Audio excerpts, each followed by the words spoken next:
Excellent. Welcome to the initial public hearing for the Inquiry into Budget Estimates 2022 to 2023.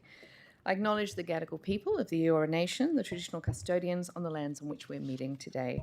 I pay my respects to elders past, present and emerging, and celebrate the diversity of Aboriginal peoples and their ongoing cultures and connections to the lands and waters of New South Wales. I also acknowledge and pay my respects to any Aboriginal Torres Strait Islander people joining us today, either in person or watching us over the broadcast. I welcome Minister Natalie Ward and accompanying officials to this hearing. Today, the committee will examine the proposed expenditure for the portfolios of Metropolitan roads and women's safety and the prevention of domestic and sexual violence. Before we commence, I'd like to make some brief comments about the procedures for today's hearing. Today's hearing is being broadcast live via the Parliament's website.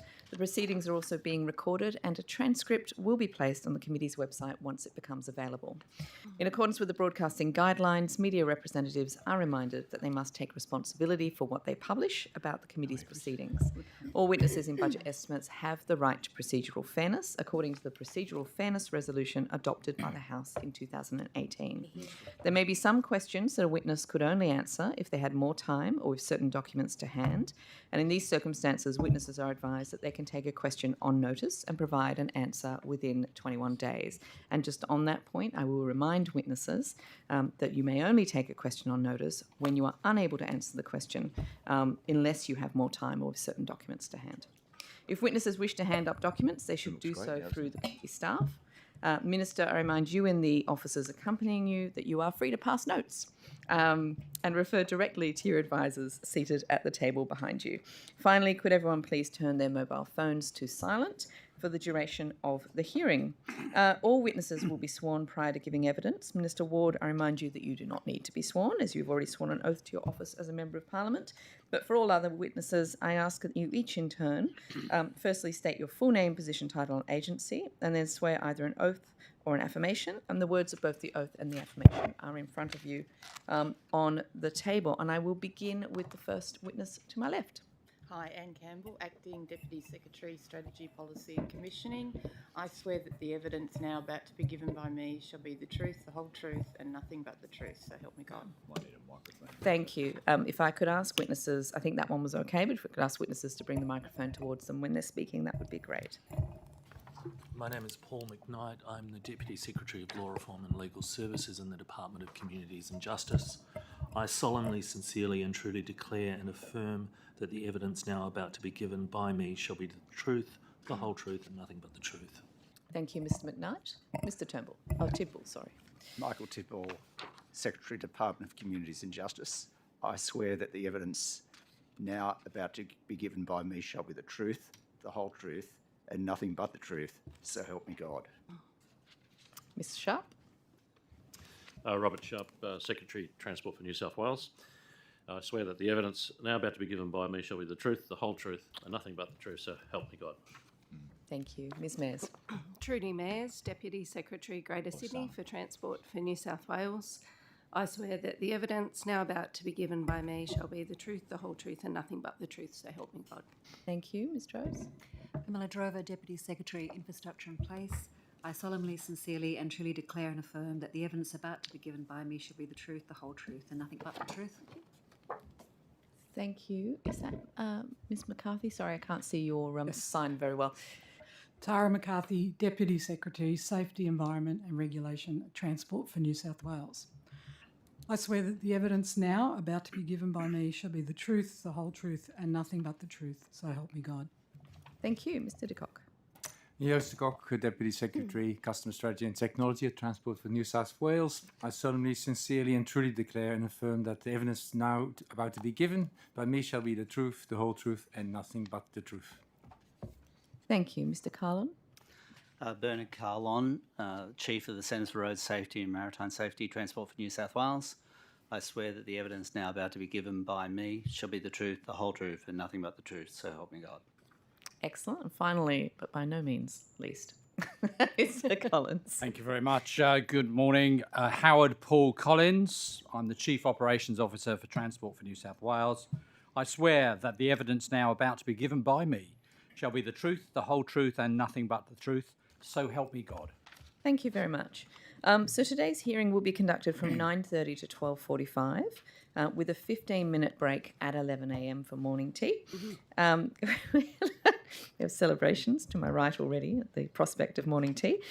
We're joined by the Minister in the morning, and in the afternoon we'll hear from departmental witnesses from 2 p.m. to 5:15 p.m, again with a 15-minute break at 3:30 p.m. for afternoon tea. If required, an additional 15 minutes will be allocated at the end of the morning and afternoon sessions for government questions. Thank you for your attendance today. We'll begin with questions from the opposition. Mr. Graham. Great. Thank you, Chair. Welcome, Minister, and thank you to all your officials for attending today. Thank you, Mr. for Graham. It's this a pleasure estimate. to be here. I have great respect for this process, as you know, and very much appreciate the opportunity to assist the committee today. Thank you. If you could bring the microphone slightly closer. So I might turn first to an issue that we were talking to Treasury officials about earlier in the week. I might ask you to turn to Budget Paper 1 to page 511 of the budget papers. That's okay. Just ask your question. Okay, just ask the question. I just want to refer to the budget papers specifically. Yep. Ask the question and then I'm happy to look at it. Yeah, I'll direct you to table 5.3 in the budget papers. Can you see that there? Oh, just ask the question, Mr. Graham. I'm happy to speak to whatever it is that you have to ask. And Well, if I need to refer to the budget paper, I if will. you don't have the budget papers here, I'm happy to I have the budget supply them. papers. This is budget estimates. Of course I have them. Great. Okay. Why don't you ask your question, then I can go to the table if you need. Yeah, well, I'll ask you, what's your understanding of the note that applies to that table, that note A, that refers to capital slippage? So I think you might be referring to the $8 billion. Is that the amount you're referring Yes, to? yeah, that's referred to in the footnote, correct? Yep. So I think that you asked Treasury about that yesterday or the day before in relation to capital projects. What we have in New South Wales is a $112 billion pipeline of infrastructure in transport, $76.7 billion worth of transport infrastructure. And in doing so, we have a large pipeline of projects. Obviously, those projects are staged and they're at different stages of planning and implementation. I'll ask Ms. Drover to speak to the specifics of where each of those projects are, which makes up the component that you're referring to.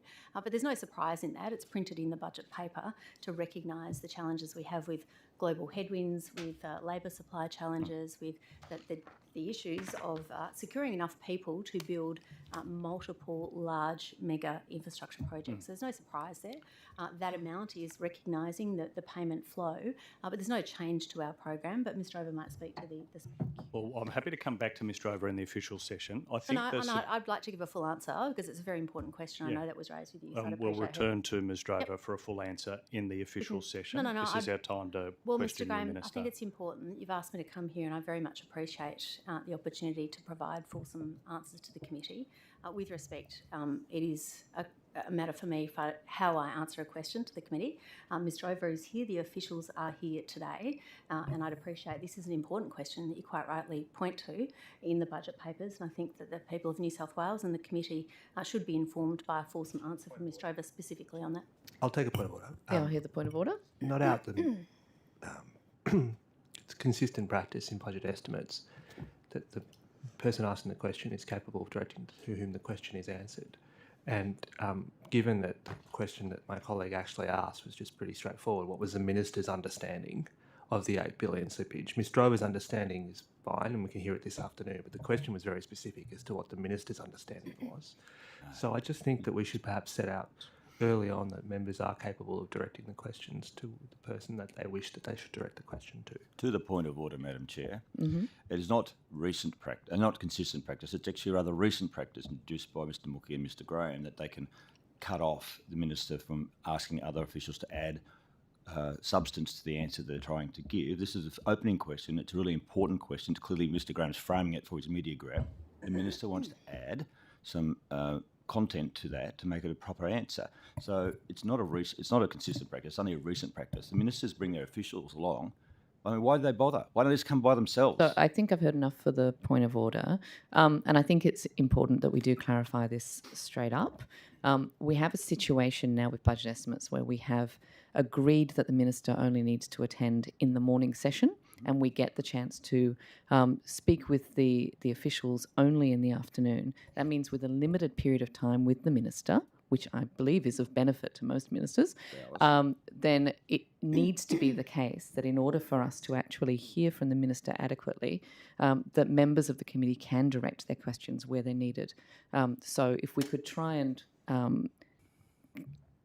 adopt that practice here, that would be very useful. But to the extent that you're unable to answer a question, Minister, by all means, let the committee know, and we can pick it up with the officials in the afternoon. Well, thank you, Chair. If I can just add to that, though, I think it's important that we have a number of officials here that are ready, willing and able to provide information. I'm not quibbling with your Chair, ruling the in any witness way. doesn't Sorry, I have was the speaking, opportunity. Mr. Mookie, I I'll was take a speaking. point of order. Mr. Mookie. I'll take a point of order, Chair. Wow. Okay, order. Just perhaps. I think I will preempt the point of order. You are absolutely correct. There is not an opportunity for you to contribute on that point, Minister. But let's just get on with it. Old habits. Minister, I think the surprise here was that of the $30.666 billion in infrastructure announced by the Treasurer on Budget Day, Treasury reveals, this footnote reveals, that $8 billion of it wouldn't happen this year. This is just referring to this year's commitments. Do you have any perspective you want to share on that observation? Yes, I do. Ms. Drover could share detailed perspective on that if you would allow her the courtesy of speaking to the component parts of what is an important question. What I can say is that we've been very clear about our program. It is a note in the budget. It is published. My understanding is that it's noted in the budget papers. If the committee is interested in further detail about what makes up the component of that pipeline of infrastructure and where projects need to be adjusted accordingly, it is printed, it is upfront, it's in the budget papers. Otherwise, I refer to my previous answer. Great, and I assure you we'll want more detail. One of the reasons I'm asking you about this is because of the answers Treasury officials gave. They said because the largest part of the portfolio is in transport, most of these issues will come from the transport portfolio. That makes sense. When you're rolling out $76 billion worth of infrastructure, there are component parts which we've referred to clearly with global supply challenges, with a range of challenges around physically getting people on construction sites. There is a range of ways in which we're seeking to mitigate that. But when you have a very large infrastructure program across New South Wales, M6 in construction, they specifically drew attention to the roads Western portfolio. That's why I want to put and that's what I was speaking to. That's what Ms. Drover is here to assist the committee with and today. We'll speak to those in detail with Ms. Drover this afternoon.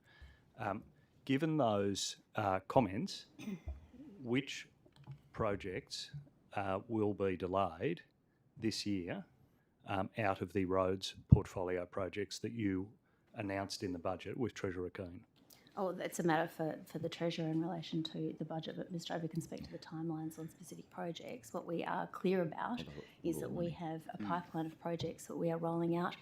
They are transparent about their timelines. Some are in planning, some are in different stages of delivery, and that's what you do when you actually deliver 8 motorways, delivered or in delivery, rather than just announcing them and re-announcing them. We actually have a program of delivery works, which Ms. Drover is ready, willing and able this to talk footnote, about. though, makes it clear that of the commitments the Treasurer made, more than a quarter won't occur this year. On budget day, Mr. the Treasurer Graham, knew we that. have global supply issues. We have global headwinds. We've been very clear about that. That is a worldwide challenge. And Ms. Drover can speak to those projects if you're interested in that information. I don't know if you're interested in just getting a grab for this evening's news, or if you're actually interested in the projects. She's very happy to assist and provide answers.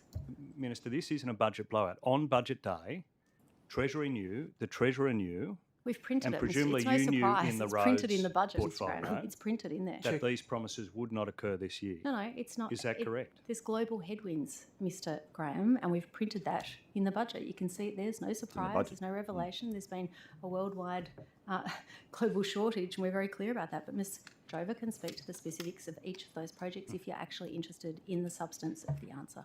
But none of these projects have slipped at the moment. We understand that projects might get delayed over the year. On budget day, 1 quarter. I have to ask the Treasurer about budget day, Mr. Graham. I'm not the Treasurer. Treasury I'm not points responsible for to the budget roads day. portfolio. That's why And we're we're asking here with you. information to provide Can to I you. just, again, take a point of order?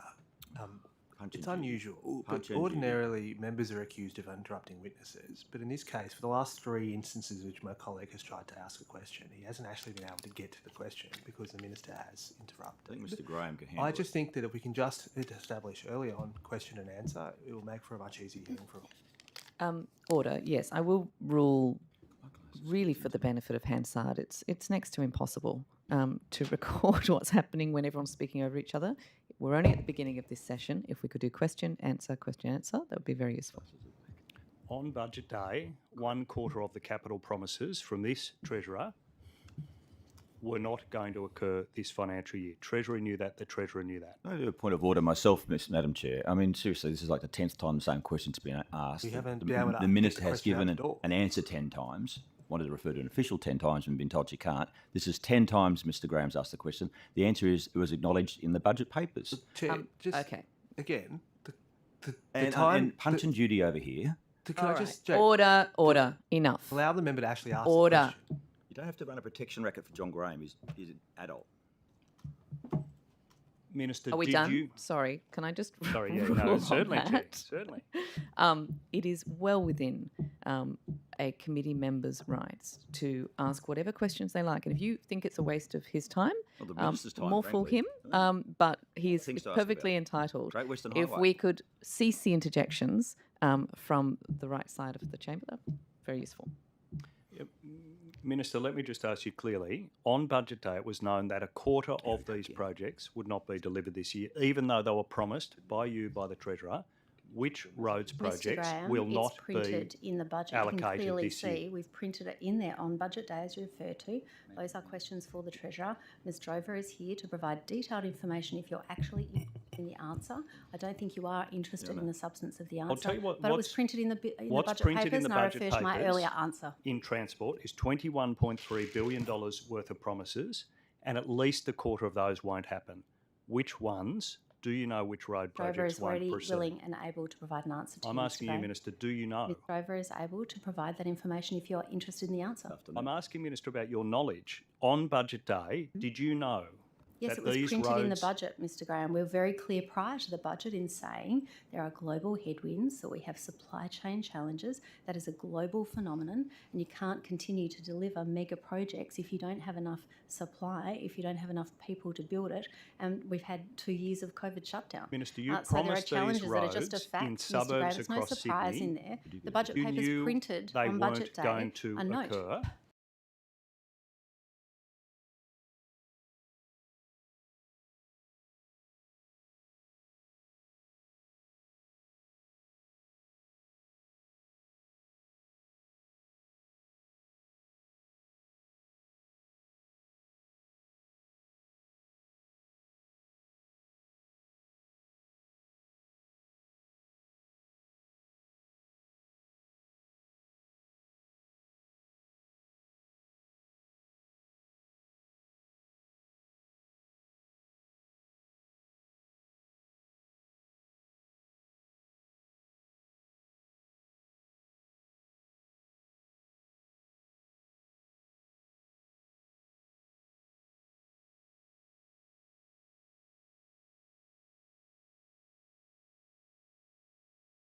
The hospital road was blocked and huge.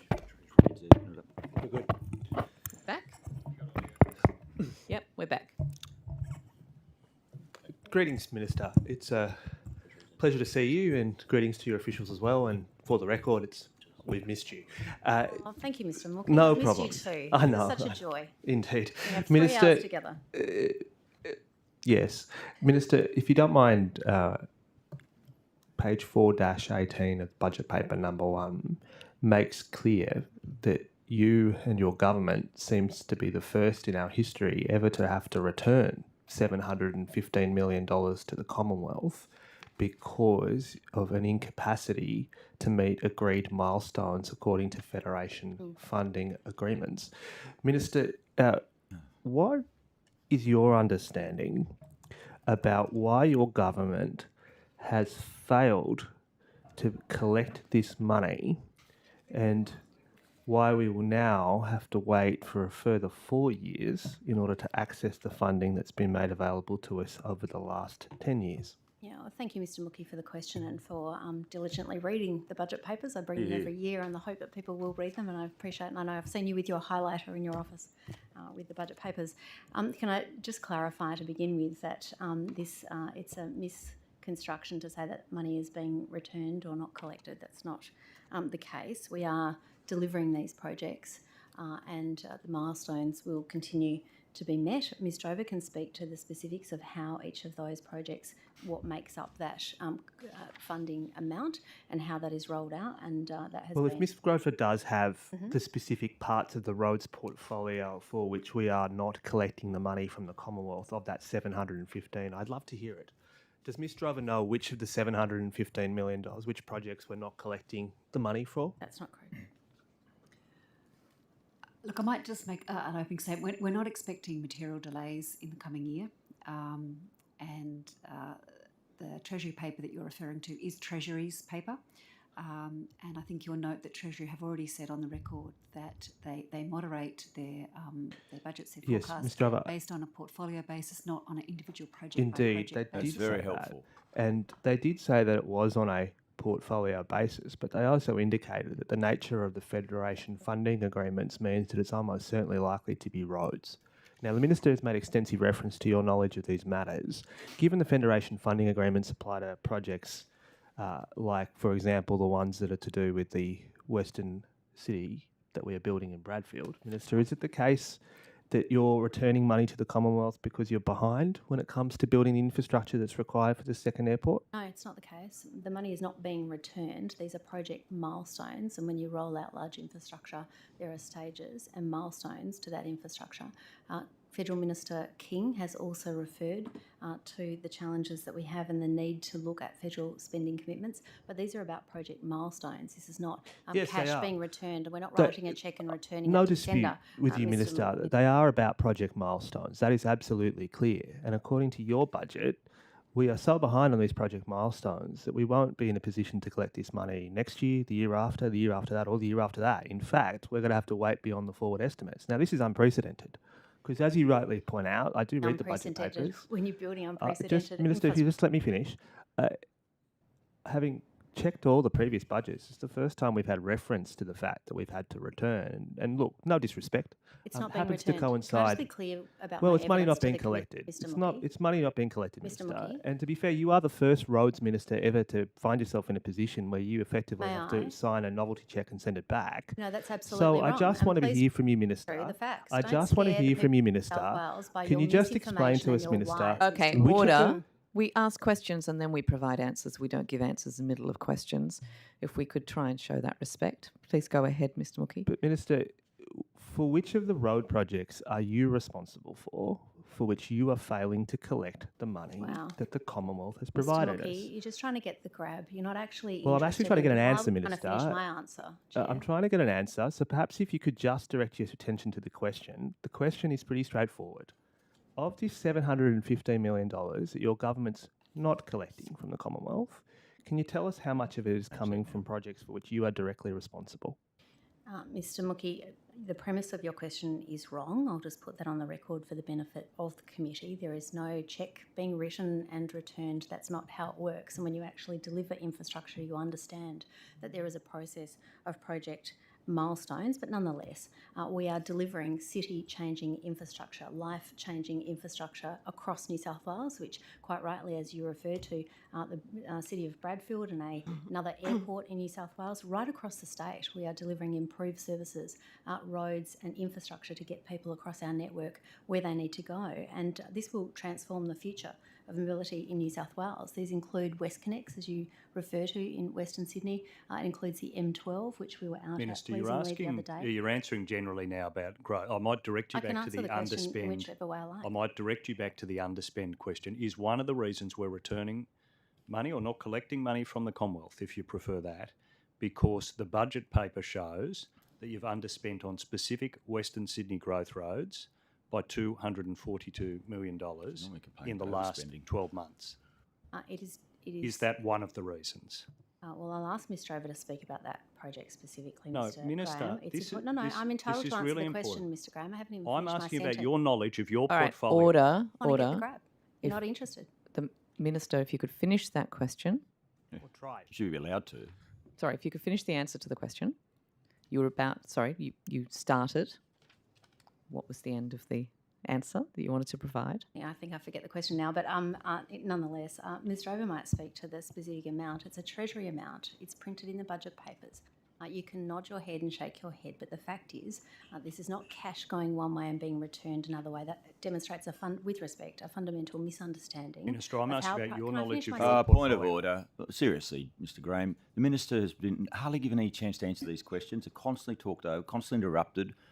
With great big editorials for Mr. Mookie before questions asked. I give her some time to answer the question. Okay. Points of order get made through the chair, not directly to other members. No. Just let's be very clear. When the Minister is answering questions, she is to be allowed time to finish that answer. However, if she fails to be directly relevant to the question that's been asked, it is within a member's rights to redirect the question or to interrupt. Continue, Mr. Graham. Minister, I'm asking about your knowledge of your portfolio. Yep, absolutely. The budget papers show that specific Western Sydney growth roads were underspent in the last 12 months by 242 million. Is that one of the reasons, in your understanding, why this money has not been allocated from the Commonwealth? Well, the Commonwealth has acknowledged, as have we, as we've printed in the budget papers, as we've said publicly, there are global headwinds and supply challenges. That's why you can't roll out infrastructure according to timelines. We've been upfront and clear about that. When you have a $76.7 billion infrastructure timeline and project budget, there is a lot of work that is going on. M12 we commenced work on. Western Harbour Tunnel we've commenced work on. We have projects. M6 Stage 1 is undergoing work. The M4, M5 tunnels are being rolled out. Across New South Wales, we have extensive infrastructure that is being rolled out. But when you have global headwinds, which we've been very clear about and we've spoken repeatedly about, there is no surprise here. There's nothing, and Minister King federally has said the same thing. The opposition's time has expired for this round. I will ask a few questions before handing over to Mr. Banasiak. Can we start on core and cluster? Please. So I understand that the core and cluster funding or the projects will be delivered in 3 tranches, with the first tranche being the so-called shovel-ready projects, and the second and third tranche basically being the bulk of the funding, but the second tranche being open right now. Can I firstly ask you, when will the people who have put in applications for the first tranche know whether or not they've been successful? Has that already happened? Yeah, thank you. And can I just recognise the importance we heard from the sector that they wanted more refuges? I will get specifically to that tranche, and Ms. Campbell might speak to that. But the reason we structured it this way, there are 86 women's refuges in New South Wales. We are seeking to almost double that number with over 70 more. The reason we staged this as a 3-tranche proposition is so that those that were shovel ready and could go now could get out the door quickly. And I know your question is in relation to that first tranche, so I'll ask Ms. Campbell to speak to that. That tranche, of course, has closed and the second tranche is now open. And those projects that were not successful in the first tranche, we have been very clear about supporting them to reapply in the second tranche, and wherever it was that they need to nuance or change their application to meet the criteria, we will assist them to do so.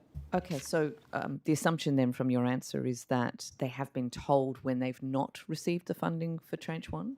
Ordinarily, there would be feedback to applicants, and Ms. Campbell will speak to that, but there will be feedback to non-successful applicants, as there should be, about what they need to do. For example, as I understand it, some may not have partnered with a community housing provider.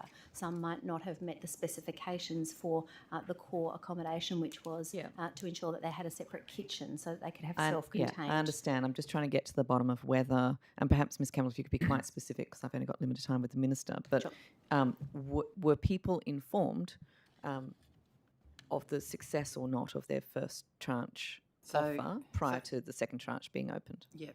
So with tranche 1, expressions of interest open on the 9th of May and closed on the 30th of June 2022. Successful applicants through that expression of interest process went into a request for tender, which opened on the 29th of July. and closes on the 5th of September.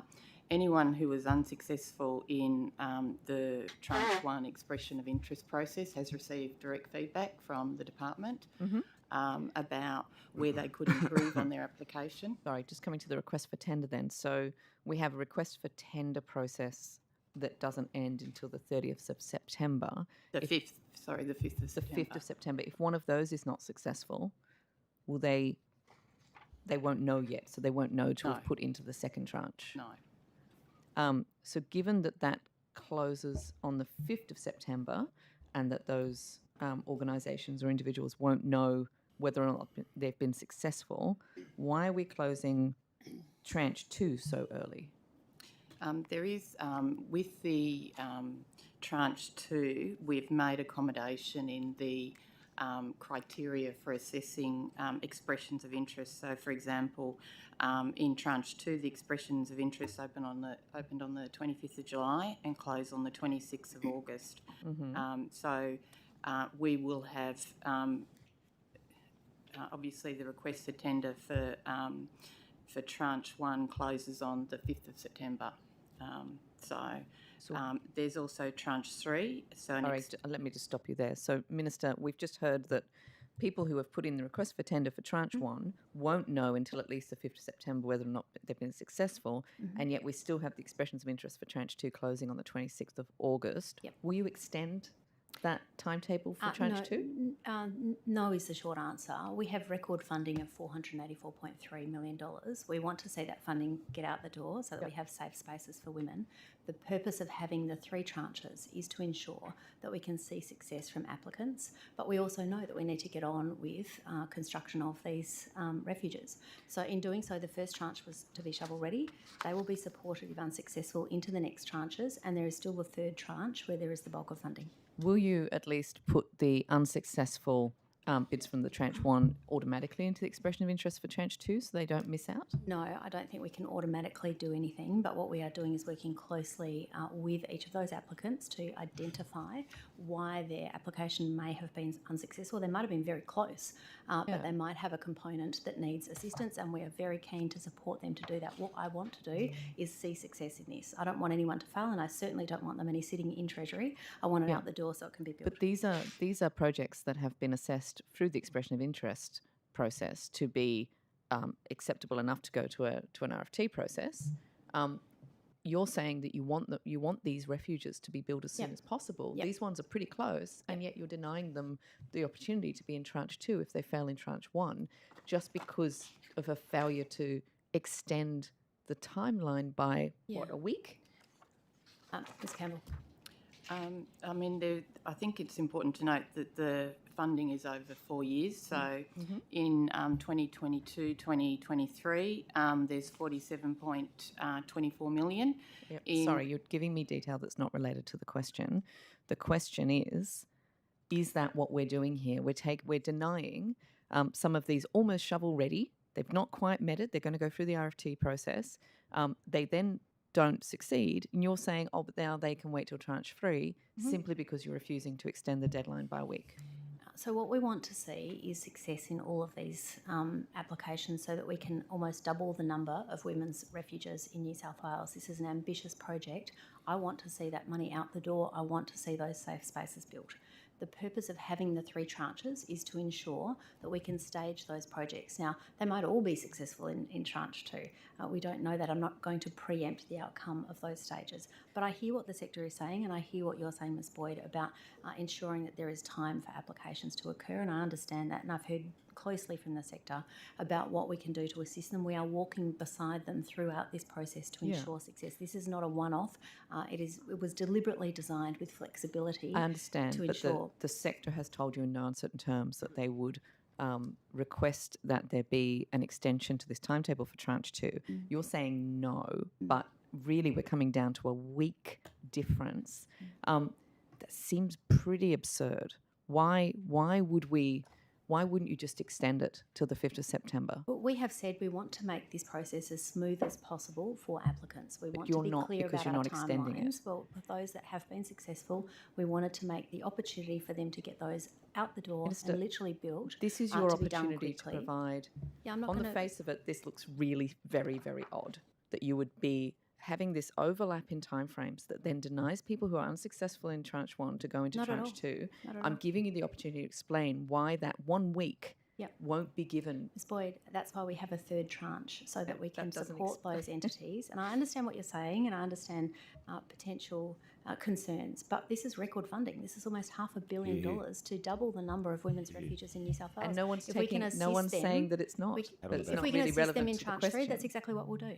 And tranche 3 will be later this year. So And if you're this is a unsuccessful in 4-year tranche program. 2, will you be denied the chance to go into tranche 3 because there'll be some No. similar weird overlapping? No.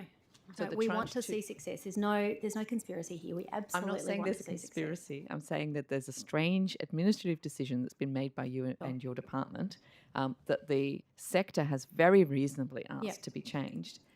And your answer really is that's just how it is. Well, I'm accused of moving too quickly in a number of things and not fast enough in other things. We Again, want not to see directly all of relevant it to the applied. question. No, sorry, my point is, with respect, I wasn't being tried. My point is, by the end of this year, we want to see these applications with certainty and with success.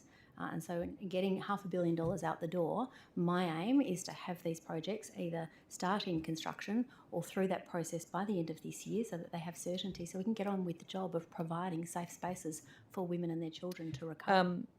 In terms of these 75 new refuges, which again, no one's saying isn't a great thing, it's a great thing. I understand that when we add in those new refuges over the next, hopefully 4 years for them to get up to scratch or get up to, be constructed, plus the number of new case management specialists in the WDV CAS, which again, the sector is very grateful for, we could need more than 425 new specialist domestic and family violence staff over the next 4 years.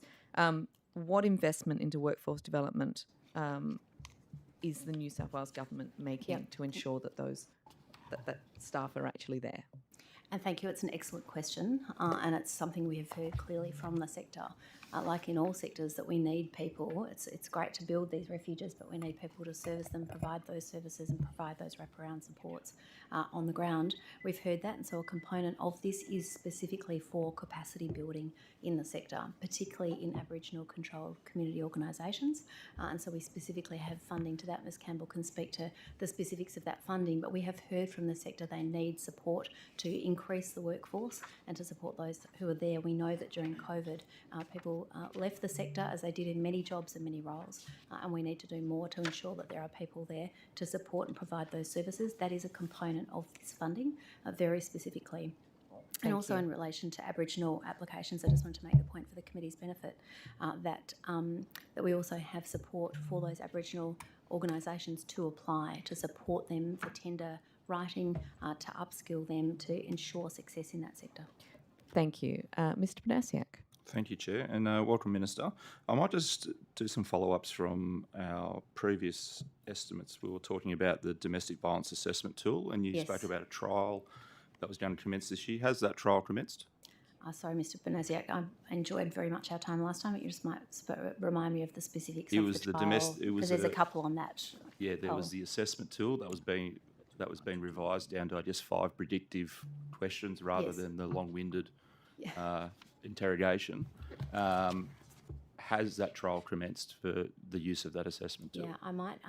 I think it might be a matter for implementation by police, but Ms Campbell might have something to add to that. She's nodding, so she does. Yeah, an update on that. Okay, thanks, Minister. I think this is in relation to the risk assessment tool. Yes. So Legal Aid New South Wales and the New South Wales Police Force are in the process of redesigning what's called the DV SAT, used by support services and the police. The redesign is due to be completed by the end of 2022.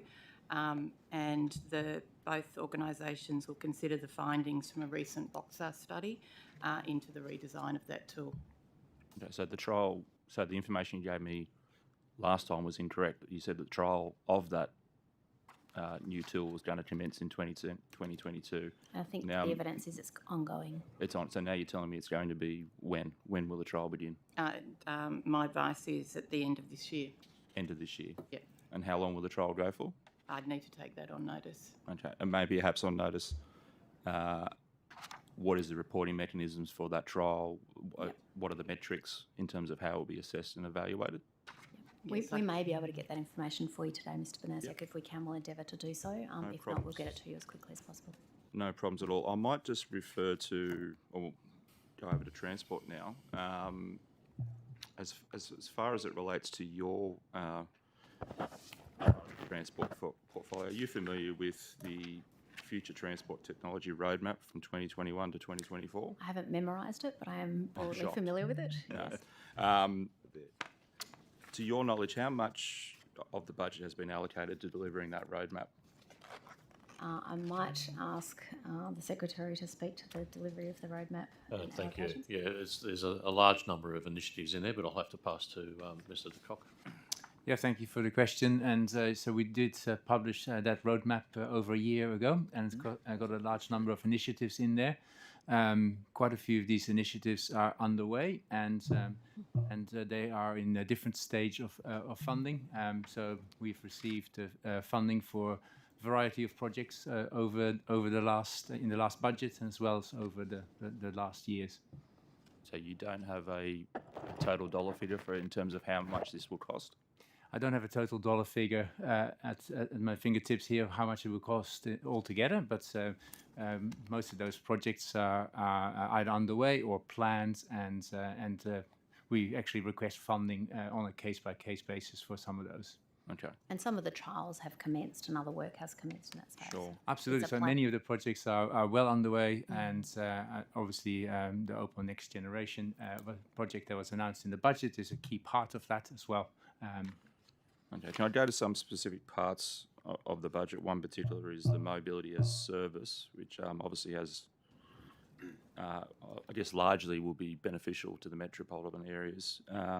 It talks about including rideshare and on-demand services as part of that, but there's really no mention of the other arm of point-to-point, which is taxis. Yes. Are taxis included in that mobility as service project? And then thank you for that question. I think mobility as a service is a very important concept, and to make it easier for customers to get to their destination. And we did launch our Opal Plus pilot a few months ago, and that includes other providers, including rideshare and taxis as part of the pilot. So people can not only move in a multimodal journey on our public transport network, but also with third-party providers. So that's a pilot that we're currently undertaking, and that's only just been launched a few months ago, so that's still in train.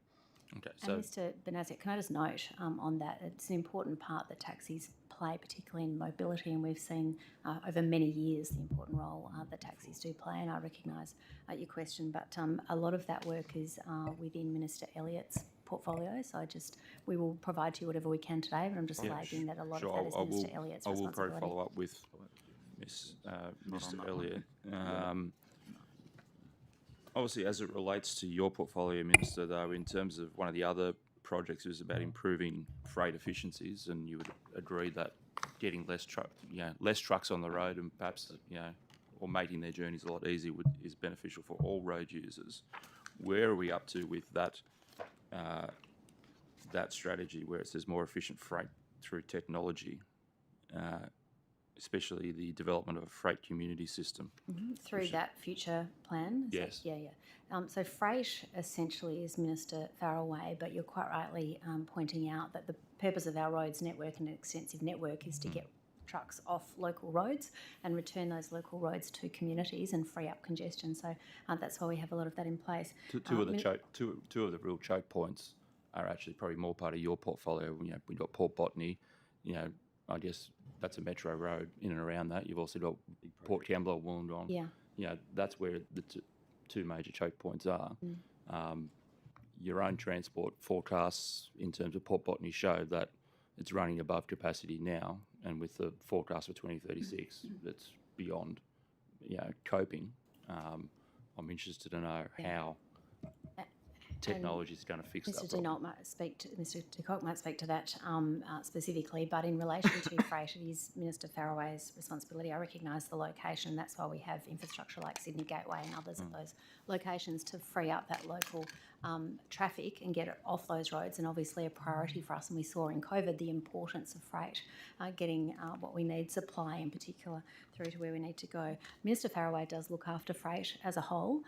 While I do have roads, and I'm not splitting hairs, I'm saying to you we want to assist and provide the information as far as possible. But I don't know if Mr. De Kock has anything to add. Yes, thanks, Minister. So, as you mentioned, freight is really important. It's about $66 billion in economic terms, and technology plays an important role to improve freight. And you mentioned a couple of specific projects, including the freight community system. So work has progressed on that to develop the strategic business case for that, and that's actually an initiative trying to be able to be clear and allow industry to share information along the supply chains to make it more efficient. So that project has completed the strategic business case and has engaged with industry on that. There's also work on thinking about automated access for heavy vehicles and so forth. So there's a number of initiatives that are underway in that space to improve freight efficiencies. Is that project being delayed, given, and I know I'm stretching the friendship on the Metro, is it being delayed because a lot of these intermodals are actually delayed in their development, noting that one of the major ones up in Tamworth has now been announced to be delayed?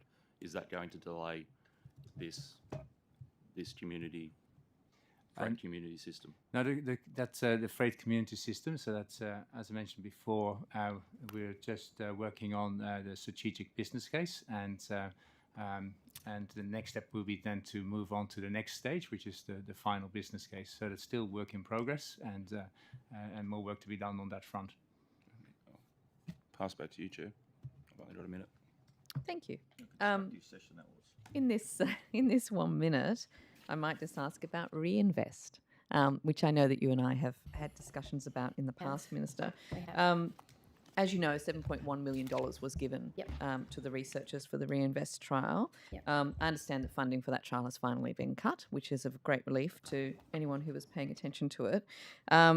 After I brought, me and a number of others brought our concerns about the trial to the AG's attention, and after the head of Boxer herself said that it would be throwing good money after bad, the government did fund in the 2020 to 21 financial year an additional $1.2 million to that project in order to finally get some sort of scientific results out of it.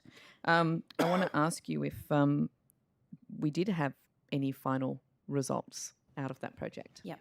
Thank you. It's an excellent question. I recognise your advocacy, and we have spoken about this. I just note that funding was provided to the University of New South Wales to fund research into a project trial serotonin reuptake inhibitors, which is a class of antidepressant, which is, it seems, or is posited to be effective in reducing offending in male impulsive repeat offenders for domestic and family violence, and so that study was undertaken.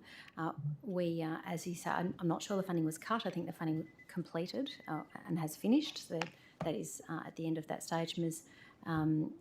Campbell might speak more to that, but we will make an evidence-based decision on that, on the future of Reinvest, following an outcomes evaluation, which is due later this year. And as you quite rightly recognised, we should have an evaluation of that program, a scientific evaluation, to see if the success of that warrants any future investment. So we don't have it yet, is what you're saying? We don't know because the results will come and that will also, shaky. Yeah, and importantly, that will consider the perspectives of victim survivors in that assessment, which is a critical component in my view. But I don't know if Ms. Campbell wanted to add to the staging of that. No, and it's not due till the end of the year, which is your question, and the funding completed in of this year. And did they end up getting any actual significant number of participants in order for them to do anything close to approaching a scientific trial? I'd need to take that on notice, but I think it came very close. Right. Thank you. Mr. Mookie. Chair, Minister, how much in revenue will we collect next year from the harbour tunnel when the concession reverts back to public ownership? Thank you, Mr. Mookie. Well, it's, the concession ends in August, so not next year. Next week, so the coming Yeah. financial year. Yeah, I'll take that on notice, the specifics of the value of the Well, dog. if you go to And it page- is a hypothetical because we don't know what the volume might be. Well, it's not a in the hypothetical future. because it's been written into the budget, so it can't be hypothetical, Minister. It's on page 4 Sorry, if I could just clarify that, Mr. Mookie. Just you can in a second, Minister.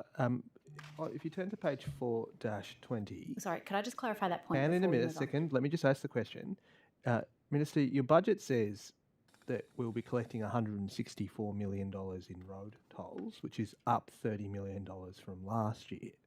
Now that covers the harbour tunnel and the On harbour those specific bridge. projects? That covers the harbour tunnel and the harbour bridge. Can you tell us, of that $164 million that you've disclosed in the budget, how much of that $164 million is coming from the bridge and how much of it is coming from the tunnel? So if I can revert to the earlier part of your question, I submit my evidence to the committee is that is a hypothetical because you asked in your question how much would we collect at a future time. I can't hypothecate about that. There might be something Okay, Minister, like a global... Can I finish? accept that, May I but then finish? perhaps you can May I say... answer, please? No, Minister, because you're not being directly relevant. Actually, Minister, can you just tell me Okay, then, order. what do you expect to recover of that $164 million from the harbour tunnel and the harbour bridge? I'll take it on notice, Mr. Mookie. Well, Minister, your government said that in 2020 it collected $42,912,987 from the harbour tunnel. Now, do you, in the last decade, the average amount paid by harbour tunnel users is around $45 million. Can we expect to be collecting around $45 million next year? I don't know, Mr. Mookie. It's a hypothetical. It's in the future. I don't have a crystal ball as much as I'd love to. There are obviously projections that are around. That's a question for Treasury. I've said that I'll take it on notice, Does but any I of your can't officials guess know? into the future. Do any of your officials know? I mean, They're Treasury forecasts, Mr. Mookie. No, they're actually not. We checked with them, and they said that they got it from you and your department. So, Minister, you might not know. Nonetheless, they're forecasts. Just Minister, let me just finish. Minister, you are responsible for collecting the money. It surprises me that a person as detailed as you wouldn't know a really I didn't basic say that I don't question. know. Please don't mischaracterise my evidence, you Mr. can- Mookie. I you did can- not you say can to respond you when I that finish didn't answering know. the question, Minister. I said that it's conjecture. Minister, it's you a can, hypothetical because it's in but the then future. perhaps you can give us the forecast. It's not an unreasonable question for the roads minister to Point tell of order. us Point of order. what exactly are we expecting Order. to hold I'll hear the point of order. of a tunnel, and why is this such a state secret? Order. The minister has already taken this question on notice, and the Honourable Daniel Mookie keeps pursuing the point. So I think that perhaps the member should move on, given it's already been taken on notice. To the point of order, this is literally a question about the budget estimate in the minister's portfolio. It's reasonable for the member to ask this question.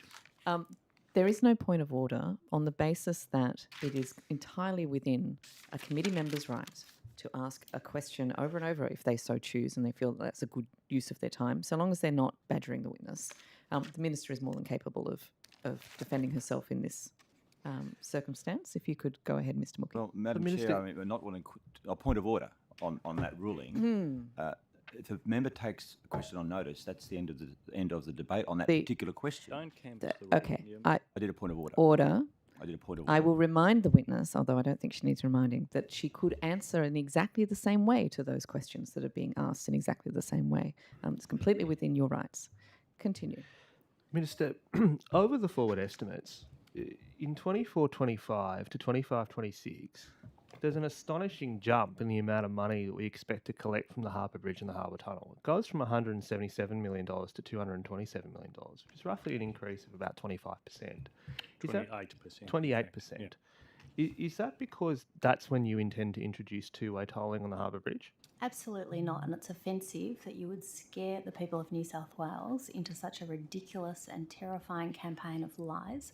We are on the record, Mr Mookie, of saying we will not do so. We're not going to sell the Harbour Bridge, we're not going to sell the Harbour Tunnel, we're not going to privatise these assets, we will not be introducing two-way tolling, and you might tell the people of New South Wales what your policy is, Well, what you are proposing to do, because no one's heard from you about what you're doing. All you're doing is throwing stones and scaring people. Minister, can I ask what are the budget assumptions that underlie that 28% jump in toll revenue from these two roads? Well, I've taken that particular question on notice, but Mr De Kock might speak to this. Well, we'll come to You that. haven't taken that on notice because we haven't asked it. So, Well, no, if you want the information you've just asked, if you genuinely are interested in an answer to the question you've asked rather than a scare campaign, Mr I'm De Kock is interested in here your and is available to understanding- provide information. Your understanding, Minister.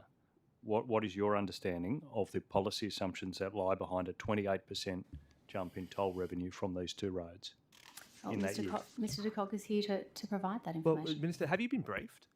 Have you actually paid attention to what's happening here? I find that offensive. I find that offensive, Mr. Order. Minister, I find that offensive. Well, I I'm take sorry you these are portfolio offended. responsibilities I won't incredibly withdraw it. I seriously, won't and for you withdraw to be it. so I won't dismissive be about withdraw matters that it. affect Oh, the point of people. order. Okay, Point- order. Point of order, You Madam withdraw Chair. it. Order. I'll hear the point of order. We know that we have to treat witnesses with respect in regards to the protocols that the House has adopted for committee hearings. To tell the minister she's not listening, that she hasn't been briefed, and the minister has now indicated she's offended by it. I think Mr Mookie should be pulled back in line and have a more Fine, I'm civil happy to answer. civil I debate. didn't say. I asked. I'm happy to answer. I asked. I didn't It was not an assertion, it was a question. There's no point of order. Please continue. Minister, the question is, have you been briefed as to why there is a 28% jump in toll revenue from 24 to 25? And if you have, can you give us your explanation as to why all of a sudden we're expecting to collect this additional $50 million that year? Thank you, Mr Mookie. When you build large infrastructure and you deliver it and it comes online, that will add additional revenue. The reason for that increase, and I have been briefed and I am across my brief despite what you might like to say, is the M6 will come online. So the M6 is a major infrastructure project in the south of Sydney. Ms Drover might speak more specifically to that. It's anticipated that will be included. There's no scare campaign here. So I Ms appreciate Drover the might answer. speak to specifically No, I to will that. hear from Mr. Drover, but I appreciate the answer. But your evidence is that in addition to effectively people having to pay the toll on the M6, you're expecting to gather another $50 million in ancillary revenue on these two roads. No, as that's well. not what I said. But that's the implication of what you're saying. But that's So- just wrong. But I'm giving you Well, the it's not an opportunity to implication. I'm respond. here to give evidence to Minister, the committee. just allow me to ask the question and then you can respond. Please don't misconstrue my evidence. Minister, you have more than ample opportunity to correct Mr me. Mookie, you are misconstruing my Minister, evidence and I am it entitled is to correct clear that. your government, You're which not- is you're just collecting not more interested in in the truth. tolls than any government in our history, now says that you expect to collect another $50 million from Harbour Bridge and Harbour Tunnel users after you introduce another Mr. Mookie, tollway you are just to wrong. Sydney. I Can you know it's hard explain for you to to take. me? Can you explain to me?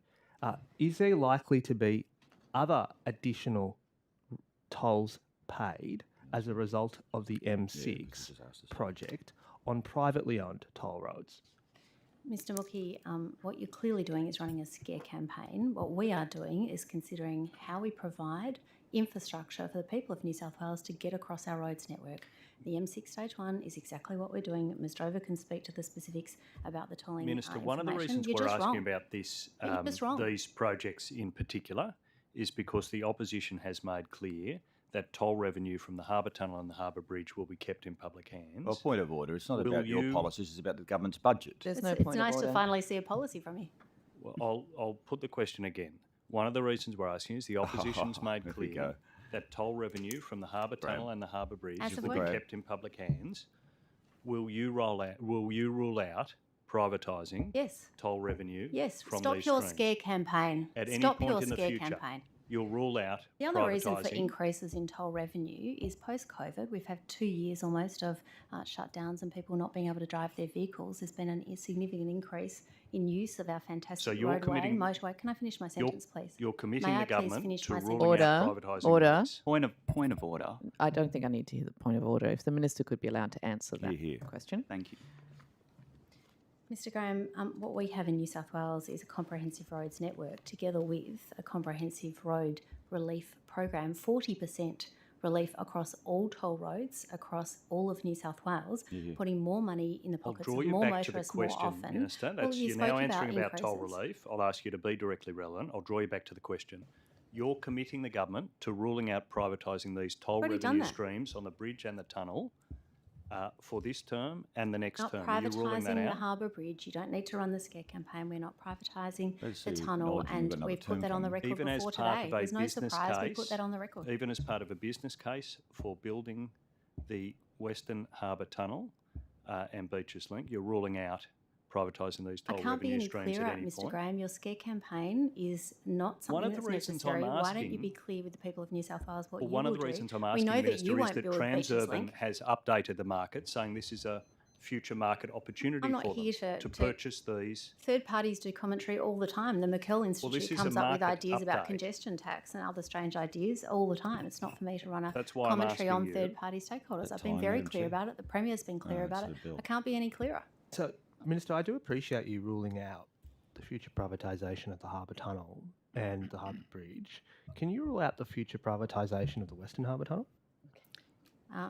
We have Well, I mean, point of order, Madam Chair, is it the business of this committee to get the Minister to rule out things Oh, that it's a future policy governments question. might do? And Mr. Graham acknowledged that we'll This is not a point of have order. another term. That's not a point of order. That's commentary from the sidelines. If we could cease the interjections, continue. Minister, I do appreciate you ruling out the privatisation of the Harbour Bridge and the Harbour Tunnel. Given you've now ruled out the privatisation of the Harbour Bridge and the Harbour Tunnel, can you rule out the privatisation of this the is Western Harbour ridiculous. Tunnel? And what This is is ridiculous. And what you quite rightly recognise, thank you, Mr. Mookie, for the question, is that we are building a historic third harbour crossing in the Western Harbour Tunnel. What a magnificent project. 90 years ago, we built the Sydney Harbour Bridge. 30 years ago, we built the Harbour Tunnel. And we are now providing a third harbour crossing But for will the you people of New privatise South it? Wales. We deliver. But will you privatise it? We know you won't do it. Are you going to privatise the Western No. Harbour Tunnel? We will not privatise the Western Harbour Tunnel despite your scare campaign. I can absolutely rule that out. And you're Mr. Mookie. referring there to the Western Harbour Tunnel or I'm its very toll clear on what I'm referring to, or its yes. toll revenue streams. We are not privatising the Western Harbour Tunnel. We are not privatising the Sydney Harbour Bridge. I don't know how more often I can say it to Well, you. can you also confirm that you're not privatising the toll revenue streams from those roads? I refer to my previous answer, Mr. Mookie. So, well, I'm sorry, but your previous answer didn't cover that, Minister. So I'll just ask you again. I appreciate you ruling it out. So can you just rule out privatising the revenue streams from the Western Harbour Tunnel, and the Harbour Bridge? You probably should ask Treasury. Mr. Mookie, the New South Wales Government has announced that the Western Harbour Tunnel will not be tolled, but the proposed toll level hasn't yet been determined. It will be tolled, it will be tolled, but we haven't determined the level of that. It hasn't been rolled out yet.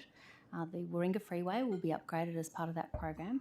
What we are doing is building large infrastructure to get people across New South Wales. What we have in the Minister, I'll meantime is stop a you there. comprehensive That's understood. toll You're giving quite a review different underway. answer there. I'll ask you to answer the question my colleague asked. Will you rule out? You're just trying to these- get a grab. I've answered this No, we're question. trying to I get an can't tell answer. you how many times. You're just Minister- trying to get a TV grab. You're not interested in the Minister, answer. it's a really straightforward question. You've just ruled out privatising the Harbour Tunnel, Yes. the Harbour Bridge, Yep. and I appreciate that, as Yep. I said. Can't be any clearer. So if you could just be as clear, can you rule out privatising the toll revenue streams from the Harbour Tunnel, the Harbour Bridge and the Western Harbour Tunnel? I refer to my previous answer. As I Minister, said, I you're can't leaving be the any- impression that Very there's a different. gap It's very there. clear. That you're leaving an impression that you're I maintaining refer a... to my previous Just let me finish answer. the answer question. You've asked the same question 3 times. And you- I've answered it and- the same way 3 times. And look, perhaps we can just put this beyond any doubt, because you are seemingly drawing a distinction Well, as the between chair has the int- owners. has Chair- ruled, Minister, I'm again, entitled to perhaps answer the if you could question. just allow me to ask the question, that would be better. As Allow answered. for a smoother hearing. Minister, you're drawing a distinction. That's the impression you're leaving, and I just so you have the opportunity to be crystal clear.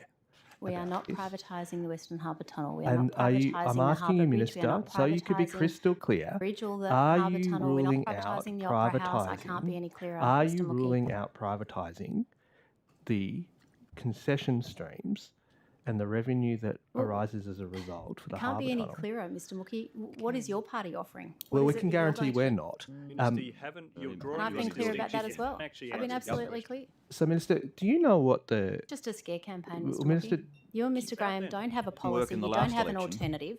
We have a comprehensive toll review being undertaken led by Treasury, supported by Transport for New South Wales, with subject matter experts Minister, if who will look you at all want, tolls you can across rule New this South out right Wales. now. You can rule out Mr. Graham, privatising the point There are of no order. plans. Point of order. Very aggressive. tunnel. Answered Okay, your question, Mr. order. Graham. Are you Order. refusing to do You it? don't need to yell at me. Why are you refusing? Order. Sorry, order.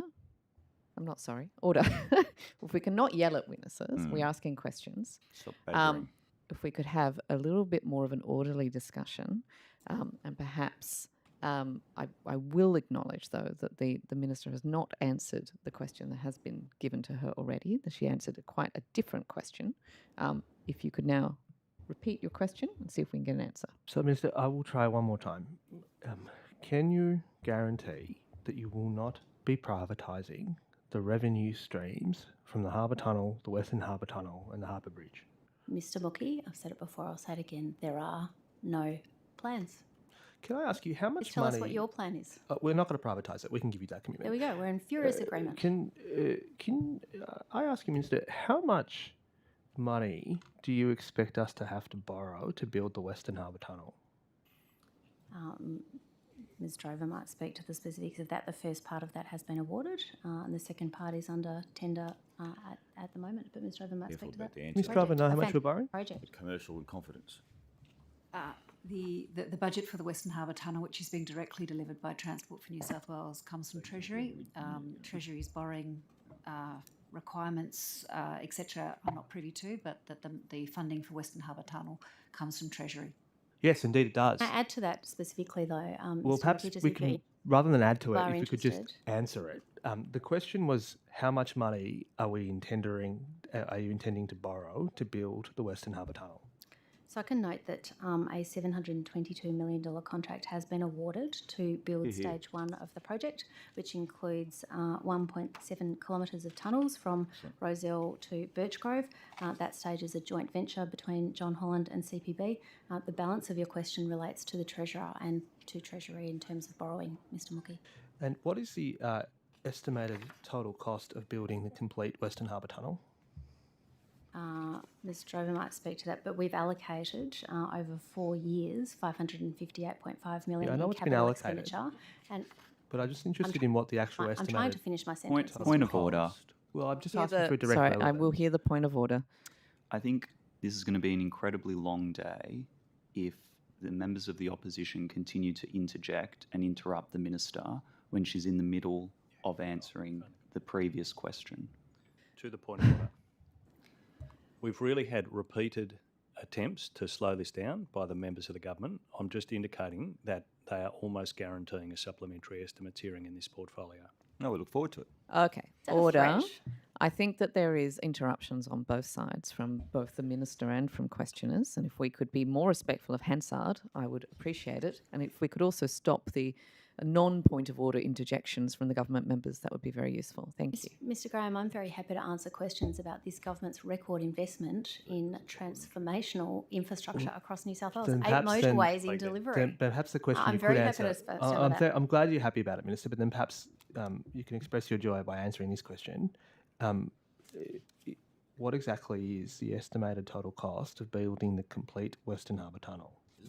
So as I was starting to say, in the 2022-23 budget, $558.5 million in capital expenditure, $4.1 billion over 4 years across multiple outcomes to commence major construction activity for Western Harbour Tunnel to deliver the first stage of the tunnelling works for a new crossing of the Sydney Harbour, of the harbour itself, and that package will include the 1.7 kilometres. Obviously, the second and supplementary part of the stage 2 of the Western Harbour crossing is commercial in confidence because that is subject to a tender process, but Ms. Drover might speak more to that. Does Ms. Drover know the estimated total cost of the complete Harbour Tunnel? As we've said at prior budget estimates, we're focused on tendering the whole of the Western Harbour Tunnel, and as the Minister said, we're in tender valuation for the second package, the second and last package for Western Harbour Tunnel. When we've done that tendering, we will confirm the project. Does Ms. Drover know when does the tender finish? We're in tender evaluation at the moment, so tenders are in. Yep. We anticipate awarding that contract by the end of the year. Minister, so when do you expect to be making the final investment decision? Well, there's obviously a process to be undertaken, which is a gateway process through Infrastructure New South Wales, which we have with all large infrastructure projects. That's no surprise. It would depend on the outcome of the tender evaluation, but we should have something by the end of the year, I would anticipate. What's the benefit cost ratio of the harbour tunnel as you currently understand it? Well, that would be subject to the business case, and that's obviously subject to commercial in confidence. Ms. Drover might speak to the that. last summary that published Ms. Drover it. might add to that. So before she does, the last summary that was published by Infrastructure New South Wales showed it was at 1.6 at a much lower cost base than now. So is it still a net positive? So will you stop work on the Western Harbour Tunnel, Mr. Moog? Is that what you're saying? We shouldn't build it? I'm just trying to Is that what understand the you're cost-benefit ratio here. What is that based on? Well, Minister, this is not a particularly complicated question. It's based on what's publicly been released, and I'm asking, which was in 2018. It's 4 years later. Given that you were meant to make the final investment decision on this particular project, and to be fair to you, that wasn't your fault. It was meant to be done Point by of order, one of your Madam Chair. predecessors. Madam Chair, I'll hear the point of order. we have a set amount of time. The time is over. Oh, look, the chair was. I was being very generous with the time. If you want to finish take a your minute of ours, but yes, and I did take a bit of theirs. If they want to just finish I this just question. was going to finish the question by saying, Minister, given that the business case was published back in 2018, it's been 4 years since. It's not your fault, accept that. But what exactly is it right now? Or has it been updated at all? Or are we still relying on the Mr. 2018 Mookie, what are you figure? basing your updated costs on? I'm basing it. We went through this last time, Minister, which was it was on the Infrastructure New South Wales website, the summary of the business case that was published at that time. And that is presently in tender evaluation process. No, I'm asking not you, able to, as much as I'd love it's to, a I'm not separate able process to provide that about what the information. benefit cost ratio is. That doesn't involve the tender. That's been established. All I'm asking really, has it been updated? So, Mr. Mookie, when you roll out large infrastructure, as we're doing with 8 motorways, constructed or in construction, there is a process involved. Ms. Drover can speak to that. But the point is, that's entirely separate to me. That's in tender evaluation, and that is a matter for Ms. Drover and the tender evaluation panel to ascertain. That is commercial in confidence. As it should be, to deliver value to taxpayers for those tenderers, to provide the best possible opportunity to build this at the best cost, to deliver that value to taxpayers. Okay. Can I just, picking up on the opposition's questioning, because I just want to get absolute clarity on what you were saying about the Sydney Harbour Tunnel and Bridge. Is your government ruling out entering into a contractual arrangement in relation to the toll revenue from the Sydney Harbour Tunnel and or the bridge with Transurban? Cannot be any clearer. We're absolutely not doing that, and the scare campaign needs to stop. Well, it can stop if you clarify, Yes, the which answer you've is now yes. done. Yes, I've done that's that great. multiple times. I don't know Thank how many you. more times I can say it. Can you do the same in relation to the Western Harbour Tunnel? In relation to what aspect? So can you rule out entering into a contractual arrangement with Transurban in relation to toll revenue from the Western There are Harbour no Tunnel? plans to do so. No plans? No. Can you rule it out? There are no plans to do so at this time. I think that's ruling it out. Okay. Have you had discussions with Transurban about a broader network distance-based charge on our toll roads? No, as you'd know, Ms. Boyd, having chaired the road toll inquiry at the Upper House, and I welcome that work. There is a comprehensive toll review underway, being conducted led by Treasury, supported by Transport for New South Wales. That is being done by the subject matter experts. They will look at the opportunities to provide a fairer, more equitable system to them. They are engaging with stakeholders as part of that review. I'm sure that they probably have engaged with them and a number of other stakeholders in that process, but that is separate to me. With the tolls review, we heard some really upsetting evidence from people who had been burdened with administration tolls, particularly in relation to roads they travelled on that are currently operated by Transurban. The evidence that we heard made it very clear that there were circumstances, in fact, a lot of circumstances where people were being charged one amount of tolls that they hadn't paid, and then there was sometimes 3 times as many administration fees on top of that. We had in the committee very frustrating, conflicting evidence, and really to get to the bottom of why those admin fees were set the way they were. and we came out with a very clear recommendation that those admin fees should be slashed down to, a maximum of $2.20 per toll. Is that something that you will act now to legislate? Can I thank you for the work done on that comprehensive inquiry? I'm a supporter of upper house inquiries because they do provide the opportunity for these issues to be explored. But what I can say is that we will provide our response to that by the due date as a government response. That is something that I need to work through. I've read the recommendations and I thank you for the work in that space. But what I would say in addition is we have a comprehensive toll review being undertaken, which will all of the opportunities we have for greater equity, greater fairness, and taking on board your point, and that will consider all of those issues, and I welcome that. Thank you. Going back to the other part of your portfolio responsibilities, I might just start by asking about the Women's Safety Commissioner role that you announced as part of the recent budget. Congratulations. I know it's something you've wanted to set up for a while. Yes. What exactly will the Women's Safety Commissioner do? Yeah, thank you. And I was pleased that the Premier and Treasurer backed me in and supported that important initiative to have a Women's Safety Commissioner. It's something that I'm very excited to have as a key part of our response to keeping women and children safe and preventing domestic and sexual violence in New South Wales. That was, as you rightly recognised, something that was included in the budget. My vision for that is for someone to bring together our policy in this area across government, because we know that this is not just in one silo. This cuts across police, homelessness and housing, health, and our response is multidisciplinary, as it should be. And my vision for this was that we shouldn't, and we do work cooperatively with the Attorney General, with each of the entities that have input, importantly, into wrapping around victim survivors at this time. But to have a person in there who is the point person for comprehensive policy coordination, and Mr Tidwell might speak further to that. I'm really pleased that we have that so that we can ensure that we have leadership and oversight in New South Wales in our policy and our programs, importantly. And we have a number of programs, as you know, a very ambitious plan to roll these out. So they will propose reforms to improve services and systems on domestic and family and domestic violence, provide advice and provide that cross-sector support against whole of government policy so that we are coordinating this, so we're working together so we can develop comprehensive policy and improved outcomes for women in New South Wales. But Mr Tidwell might speak. I'll come back to Mr Tidwell this afternoon. Just on that though, so what I'm hearing is it's about coordinating policy, monitoring programs, coordinating sort of cross-sector initiatives, etc., etc. That all sounds like a very worthy position. Will the Commissioner be independent from the government? So it will be deliberately within, and Mr Tidwell will speak to the process because I'm not across the public service components, but it would be important, I think, for the committee's information to understand that. What was important to me is that those functions of the Women's Safety Commissioner sits alongside and within the Department of Communities and Justice as an executive director role. They are best placed to work across government if they are within government, so that they have that responsibility and that remit. They're already in there, and that role will be supported by staff from the Women, Family and Community Safety Directorate. So they're right within the directorate there.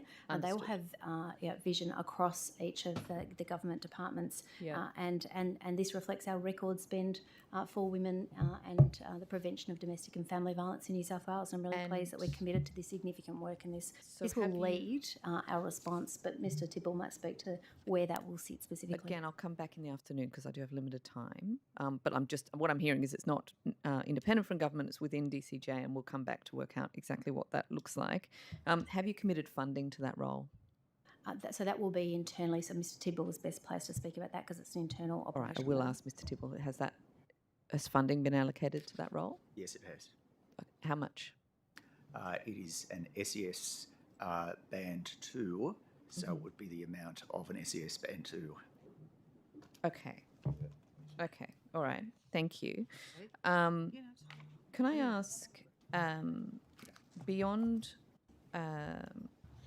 funding the new task force, what funding and initiatives have been dedicated to New South Wales? Sorry, what new task force? Sorry. The Commissioner. No, sorry. I've moved on to a completely different thing. I'm now talking about respect at work. Oh, right, good, okay. Beyond funding the new task force, what funding and initiatives have been dedicated to implement the respect at work recommendations, particularly in light of the high levels of sexual harassment and violence reported in the New South Wales Parliament and workplaces? Yeah, thank you. And I note that does fall. I'm happy to assist wherever possible. That is within Minister Dominello's remit. Okay. But as in relation to Fair Work and the Fair Work Ministry. So Minister Dominello, I'm happy to pass on those questions or I'll take it on notice for referral to him. But noting that respect at work in the report, the Minister for Women, Bonnie Taylor, has been leading our whole of government response to the Australian Human Rights Commission Respect at Work report. Mm-hmm. The Attorney-General has led the response to some aspects of that, and this is why it's multidisciplinary across government throughout the meetings of the Attorney-Generals. But I note that in relation to the budget, I think if I can just advise the committee that in terms of allocation for safe work, the amount is the New South Wales Government will invest $9.7 million over 4 years for safe work to establish a respect at work task force to educate employers across New South Wales on their obligations to provide safe workplaces. That was a component part of the $100 million we put into the budget, including the task force. Thank you. As I'm sure you're aware, Victoria has implemented their sort of no wrong door policy called Orange Door. Orange Door, when it comes to sort of ensuring that effective interagency communication. Yep. And I know that when you and I were part of the Joint Select Inquiry into Coercive Control, we really looked at the need to have the idea that you could just tell your story once, go somewhere where you then didn't fall through the gaps. On the weekend, I was in Albury and I was hearing from a GP who lives and works across both Albury and Wodonga, and she was saying that when she has somebody who lives in New South Wales come to her with a domestic violence issue, she can't sleep at night because she knows that person, even though she's referred them on to one place, may not have actually found the help they need. Whereas when she gets a Victorian patient, she is quite confident that regardless of whether she's been directed, she will get the help that she needs because of that orange door. What has the New South Wales Government been doing to try to develop a similar program? So we have a program, it's called Safer Pathways. Safer Pathways, and Ms Campbell will speak to that specifically, but that is a multi-agency response system. We just don't call it Orange Door, but it's there. That has also received additional funding in the last budget, $43 million to With increase. respect, that's not the same thing. That's not what we were talking about when we were doing the Joint Select inquiry, and it's also not the same as what Victoria has. Yes. What I can speak to is what we do have, but the intention and, as I understand, unless Ms Campbell has something to add, is that this is our multi-agency response, which has key components in it to ensure that we are drawing together each of those responses. The DVSAT, which we've spoken about, the DVSAT assessment tool to identify the level of threat at the time to victims. It then goes to a central referral point, which at the time... Anyway, I'll move on. The central referral point to electronically manage, and there was additional funding for that to manage and monitor those referrals, so to specifically send them through so that we can understand. And they're primarily from the New South Wales Police Force. Ms Campbell, correct me if I'm wrong on this. And there's been clearly a budget boost for this program to ensure that it has what it needs, but that also includes the WDV CASs that you recognise. I understand, and again, like I understand all of those other programs, but there was a clearly identified need for us to have a more coordinated response on the ground when it comes to domestic and family violence. And as part of that committee work, we looked at the model in Victoria. I am still hearing, as of last weekend, the absolute massive difference between what a victim of DV can experience when they're in Victoria versus New South Wales. What are we doing in New South Wales to create a similar system? So a couple of things. At the time we conducted that inquiry together, and I've had the privilege of working with you on that, I was not the Minister for Women's Safety and the Prevention of Domestic and Sexual Violence. I now have a much greater depth of knowledge of this portfolio area. your question was, what do we have? And what we have is Safer Pathways. So Safer Pathways is clarify, specifically there, but I'm happy to look that at was all not my options. Ms. Boyd. question. Okay, I'm very happy to look at all options to provide additional supports to get women and their children where they need to be and get those supports to them. I'm always happy to look at those opportunities. I'm pleased that we could secure more funding for what our program is in existence, which is Safer Pathways. But Ms. Campbell might speak more to about how that is comprehensive. Sorry, with respect, it's not comprehensive. You know that and I know that. What we have in New South Wales is not the same as what they have in Victoria. And what we're ending up with is people being referred to one service. If they can't get into that service, they're just falling through the cracks.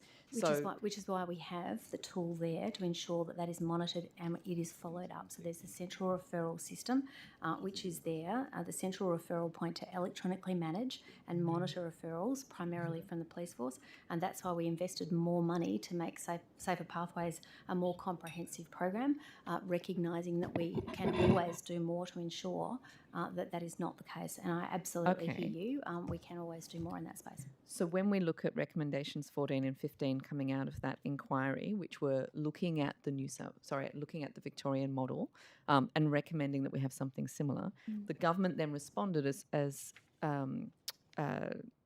when was it? Must have been the end of December, saying that it supported those recommendations.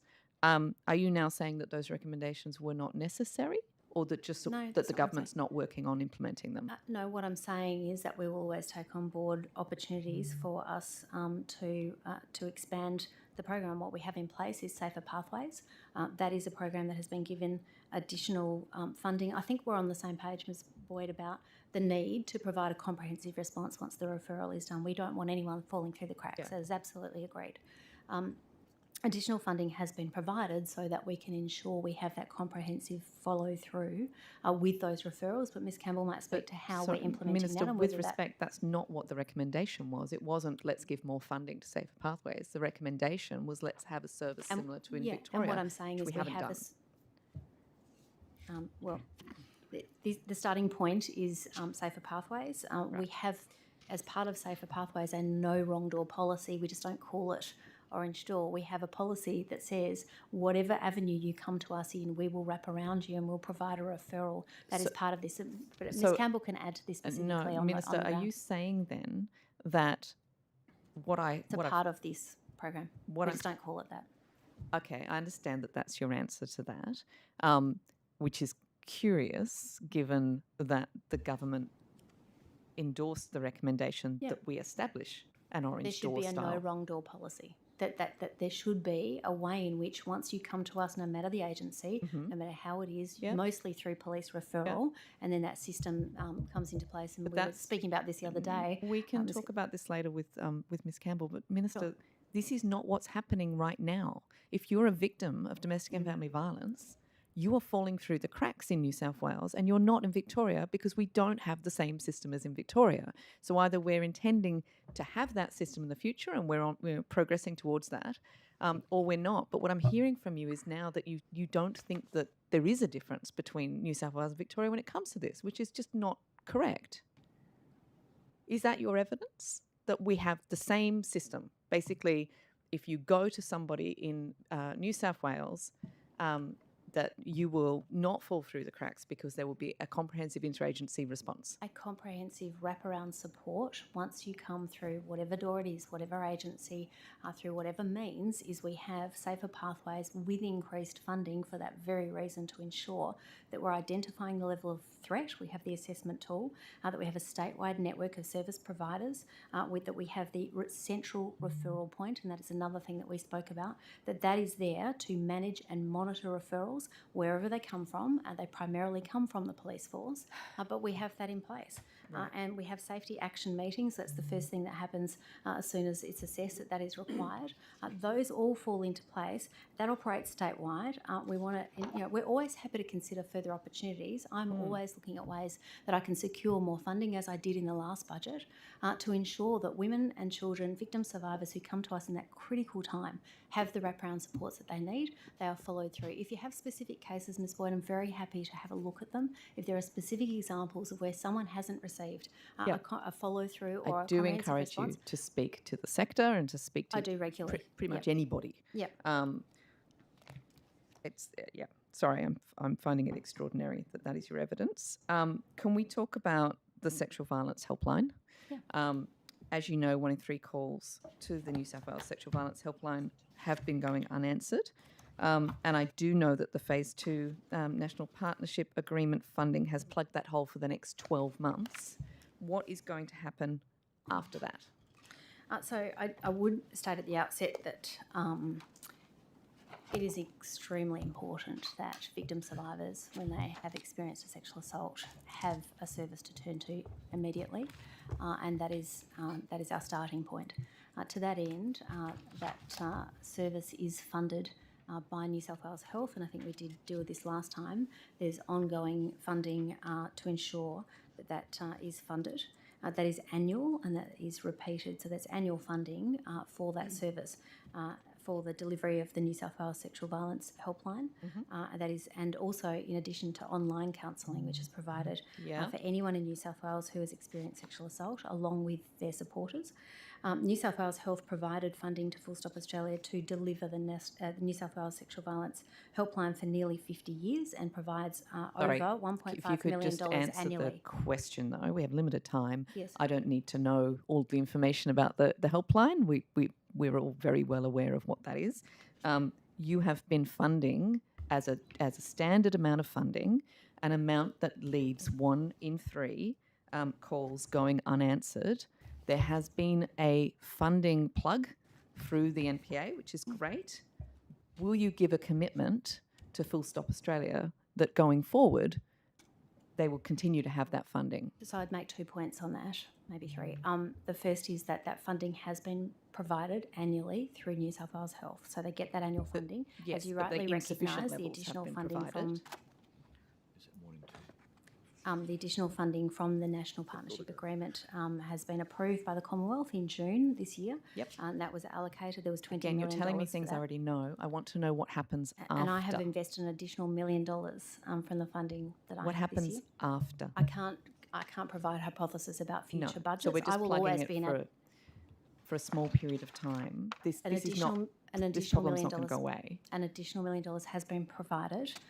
It is my intention to always advocate for more funding in future budget rounds. I can't guarantee, I'm not the Treasurer, I'm sorry, but I will be an advocate. That is my job. I'm the dedicated Minister for Women's Safety and the Prevention of Domestic and Sexual Violence. I will be advocating every day for additional funding for these services, particularly at a critical time when someone comes forward. Thank you. That does bring us to morning tea, which will make Mr. Mallard very happy. Little lunch. Little lunch for Sorry, Mr. I should Mallard. clarify for the committee, it's $1.2 million, not 1. Thank you. Be clear. We will be back at 11:15.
I trust you all had a lovely tea break. And we'll start again with questions from the opposition. Ms Sharp. Hello, Minister. Hi, Michelle. Can you let me know when the New South Wales Domestic Violence Death Review Team report is going to be released? Yes, that is, I understand, still progressing. Ms Campbell might speak to the specific when we can expect that. I know we have expecting... My understanding was that it was supposed to be out by June. Yeah. My understanding is it was delayed. Why was that? I don't have the state coroner. The whole of government response was sent to the state coroner, and my advice is that they needed a bit more time. I'm happy to take it on notice, Ms Sharp. Thank you. So just to be clear, the report will come out, but the government response is coming out at the same time. Is that the reason for this? Can I just... No, I have some information which might assist. I'll just try and find the specifics for you. But I'm advised that the Domestic Violence Death Review Team requested more time. So that's the advice that I've received. As you recognise, the report was tabled on the 24th of March, reviewing the 53 cases, setting out the recommendations.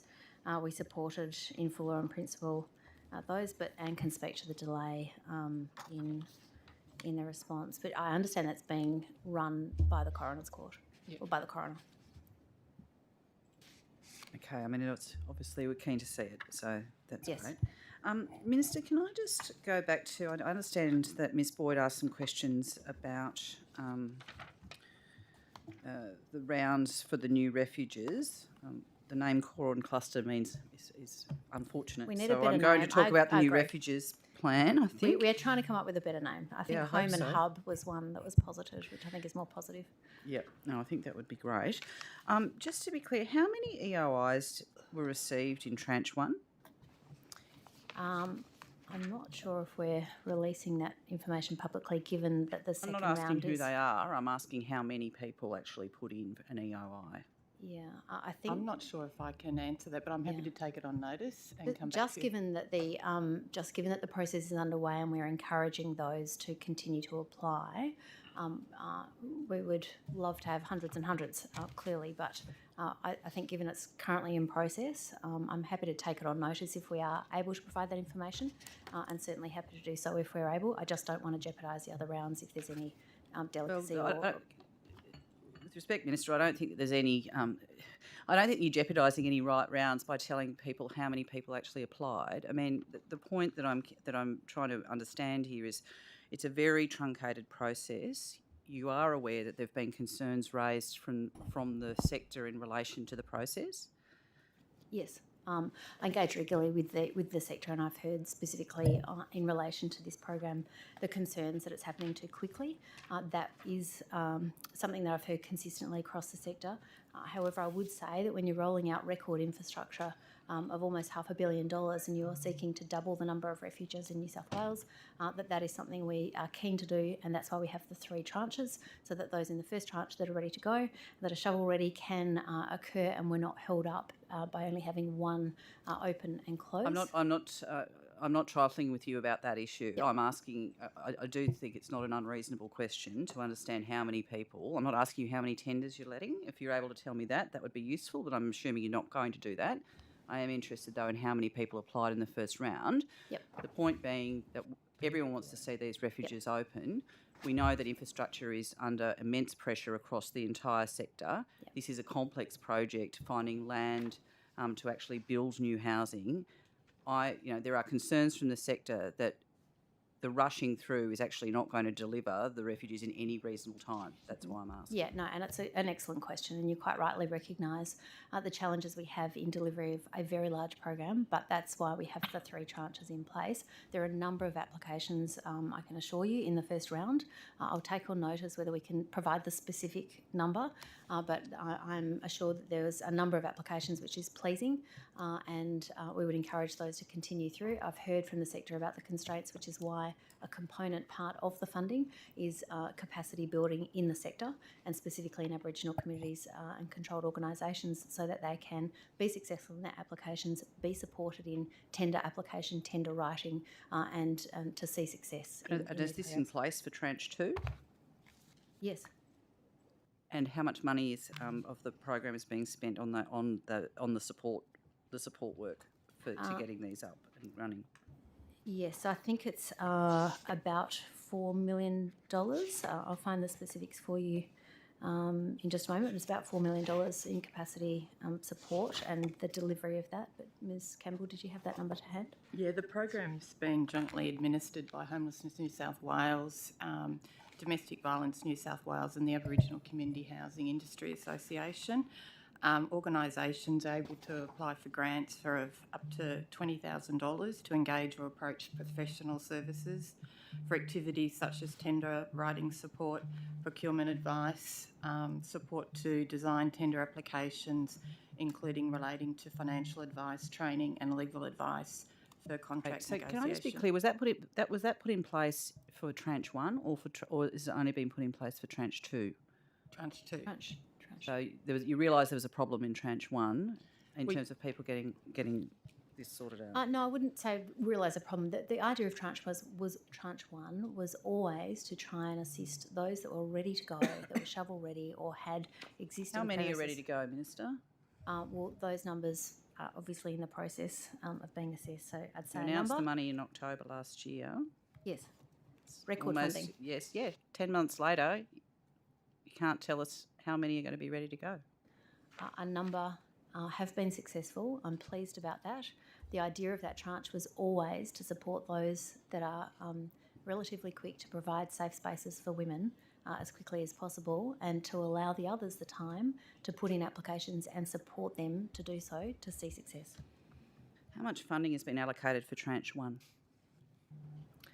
I'll have to take that on notice, unless Ms Campbell, you have that tell to me. hand. I can tell you in the budget, in the forward estimates for this financial year, 47.24 million. 47 million of what? whole 483. Is that it's about that? So 10%. 426. Yeah, so about 10% has been allocated for tranche 1. That's correct. And tranche 1 and tranche 2 is being you're not providing an extension for tranche 2 to get this sorted out. Well, there's sufficient funding in each of those tranches. We want to see the record $484.3 million But out just the to door. be clear, there's 47 million. Yep. It was announced last October. Yeah. And you can't tell me how many projects or when's the first door going to be opening? What's the time frame for I've this? said we'll endeavour to get that information to you. There's obviously, planning issues and implementation, as you rightly recognise, around that. But we want to see success in providing these safe spaces for women and their children. We're keen to do that. The point Terrific. was Obviously- that we wanted early success from those projects. So we Terrific. So wanted obviously those that were ready land to is go. a really big issue and the planning processes are very complicated. What discussions have you had with other ministers about this process, and have you considered talking to the Strategic Lands Board to actually identify land that would make it easier for organisations to get access to and build refuges on? Yeah, so we, Ms Campbell will speak to that more, but we have partnered with Land and Housing Corporation. We are keen to look at opportunities where there is existing government land that might be available. So we is also there, have is set there up an a active link. process to do that? Yep, I'm happy to answer that. Yes, we've been really active with Department of Planning and Environment. Also, we've spoken with Crown Souls. We've launched a register of interest for organisations who want to participate in the expression of interest, and we can assist them in terms of linking them with government assets, with Land and Housing Corp. Terrific. Can I also just add to that, in answer to your question, sorry, Ms Sharp, is I have spoken also with Minister Anderson in relation to Crown lands and other opportunities. He's very keen to support this program as well. Would you take on notice and give us an idea of how many locations you've been able to identify that are on government land? I'll take it on notice, yes. Thanks.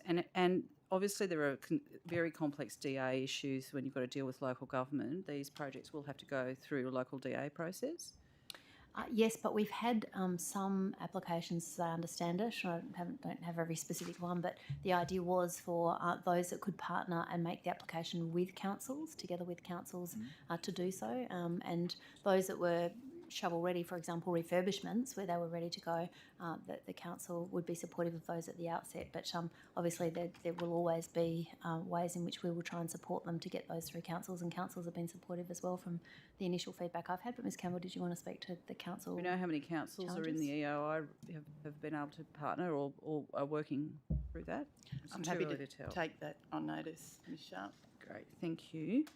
I just wanted to check the number of consultations that are currently in play for the women's sector, and particularly domestic violence and sexual assault. So, what do you mean by consultations? Well, so the sector at the moment. So the government's currently out consulting on the crimes legislation coercive control bill. Yep. Yes, I know where you're going. The New South Wales Domestic and Family Violence Plan. Yes. The New South Wales Sexual Violence Plan. Yes. They're participating in the core and cluster tranche 2 tender process. Correct. And they're dealing at the same time. They've got decreased availability of staff due to COVID. I'm sure. And we've got increased rates of domestic violence reporting and sexual assault rates. How and what are you able to do to try and make this more sustainable for the sector? I mean, let's understand, most of the sector are not paid people who do advocacy. They're people actually running refuges and dealing with survivors walking in the door in increasing numbers. How can we make this better, Minister? Yeah, and I've heard that from the sector, and this is a government that prioritises women's safety. That's why we have a dedicated Minister for Women's Safety and the Prevention of Domestic and Sexual Violence. We do have an ambitious program to provide priority support. I'm not talking about the program, I'm talking about how you actually support the sector who are doing the actual work that you were providing funding for, which we're very happy about, to actually do their jobs. Yes. I mean, I'm hearing, and our Shadow Minister is hearing, of massive burnout and just the number of requests coming from government to ask them to tell them what they think when they're actually just trying to deal with the people coming in the door. Yeah, so in relation to the national plans, I note that the national plan was delayed. There was obviously a change of government, and we have met with the ministers around the country to work on that. The two state national plans and sexual violence and domestic violence and the Aboriginal plan are all being consulted on so that we can try and achieve consistency with the national plan. I meet regularly with the department has Minister, round thank tables. you. I'm asking you about, is there any attempt to try and bring this work together, or is it just the way it is and nothing is going to be able to make it easier? You know, is there the ability to bring the sector together and deal with all of these issues in one go, to actually, try and streamline any of the process? I mean, you have some sort of ministerial advisory committee, I assume. I mean, how do we actually? I think it's actually coming to a critical point for these workers in terms of their ability to do their job. Yeah, and thank you. And so this is a priority of our government. That's our starting point. That's why we are not only having record funding, but ensuring we have a broad legislative program to follow through. We heard from the sector that they wanted investment in refuges, comprehensive investment. That's why we have those. The national plans, obviously, we want to get that alignment. I meet regularly with the sector through the council. Minister, what I'm asking you is, realising that there are all of these consultation things that are happening, and everyone wants consultation, we talk about this constantly, is there anything that you can do to bring the various consultations together to streamline the process for the coalface organisations that are doing this work? They're overwhelmed by the requests from government to tell them what they think, and we know what they think. They need more resources to actually get more people into the jobs and more housing. But they're being asked all the time what they want. We know what they want, but how can you streamline, at least lift the burden of consultation on them, because they've been telling us the same thing for the last 20 years? So, Ms. Sharp, I appreciate the input from the sector. It's critical and it's vital to our success in New South Wales with such a comprehensive program that we hear and engage with the sector regularly. We do so through ongoing roundtables, meeting with them to set out what the program is in relation to core and cluster, in relation to a number of the programs. So you're asking them to come to more meetings, so they're being asked to come to each have an engagement briefing. process where they all come together and that they can attend that remotely. We have regional roundtables as well to ensure that engagement is occurring, so we can hear comprehensively, not as a one-off, but as an ongoing engagement opportunity with the sector, because we know that is vital to success. We're also funding capacity building in the sector because we've heard exactly what you've said about the need to support a bigger workforce. So funding has been allocated to that, secured and allocated, and as being rolled out as part of the Core and Cluster program to ensure that we see success, but we also build up the sector in that area. I meet regularly with peak bodies and I'm not continue arguing to you have don't regular meet with them. I'm stakeholders. actually arguing that perhaps you're over meeting with them. In happy terms to be of criticised. actually finding a way. No, no. You're missing the point here. In a refuge, there is actually very few staff, and they're dealing with people who are actually coming in, but they're at the same time being asked to go to roundtable meetings and other meetings. I'm just asking whether there's any possibility, Minister, that you'd consider with your department to find a way to lift the burden. So we want quality consultation, but do they need to have as many meetings? And can we not align some of the consultations so that they can be done at once, rather than being doing in 4 or 5 separate tranches at the same time when people are out trying to find land to actually build new refuges? So I do meet regularly with the peak bodies for that very reason, Ms. Sharp, because I know that not every frontline service has the time to be able to meet. That's why we have the peak bodies in place, and I meet regularly with those so those views can be comprehensively put forward. We have the Domestic Violence Council, which I meet with, which has representatives on it. The Domestic and Family and Sexual Assault Council meets regularly so that we can have those updates.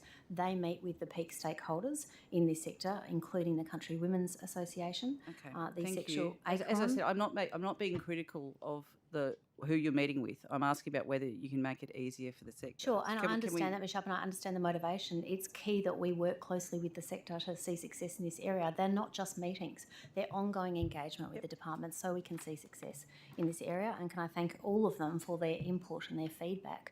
This is a comprehensive program because we've heard the sector say that they need more physical buildings, they need more resources, and they need more people in the capacity building sector, particularly in Aboriginal controlled organisations, to see success. That's why we're trying to cover a number of issues at the same time so that they can focus on those. We can get a response on the legislation, we can get a response on the plans, we can get those aligned, and we can get on with the job of providing more homes to keep women and their children safe. Minister, the announcement of the 75 new domestic and family violence refuges, it's been suggested that there's going to be need for more than 425 new domestic specialist and family violence staff to deal with those. What's the workforce planning strategy for this? Well, we has, as I've indicated, Ms. Sharp, we have, as part of that funding, capacity building built into that and funding for that, but Ms. Campbell might speak to that.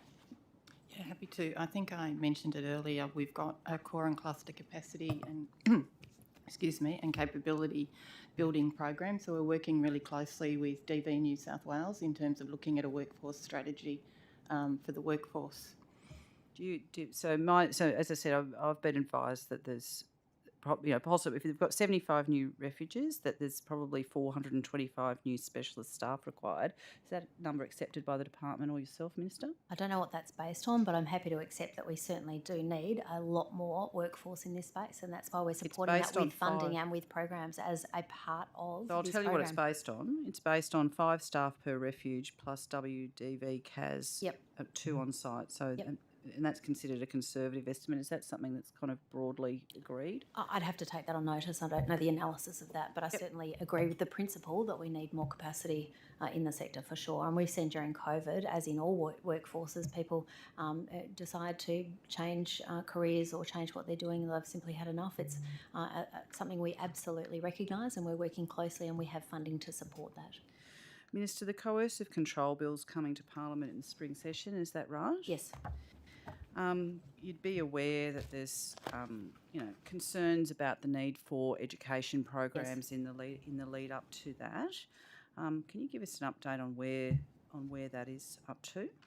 Where the legislation education campaigns in relation to this? Sure. A note, of course, this is being led by the Attorney-General, and while I was privileged to chair the inquiry, it is primarily led by the Attorney-General, and I understand he spoke to this during his estimates, but I can indicate that the absolutely critical part of the success of this coercive control legislation and implementation to criminalise the pattern of behaviour, which is coercive control, is education in the sector and the implementation period. So knowing that after we have a 12-month period at least for implementation, we will, once it once it passes as legislation, there is importantly the implementation period, where we know the success of this is based on international examples where Scotland learned from the example of Wales and England that implementation is key, and that is not only education of the police force and frontline services about how to accurately record a pattern of behaviour.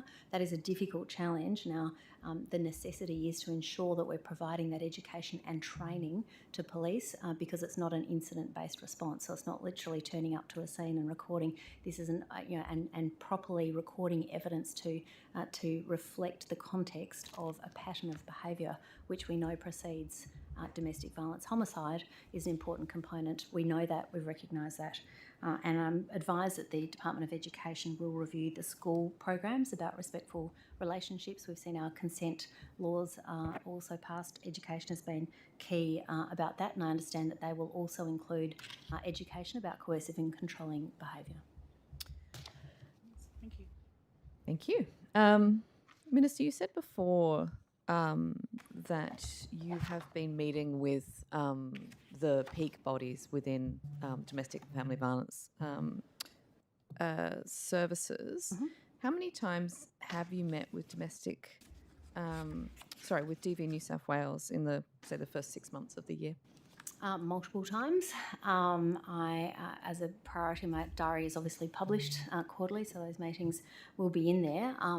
As I say, it's a priority to meet and hear from them and ensure that we are listening in an ongoing way. I have regular roundtable meetings with the peak domestic and sexual violence stakeholders as part of the Domestic and Family Violence and Sexual Assault Council, and I hold quarterly meetings with the corporate leadership group from a range of public sector companies. Okay. In relation to DV New South Wales, I'm just looking at your ministerial diaries. You've got one meeting down on the 13th of June. I don't see any other meetings just with DV New South Wales in those first 6 months. I can assure you I've had many meetings. Some are online. In fact, a number have been online due to the availability of DV New South Wales. We meet very regularly.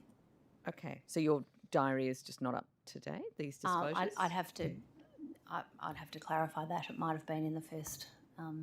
Perhaps I'd you have to could clarify that. come back to me. Yeah, but we've had many meetings. Okay, there's also a couple of so-called roundtables that you've put in here in your ministerial, in your disclosure summary.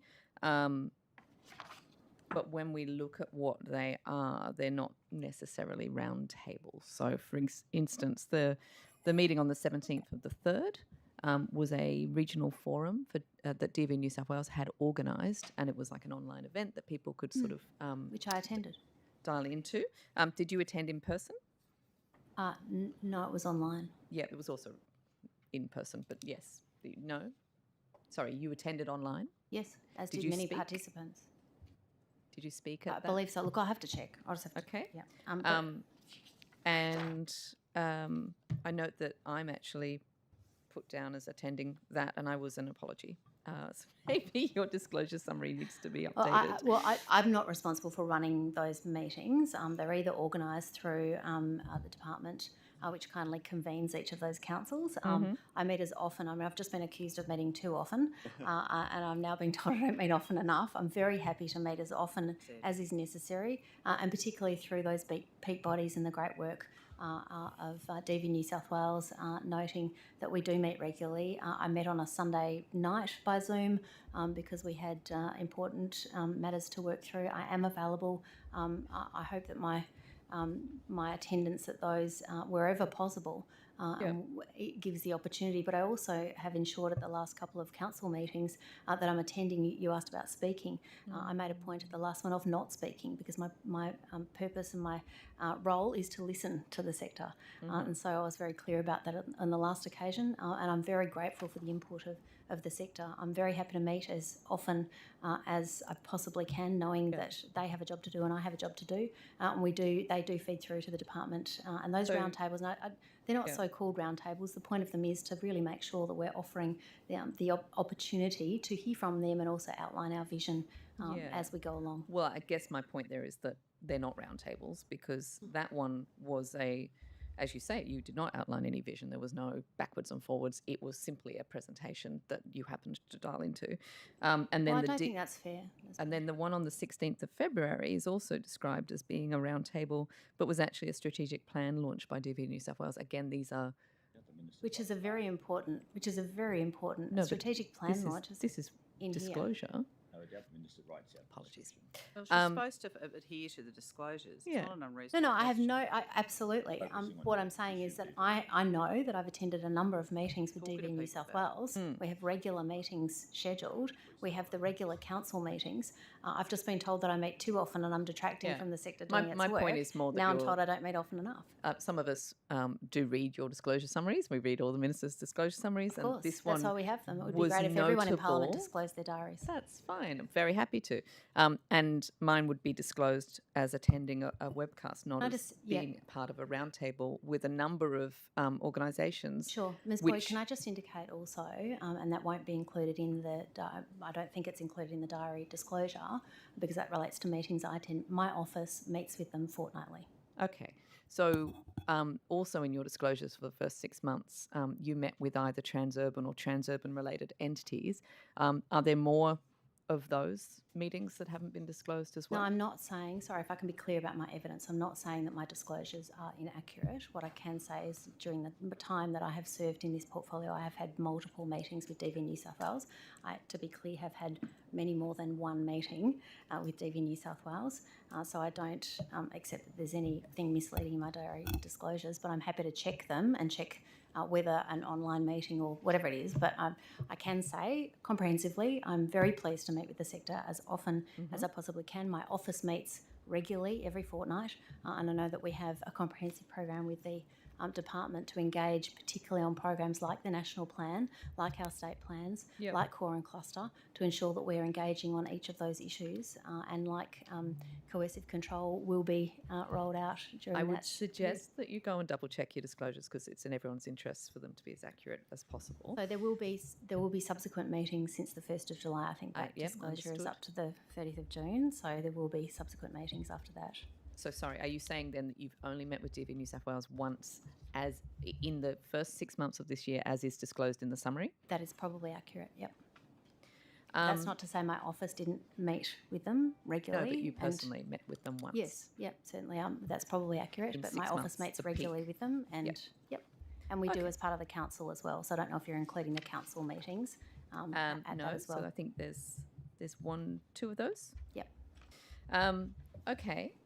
Moving on, I understand in the last, actually when we had estimates last time, we did talk about the funding that was coming from the federal government in relation to the tranche 2 of the National Partnership Agreement, where funding was being given from the federal government to the state government in relation to family and sexual violence. Yes.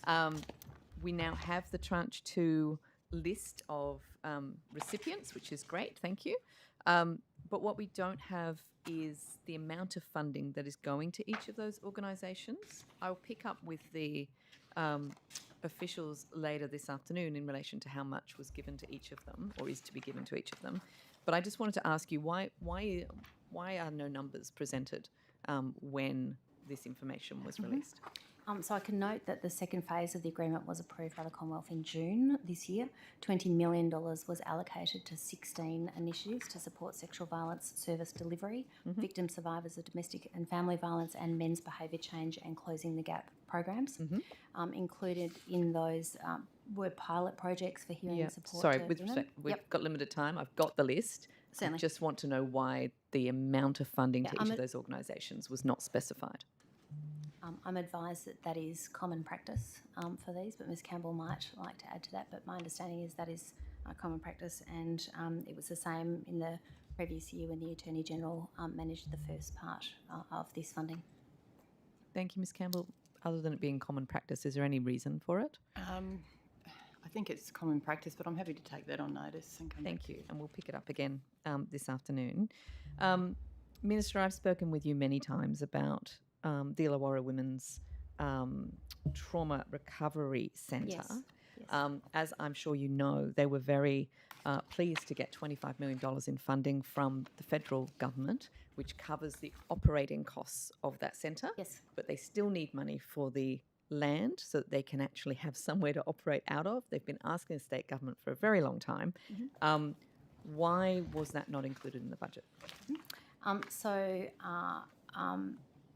That is, you quite rightly recognise, an innovative program. Minister Hazzard, I did meet with them in Parliament, as did Minister Hazzard, so I've met with them and also spoken with you directly about that. I understand that they have sought funding for, obviously, for the land. New South Wales Health has agreed or provided $50,000 to them to support them to develop a business case. Sorry, that for- was last year. They've already had that. They Yes. already did the business case. They put it in, Well, and then the government's ignored it. well, I don't think that's fair. That's the Commonwealth budget, year ago. obviously. I can't comment on this year's budget in relation to decisions made by the ERC. Those decisions have been made by the Expenditure Review Committee. So in relation to that part of your question, I note that they are seeking further funding to build that building, and Minister Hazzard has written to our federal counterpart following our meetings with them regarding the capital components of the proposal to see if there's opportunity for that to be part of that to pivot to services as well. And so we have made those representations. I understand that we await the federal government response. I welcome the opportunity to work with our federal colleagues to try and see Can if we I can just progress that. clarify then? So you're saying that instead of New South Wales government providing the funding in order for the centre to be able to operate, you're saying that the state government has asked the federal government to instead divide its amount up so that it can pay for the buildings and the operating costs, thereby leaving the centre pretty much worse off. No, we have met with them. We have advocated for that, and funding has been provided for the business case. So we are committed to providing support. That has been done through Minister Hazzard. We have advocated with our federal counterparts for some of that capital funding to be available for service provision. Yeah, I don't think you understand the. Well, no, I take that back. Well, sorry, we're waiting to hear back from them as Boyd. So Okay, they're ongoing but you keep referring discussions. to the business case, which is like, old news. It's like 2 years ago. But They were that was asking provided for by the state funding. government. They were asking for funding for the operating costs and for the building costs. They did that. They got the $50,000. They provided the business case as required. They had the support of local universities. They've got the support of all the things. They put that in. They didn't hear back for ages. We've had this in budget estimates over and over. Admittedly, when you weren't the minister in charge of this particular area. But let me assure you, we had all of that. They waited for a very long time. Finally, the federal government stepped in and gave them a 5-year funding guarantee, $25 million over 5 years. Yeah. The sector was delighted. And then they came to the state government and said, great, we've got this. Can we just have the money for the building? We've got this great, wonderful situation where we've got somebody to hold on to a particular site for us at a particular price. We just need that funding. Yeah. And instead of you advocating for it in the budget, you've written to the federal counterparts to get them to instead split that funding so that now it won't go for 5 years because some of it will be used for a building. Is that correct? So in relation to the past budget expenditure review process, I can't comment on that. It's obviously Cabinet in confidence. What I can say is there is a number of competing interests in this area for funding. What was funded was $700 million of funding for services. It's important that we continue that. I will always advocate for more funding. That is my job, and I don't think it's any surprise that I will be vigilant about that. But I can't talk about the decision-making of the ERC process. What I can talk about is the steps that are being taken, and there's always competing interests in this area. Did you advocate for the $30 million in streetlights that went into the budget? Safer cities. You're referring to the Safer Cities $30 program? million for anti-street harassment infrastructure, which I understand is effectively streetlights that should have been funded by infrastructure rather than through. Yeah, so I wouldn't be dismissive of that work. I think it's important work, particularly where it was launched in Parramatta, where there was a murder of a woman in that particular park, where lighting and CCTV would have potentially prevented that homicide. But nonetheless, Safer Cities is an excellent program supporting CCTV and lighting in areas to make safer areas for women. Nonetheless, that work is being... Let me just stop you there. The idea that streetlights is somehow all about safety for women as opposed to safety for people in general, that is not an evidence-based assertion. It's not something that the DV sector were calling out for. Of course we need streetlights, but that's an infrastructure issue. Why has that been dressed up as being about women's safety when at the same time we're not funding something as groundbreaking as the Illawarra Trauma Centre? Well, Ms Boyd, that work was being led by Minister Stokes as part of the cities and communities infrastructure work, so you'd have to ask. So you would think it would then be an infrastructure spend rather than a spend was for led by women. Minister Stokes. What's your view on the way that that was presented in the budget in terms of it reinforcing the idea that women are most at risk when they're out on the streets as opposed to at home, where we know that most women are actually killed by their current or former partner? Ms Boyd, my personal view is that whatever we can be doing to prevent further violence toward women we should be doing, and there's a range of initiatives across government to do so, and we have heard from women that they don't feel safe at night walking through a dark park where there was previously a homicide in that park, and whatever we can do to assist to provide additional supports and safer areas to make communities out of what is during the day a beautiful park where I saw your people riding and government made cycling a and walking. choice to fund streetlights and to dress it up as something for women as opposed to people in general, and made the choice not to fund a trauma centre which would help thousands of women get back on their feet after having been the victim survivors of domestic violence. And as I say, that was a Ms. Boyd, choice. Well, we heard, so there are a lot of competing interests, and budget processes make choices. I wasn't part of the ERC decision. I can't comment on it. What I can say is I'm an advocate for the sector. But in doing so, the Women's Economic Review, headed by Sam Mostyn, heard that women were catching taxis 500 metres down the road from the train station because they didn't feel safe walking through a park. Whatever we can do to support women in their communities to not have to catch a taxi home because of a dark park at night, I think is an excellent initiative. And I don't think it's about comparing one to the other. And I'm glad you raised that, because that group of people that was put together for this purpose of working out how to, I don't know, like we came up with streetlights and whatever else they came out with. Why do you think that group of people was put together instead of the Treasurer listening directly to experts in the sector who have been calling out consistently for funding for particular things for the last 20, 30, 40 years? Why did we not listen to them and instead put together a hand-picked group of people who then came up with streetlights?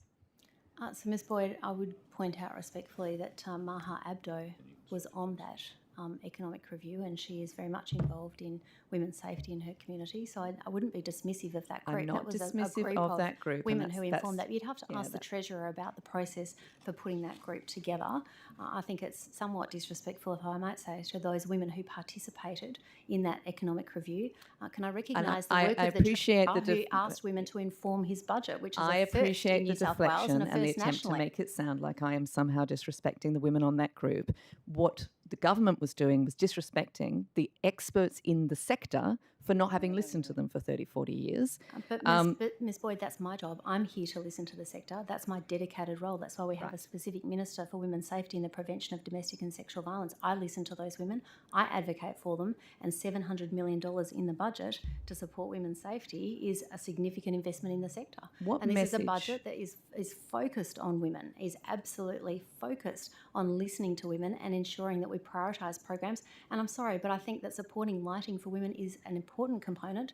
Please tell me that Supporting you're not lighting saying that's for not important. human beings. Yes. Yes. So it's an Yes, for infrastructure safer component. When we places, build a for new road, we build new lights. Because we know the sexual idea that then assaults we've can made it occur in those unsafe, circumstances, and and we want to prevent them. So because we've made a road unsafe by not putting the lights in the first place, and because women are disproportionately less safe than men, Boyd, we that's a therefore, when we philosophical fix policy that discussion. infrastructure problem, decide that it's for women. I think we can walk and chew gum. I think it's Okay. important that we find ways to provide safer cities, safer workplaces, safer opportunities But for you're women to not come walking forward. and chewing gum because you're funding those things and failing to fund the really vital things. Women walking that home at night, that when we the- heard that they're catching taxis, Ms. Boyd. I don't think it's fair to characterise that as less important or more important. I think it's important that as a government I'm just we not listen to communities, characterising and that's it as exactly what something was for done women. through the economic participation movement. Okay. So we're not going to fund, presumably, then the Illawarra Women's Trauma Recovery Centre. Is that what you're saying? That's not going to happen because we're waiting for the federal Well, I can't. funding. Ms. Boyd, that's not my evidence to the committee. My evidence is the work that has been done so far, the advocacy that has been done by Minister Hazzard and I to speak to our federal counterparts. I will always be an advocate in the next budget process for more funding. I have met with the Illawarra Women's Trauma Centre. I'm keen to understand how we can assist them. I'm always there to try and be a strong advocate with a number of competing interests in the budget process. What That's my job. message That's what I'm clear do about. you think it sends to women when we put the portfolio of prevention of domestic violence and sexual assault in with Metropolitan roads to the same minister? That you have a capable minister that's doing her darndest to try and make people of New South Wales improve the lives of people in New South Wales. And we have record funding to back in both portfolios. Would you have preferred to have just had one of those portfolios? It's not a matter for me. I don't make those decisions, I'm afraid. That's not her choice. Opposition. Thank you, Chair. Minister, thanks for your answers to the committee. I think we did get somewhere in the end on those questions about the Sydney Harbour Bridge and the Sydney Harbour Tunnel. I just want to clarify one additional detail. You've ruled out privatising the toll revenue from the Sydney Harbour Bridge and the Sydney Harbour Tunnel. You've indicated that the government has no plans in relation to the toll revenue privatisation for the Western Harbour Tunnel. You've ruled out two-way tolling on the Sydney Harbour Bridge and the Sydney Harbour Tunnel. Will you now rule out two-way tolling on the Western Harbour Tunnel? Well, there will be a toll. We haven't determined what that toll will be, Mr. Graham. That hasn't been determined yet. So I'm not asking about the toll. I'm asking about the situation you've just ruled out on the Sydney Harbour Bridge and the Sydney Harbour Tunnel. That's the Are existing you ruling arrangements will out- stay in place Yeah. for those entities, So- which is also your policy. So you're not ruling out two-way tolling on the Western Harbour Tunnel, as I understand No, that there's answer. no need for another scare campaign. What I'm saying, Ms. Drover might add to this is still in the tender stage, and what we have been clear about is there will be a toll on that motorway. This is how you pay for large infrastructure. When you're building 8 motorways delivered or in delivery, and you have $76.7 billion worth of transport infrastructure. But Ms. Drover might speak specifically to the Western Harbour Tunnel. Minister, you've been relatively clear in the end in these other matters. You've ruled out two-way tolling on the Harbour Bridge and the Harbour Tunnel Because they're in in relation existence. to the Western Harbour Tunnel. They're in existence. Yeah, so you're drawing a different position here. You're not Will be a ruling it in toll on or the ruling Western it out. Harbour Tunnel, and that has yet to be determined.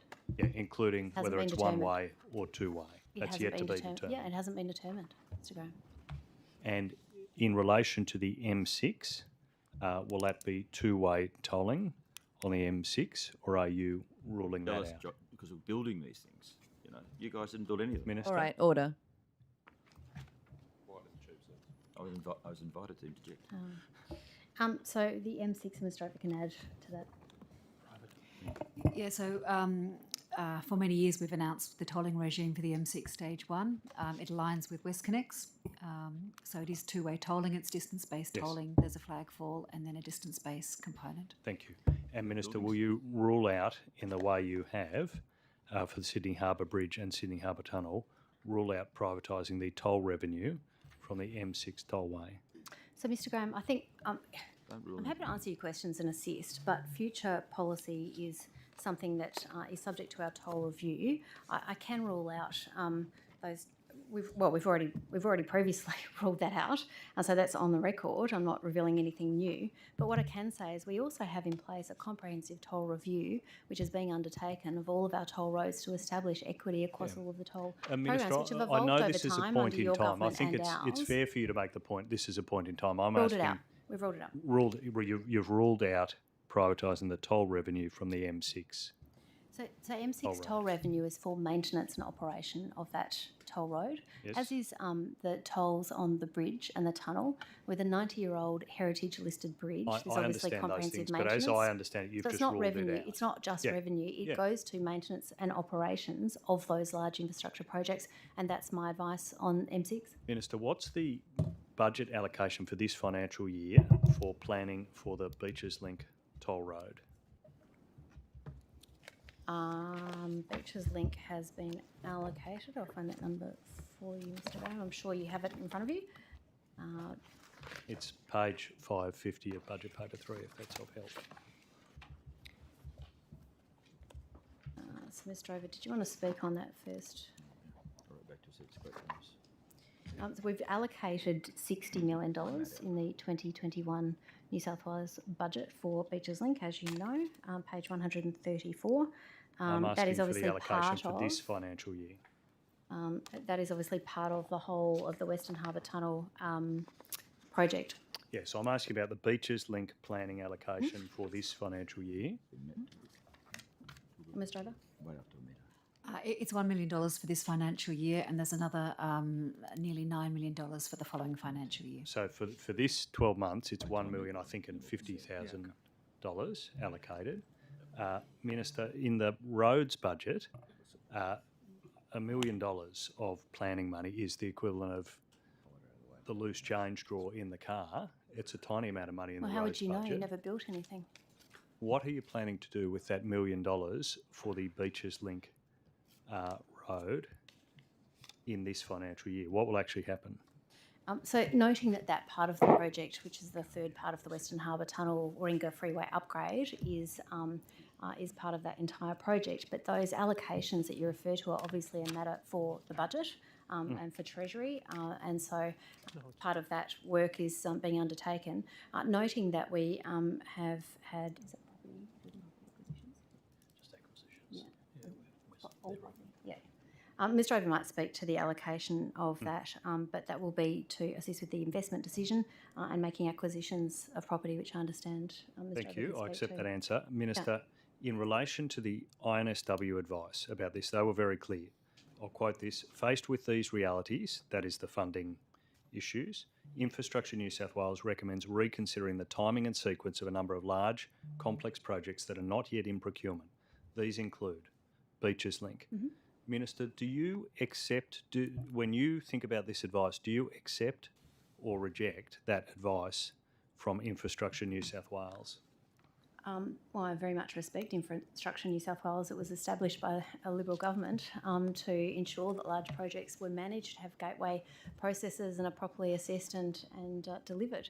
I respect enormously that advice. It's not about whether you respect it. I'm asking because you've said the government's pressing on with this project despite only allocating $1 million.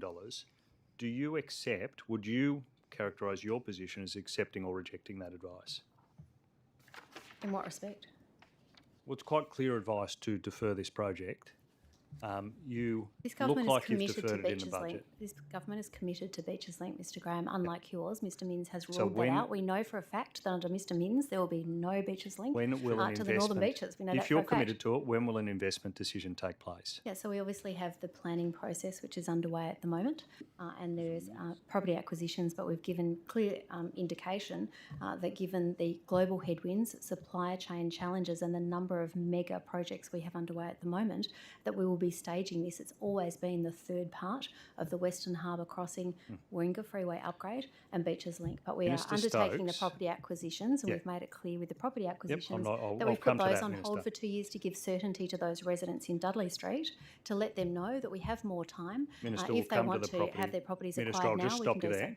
We'll come to property acquisitions. Sure.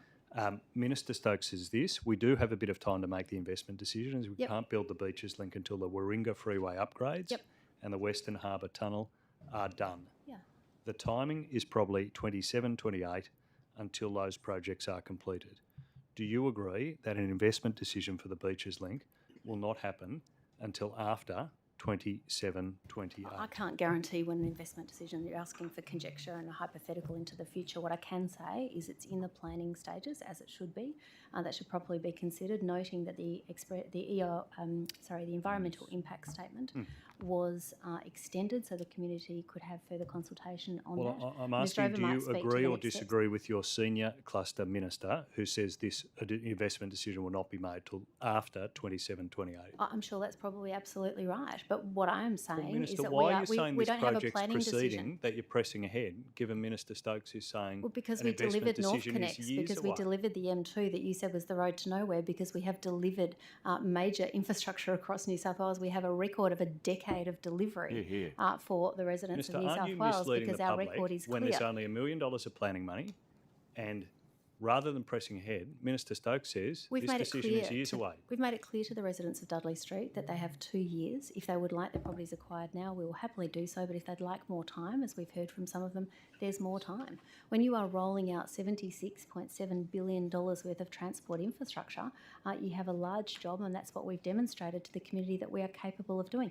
But you I'll have to turn be now to one of realistic the about other the issues challenges that, involved, and you've this been is still dealing in the with, planning Minister. stages, Mr. Graham. Minister, if I could put the question. I want to turn to the issue about e-toll glitches. And to your credit, you've been quite upfront about some of the issues here. I think one of the good things you've done is be really upfront early on about the scale of these challenges. On the 24th of March, you talked about the 45,000 customers who were charged with duplicate transactions. On the 31st of March, you made it clear that some of these people didn't have duplicate transactions. They had what was referred to as multiple duplicate transactions. There were 3,600 of them. On the 1st of April, you indicated that an IT upgrade had then caused a second problem for 78,000 more drivers. As of today, how many drivers have been affected by the problems with the e-toll system? Yeah, thank you, Mr. Graham. And can I, once again, I have publicly done so, apologise to ETAG holders who have been inconvenienced by these IT upgrades. My frustration is palpable. I have expressed that to Mr. Secretary in the strongest possible terms, and I am frustrated by it. My expectation is, and I've made it clear, that these upgrades, in whatever form they are, do not impact customers, and that is not acceptable. I have apologised for that. I will do so again. Transport has undertaken an audit at my request of these contracts to ensure that we are across the detail of why these things are happening. I apologise to impacted customers. It is not acceptable to have that impact to users. There are errors, I'm advised, but Mr. de Kock might speak to that, or Mr. Secretary, about what we're doing. It's a good question. Okay, no, well, I might thank you for that answer. I think it's important that we hear. And I might take an answer from the officials on this. Minister, thank you for that answer. I think, and you've been clear about that in the Parliament. I'm happy to take an answer from the officials if it goes precisely to this point. As of today, how many drivers have been affected by these errors? Thank you for the question. In regards to the first error, 40,000, and in regards to the second, which was the licence plate number issue, 78,000. And do we know of any other drivers affected by subsequent errors? These were the errors that occurred. And do we know of any other errors with the e-toll system that are impacting on drivers? I'd have to refer to Mr. de Kock on that. So thank you for the question, and maybe just to go back, I think it's very important that we actually put a new tolling system in place for the. Mr. de Kock, there's not time to revise this. We'll certainly come to you. I'm asking a very specific question. Do we know of other errors affecting drivers with the e-toll system? So there's as the Minister and the Secretaries mentioned, there was the 40,000 and the 78,000. There's also another issue with some of the addresses that was impacted about 14,000 customers, but not impacted any financials. 14,000. That's correct. Thank you. And Minister or officials, what is the total amount of money involved in these errors? We'll take that on notice. I don't know that we have that to hand, Mr. Secretary. Wouldn't have it to hand. It depends on how you define it as well. So if it was a top-up, for example. All right, we might come back so to we that, need Mr. to Sharp. I define think the that's, question. I'm happy to come back to But that. it's an excellent question, Mr. Graham, and I was disappointed. Yeah. They haven't made that very clear at the time, and I've expressed that to the Secretary, and I understand that steps have been taken to remediate that and ensure that those Minister, I things don't want to happen ask again. you just a couple of questions I about. understand that, all of the funds have been paid. My advice is that they have all been paid back, so there's not a dollar we'll outstanding. come to that. I want to ask about your knowledge about some of these e-toll concerns. Yep. Have you been made aware of concerns of people being told that this is a big mess when they ring up to try and clear it out, clear this up? It's best to hand in your tag and close your account. Are you aware of people being told those things? I don't know that that's the case. Certainly, we have a comprehensive program in place to ensure that refunds are executed quickly. But, Mr. Secretary, you might speak to that. I've certainly not heard that particular comment, no. Minister, are you aware of people being told not to use toll roads until this is fixed? No. Have you been made aware of concerns where money is being taken off cards, people's credit cards, while they're not using toll roads? No, but Mr. Graham, there are automatic top-ups in place, but if you have particular examples, you should let me know and provide them to me and I will investigate them. Yeah, and is one of the Have problems with specific- the... If you have specific examples of those, please let me know. I will happily look into them. Is one of the problems here that the system, which in the past has been able to look back, say, 20 months, can now no longer see back further than February this year, and so it's quite difficult to determine what the cause of the error is in people's accounts. Is that a concern that's been raised with you? Not that if you've got specific examples of that, Mr. Graham, you should bring them to me directly and I will look into them. But you're not. These concerns haven't been brought to your attention. You prior haven't to brought this. them to my attention, except for today. I'm asking I think if you're you've been just simply briefed trying on to. these concerns, Mr. Secretary can answer that. I'm certainly not aware of that particular issue. Mr. de Kock, is it February? No, not aware of Okay. that either. We might return to that issue with the officials. Minister, is your government considering an unsolicited proposal in respect to the M7? Yes. It needs to be Who fixed does- after who Labor does Day. that- Yes, the M7 and the interchange, yes. Yes. When were you notified of an unsolicited proposal in respect to the M7? It's noting that is publicly known, Mr. Mookie. It's not secret. Absolutely. We have an unsolicited proposal process set up by our government to ensure that we have a proper process around unsolicited proposals, and we welcome them where they can fill gaps. When were you notified? Of what? The proposal in respect to the M7. Well, that's managed through the department. So It is, but were you notified? We'll happily hear from the department, but were you actually notified about the fact that an unsolicited proposal has come in respect to the M7? well, yes, I've been briefed on all of our projects Yes, then can you across do 8 you mind then motorways just being perhaps delivered. telling me when were you briefed? I have to take that on notice. Was it Mr. before the Mookie. 5th of May 2022? I said I'd have to take that on notice, Mr. There's Mookie. I've been motorways. briefed A as car incoming. park. Did It's you? great news. Were you asked to approve? Sorry, the- just were to be you clear, asked- just to be clear, Mr. Mookie, if I may answer that. Well- So, as an incoming minister, I receive a brief. As an incoming minister, I received that brief in probably December. I'll have to check when I received it, but probably after being sworn into these roles, I would have received an incoming minister's brief. at Okay, that so it was time. in your incoming That brief. I don't know. I'll have to check, but I assume that's it would have helpful. been, given it's such a major project. Okay, But so- that is all managed by the unsolicited proposal Indeed. process. Can I Mr. just Mookie. ask you, No conspiracy Minister? here. And that is all separate from government. Minister, can I ask you, did you approve or object to this unsolicited proposal being fast-tracked immediately to stage 3 of the process? That is an entirely separate process from government, Mr Mookie, which I think you know. So, that is managed by Infrastructure New South Wales. I'm just asking you, It is therefore, a Minister, to process say, which this government set up for that very reason. and we will pick it up, trust me. But I'm asking you specifically, did you approve the decision to fast track the consideration of this I don't think I proposal to possibly could have. stage It's 3? it's managed under the unsolicited proposal process, Mr So that Mookie. requires advice to be provided to the relevant portfolio ministers as well. I've read the policy. And so I'm asking you, was a decision to fast track this proposal immediately to stage 3 made by you, or was it made by your secretary, or was it made by the secretary of DPC? Because they're the only 3 people who Mr have the Mookie, relevant it's a separate authority. process. So it's So, very Minister, clear you're that's leaving a open the impression that you did approve it, or you were at least notified that it was going But straight it's all to separate from me, stage Mr Mookie. So I'm just, and therefore, so simply say you didn't. It's not that hard. Mr. It's not a Mookie, those particularly considerations complicated form part of a process. question. I receive an incoming brief as an incoming minister. From time to time, I am updated on the status of those projects, as I should be, as I would expect. I don't believe it has been fast tracked. I think that's It should another be. scaremongering campaign on MCL your Well, part. to be clear here, Minister. Those decisions on stage 3 would have to go to cabinet in any event, Mr. Well, Mookie. to be clear here. Not sure what you're trying, what it's conspiracy you're Minister, dreaming up just today. Before you, perhaps before you launch your attack, you just might want to hear relevant Okay, facts I'll make it here. clear. I did not, Mr. Thank you. Mookie. I That's could not helpful, have. Minister. I don't have the capacity to, and I But- have not. But Ms. Drover might speak to if you're actually No, interested no, in to where be that's fair, up to. I think Mr. Sharp might need the to speak to process. this. Mr. Sharp might need to speak to this, not Mr. Drover. Mr. Well, Sharp. I can refer it.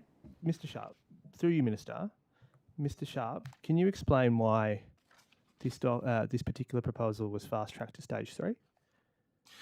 Thank you for the question. The proposal wasn't fast tracked, as the minister indicated. There's stage gates, and those stage gates are being followed, and it's in stage 3 at the moment. Would need to go to cabinet for an approval, but it has gone through the other stages. It hasn't been fast tracked. So can you then explain, Mr. Secretary, or through you, Minister, Thank you. why at the time that the public disclosure was made,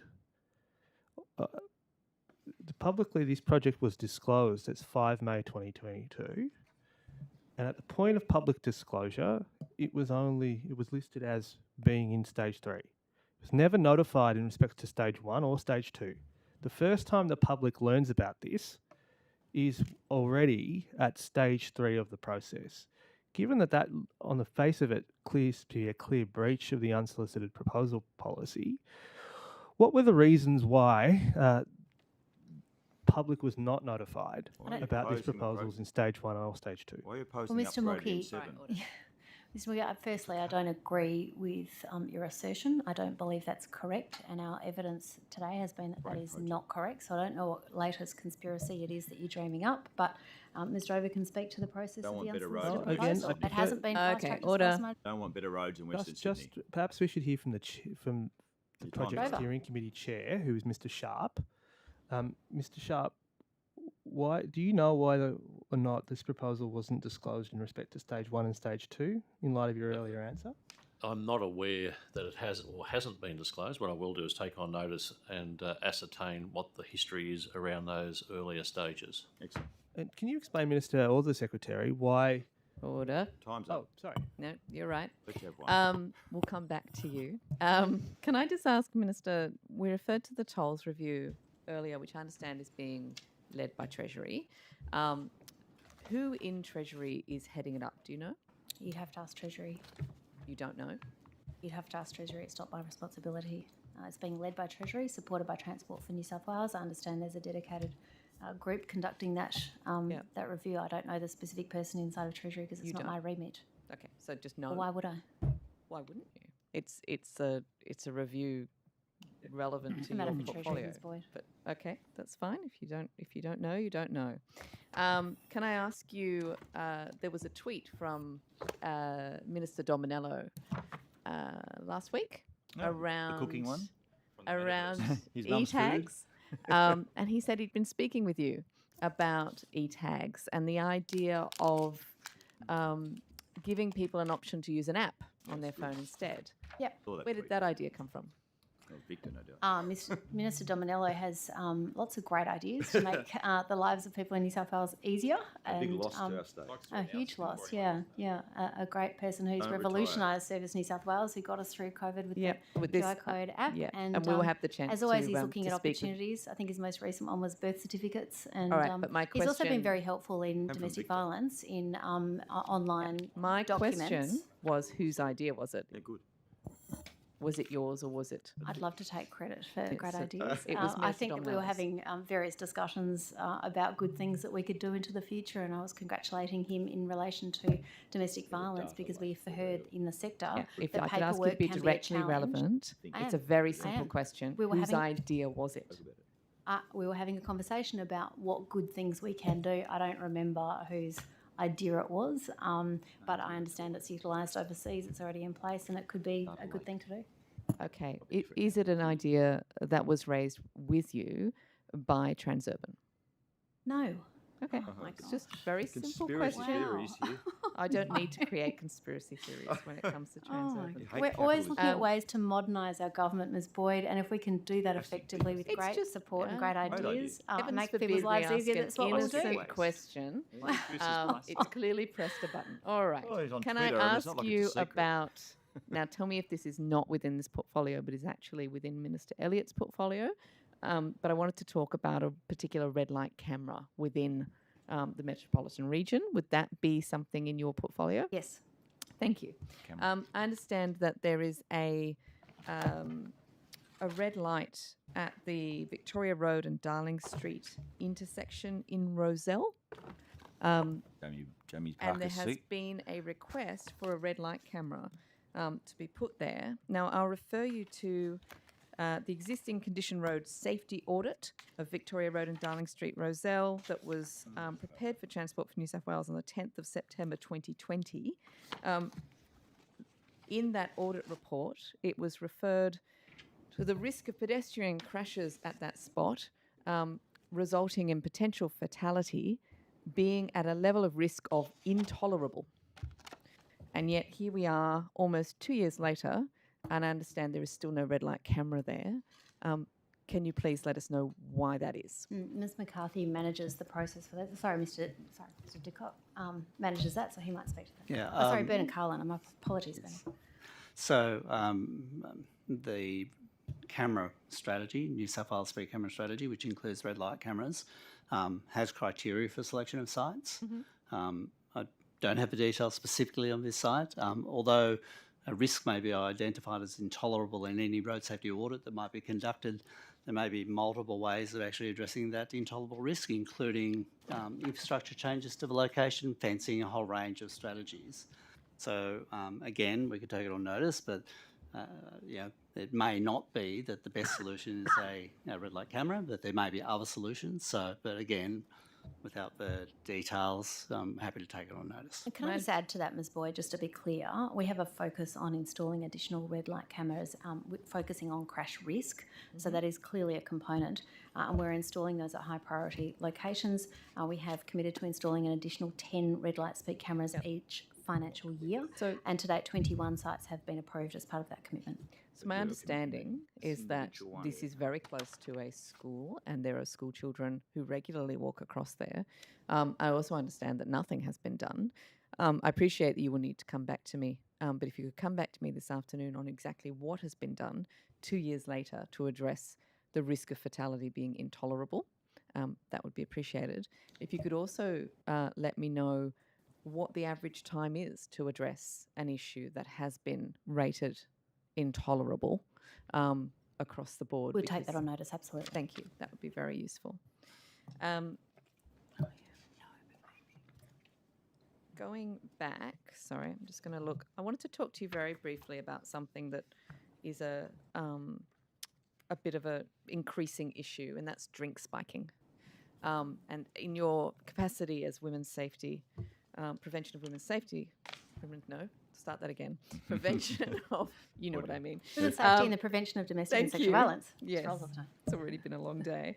I wanted to ask if that's something that's come onto your radar. I did ask the Attorney General as well. Yeah. And whether you have I don't know, had any sort of discussions or any ideas around what we might do to stop. Yeah, no, it's an excellent question, and I haven't specifically had discussions on that, but I know that we have a range of issues that we could be addressing, and I'm aware of incidents in Newcastle as well in relation to needle use. Yeah, in these needle areas. spiking. And anything we can be doing to keep women safe, I will be a strong advocate for, and this is something that we should be doing more about. And certainly, I know that I'm happy to work with the department to look at opportunities for us to look at initiatives in that space. We should be keeping women safe. They should be able to go out at night and enjoy hospitality as we open up, and support them in doing so, and work with the sector and with the hospitality industry to keep them safe. I understand that this is one of those issues that crosses across, responsibilities for police, for regulation of licensed venues, and how well they're enforcing and reporting. It seems like one of those areas that is perfect to fall within your portfolio responsibilities. Is there any plans to bring those different parts of the government together to try and work out what you could do? I certainly am. I'm happy to get involved and roll my sleeves up. I'm certainly happy to be an advocate. I think there is a role for liquor and gaming here for the regulator, and there's certainly a role for the hospitality industry. I'm very happy to advocate for further steps to be taken. Thank you. Sorry, I've just forgotten the other thing I was about to ask you, which is very useful. Let's turn to domestic violence leave. As you recall, there was a little bit of controversy earlier in the year in relation to the 20 days of domestic violence that the Sydney Trains deal was trying to strike. And at the time it was reported that you were not supportive of that agreement because you were looking for something more across the government. Where have we got to with ensuring that we have a certain number of paid days of leave for domestic violence? Thank you. Can I say that supporting survivors of domestic and family violence is an absolute priority and of paramount importance to me. That's my job. And under our government, 10 days of paid domestic and family violence leaves was implemented for the entire New South Wales Public Service in 2019, in January 2019. That has been in place for some time. I'm pleased that the federal government has caught up to that, implementing 10 days as well, and that is available to all public sector employees as defined under the GSE Act. We're working through proposals, but it's important to me that we have a consistent approach across all of New South Wales government, because we know that domestic violence doesn't discriminate by postcode or by what union you belong to. And I have to say I was disappointed that Mr Classon's and Labor's union mates have never raised this with me before. It's never been a priority for them prior to these industrial negotiations. All of a sudden it seems to be an issue for them. And that's unfortunate that they have sought to politicise a very serious issue for us across the sector. As a government, we will be committed to doing what we do across all of the sector. We would never agree to politicise or to prioritise leave for one sector over another, particularly in relation to unions. Is 10 days enough? Oh, we can always do more, and I think it's important that whatever we do is across the whole of the sector.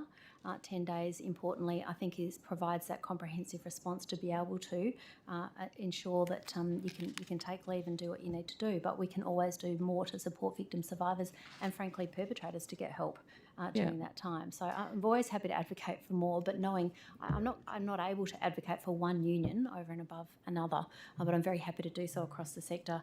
But what is I'm happy to have conversations with them, but for them to raise it in the midst of an industrial negotiation. What is the policy of your government in relation to the number of days? Is your policy to stay at 10 regardless, or is the policy at the moment we have 10 across all of the public sector employee? All public sector employees have 10 days of leave, and the federal government has caught up.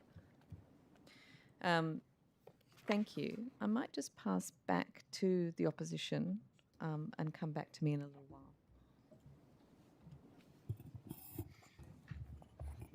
Yeah, I can pick up some more. Just in respect to that question we were talking about before, Minister, can you outline what exactly... Which question, sorry? So this is about the There were unsolicited many. proposal. The US one, yes. Yeah. Can you just outline who exactly is the proponent of it? Look, that's with the... well, Mr. Over can speak to that. Yes, it's WSCO. And who consists of WSCO? My understanding is it's a three-part owned by Queensland Investment Corporation, the Canadian Pension Fund, I'll get that name wrong, Canadian Pension Investment Fund, and Transurban. Okay, and what are they proposing? The Daily Telegraph. Estimates. Look, that proposal is obviously subject to the unsolicited proposal process. I wouldn't want to provide further commentary in relation to that while it's under consideration. Break up the car park. What exactly is the Queensland Investment Corporation, the Canadian Pension Plan Investment Board and Transurban asking in exchange for their proposal? You'd have to ask those who are assessing independent from government under the unsolicited proposal process. That might be Mr. Sharp then. Well, Mr. Over might seek to add to that, but there is a separate process. I've been very clear about that in my past answers. I don't know what conspiracy you're looking for. There is a separate process to government, and Minister. that's where it sits. It's a really straightforward question, and I believe that the person who might be Ms. Drover, of course, if she's in a position to assist, but otherwise I'm sure Mr. Sharp can assist. What exactly are... What do you have against Miss Drover? She's very very knowledgeable on all of these capable, but issues. the only Mr. reason I Rocky. just make... All Mr. day, Rocky, she's very good at this. We're assessing the process. My respect for Ms. Drover is well known throughout the assessments process, Minister. But I was just going to say, the question, and the only reason I'm asking perhaps Mr. Sharp, because apparently he's the chair of the Proposal Steering Committee, so perhaps he might know, what exactly is Queensland Investment Corp, Canadian Pension Plan Investment Board and Transurban seeking as a part of this USP process? Firstly, the USP process is confidential, and to be quite honest, a lot of the proposals evolve during the discussions in the various stage gates. I'm not sure which committee you're referring to that I chair, but what I do understand is that this proposal is still going through stage 3 and it's still being assessed. Well, there's two committees that apparently you both chair, Mr. Sharp. It says it is chaired by, or perhaps it is Ms. Drover who chairs it. Is it the Secretary or the Deputy Secretary who chairs it? But someone from Transport for New South Wales is chairing the Proposal Steering Committee and the Assessment Panel. Someone that's public. Someone is. Who is it? Not you. No. So So- it's not Ms. Drover or myself. Well, So we'd have to it's- take on notice that particular committee and perhaps can we come back in? Is anybody else details who's on it. here aware that they are chairing it? I'm aware Michelle was. of the committee, but neither myself nor the Secretary chair that committee. Well, there's two of them. There's a project steering committee and there's an assessment panel, and apparently someone from Transport for New South Wales Minister is chairing it. Yes, indeed. We are doing the assessment of the USP in concert with others in government. Okay, we'll pick it up this afternoon, perhaps. Minister, I might just come back to one of the other things you've devoted some time to, and that's the damage to the state's roads as a result of the rain events. As a result of what, sorry? The recent rain events Yes. over the course of the year. Yes. Minister Farraway has been really upfront in his part of the portfolio about the damage in regional areas and the scale of the damage, including the cost of that damage. I want to ask you, in the metropolitan area, what is the cost of the damage that's been done to roads in metropolitan Sydney as a result of those rain events? Yeah, thank you. And noting quite rightly, as you recognise, the unprecedented rainfall events that we've had. I now know a lot more about potholes than I ever thought I would, and Mr. Collins has kindly explained it to me. But we have a number of potholes, which is why I asked for an audit in the area. We've repaired over 14,000. I think the 14,508, I might be, give or take. Clearly, it's difficult to repair those while the rain is occurring. You need to wait for them to dry out, and so that set us back. But we prioritise those of the greatest risk. I can take on notice the cost of that repair if that assists you, but noting that we've repaired the equivalent of two times the size of the Royal Botanic Gardens, or I think in my you've taken favourite, that answer on that question. repaired the on notice. equivalent, though, Mr. Graham, importantly, of 3,785 volleyball courts. As you've asked people to report potholes, many of those, of course, won't be on state roads, they'll be on council roads. Doesn't matter. How many... right, so the Doesn't matter, potholes that are being 131700, yeah, so 131700 or the Feedback to Go website or app, you can download those. We also have, we will And of the potholes that have been reported, how many are on state roads and how many are being maintained by councils? we'll have to get that number to you. But clearly, if you feed that information in, we will direct it to councils where appropriate, and we will get those on our list. And we've also funded councils to repair their pothole responsibilities as well, knowing that for some, the largest damage is in some of those local roads, and we need to get onto those. Well, Mr. exactly Collins and I right. spend So- quite a lot of time working through those. So, Minister, for a council, if a pothole is reported on a council road, and the majority of these are on council roads, Yep. you send them the information to say you've got a pothole here. What financial assistance has been provided Yeah. since those rain events to those councils? So we pass that information on to those councils. I'll have to take on notice the dollar amount of support that's been provided, but can you help? Since those rain events. Ms Mears can help. Thank you. So we've provided $15 million in funding to Blacktown, Hawkesbury, Northern Beaches and Wallandilly councils. In addition, we have provided some assistance for pothole repairs to councils on their behalf. So that's four councils. What about the other councils who are reporting significant damage? Outside of those four, we are working with all of the councils. If they seek funding, advance cash payments or any assistance for us, we are working with them. They are the four that have sought funding assistance. And we also provide. Ms Mears, Mr. do you Graham, know if I the might given assist. $15 Sorry, million if I could just has assist been provided? on the other councils, sorry. We provide technical assistance to those other councils as well, where they No, but no funding to date, Minister. from those that asked. Sorry. So we've offered assistance to all of the affected councils. Those four councils I outlined have sought our assistance financially, and we've provided that $15 million. In addition, we've provided support in the form of repairs for other councils. I don't have that information. So, Minister, is the position you're putting, and along with your agency, that the reason other councils haven't been given funding to fix the potholes on their roads is they haven't yet asked for that funding? I'd have to check whether they have asked or whether there's been other requests, but certainly we are here to ensure that we get potholes fixed across New South Wales. Yeah, But, I can confirm we've offered assistance to all the flood-affected councils in Greater Sydney. If they haven't sought funding at this time, we may be working through applications with them as well. How many applications have you received? I'd have to take that on notice, Mr. Graham. Okay, thank you. Minister, how many potholes have been reported on those council roads where the great bulk reported or repaired? Reported. I'm asking firstly about reported, given this is where the great bulk of the damage has been done. Yeah, I'd have to take that on notice, knowing that, I'll take that on notice. And how many have been repaired? I'll take that on notice as well.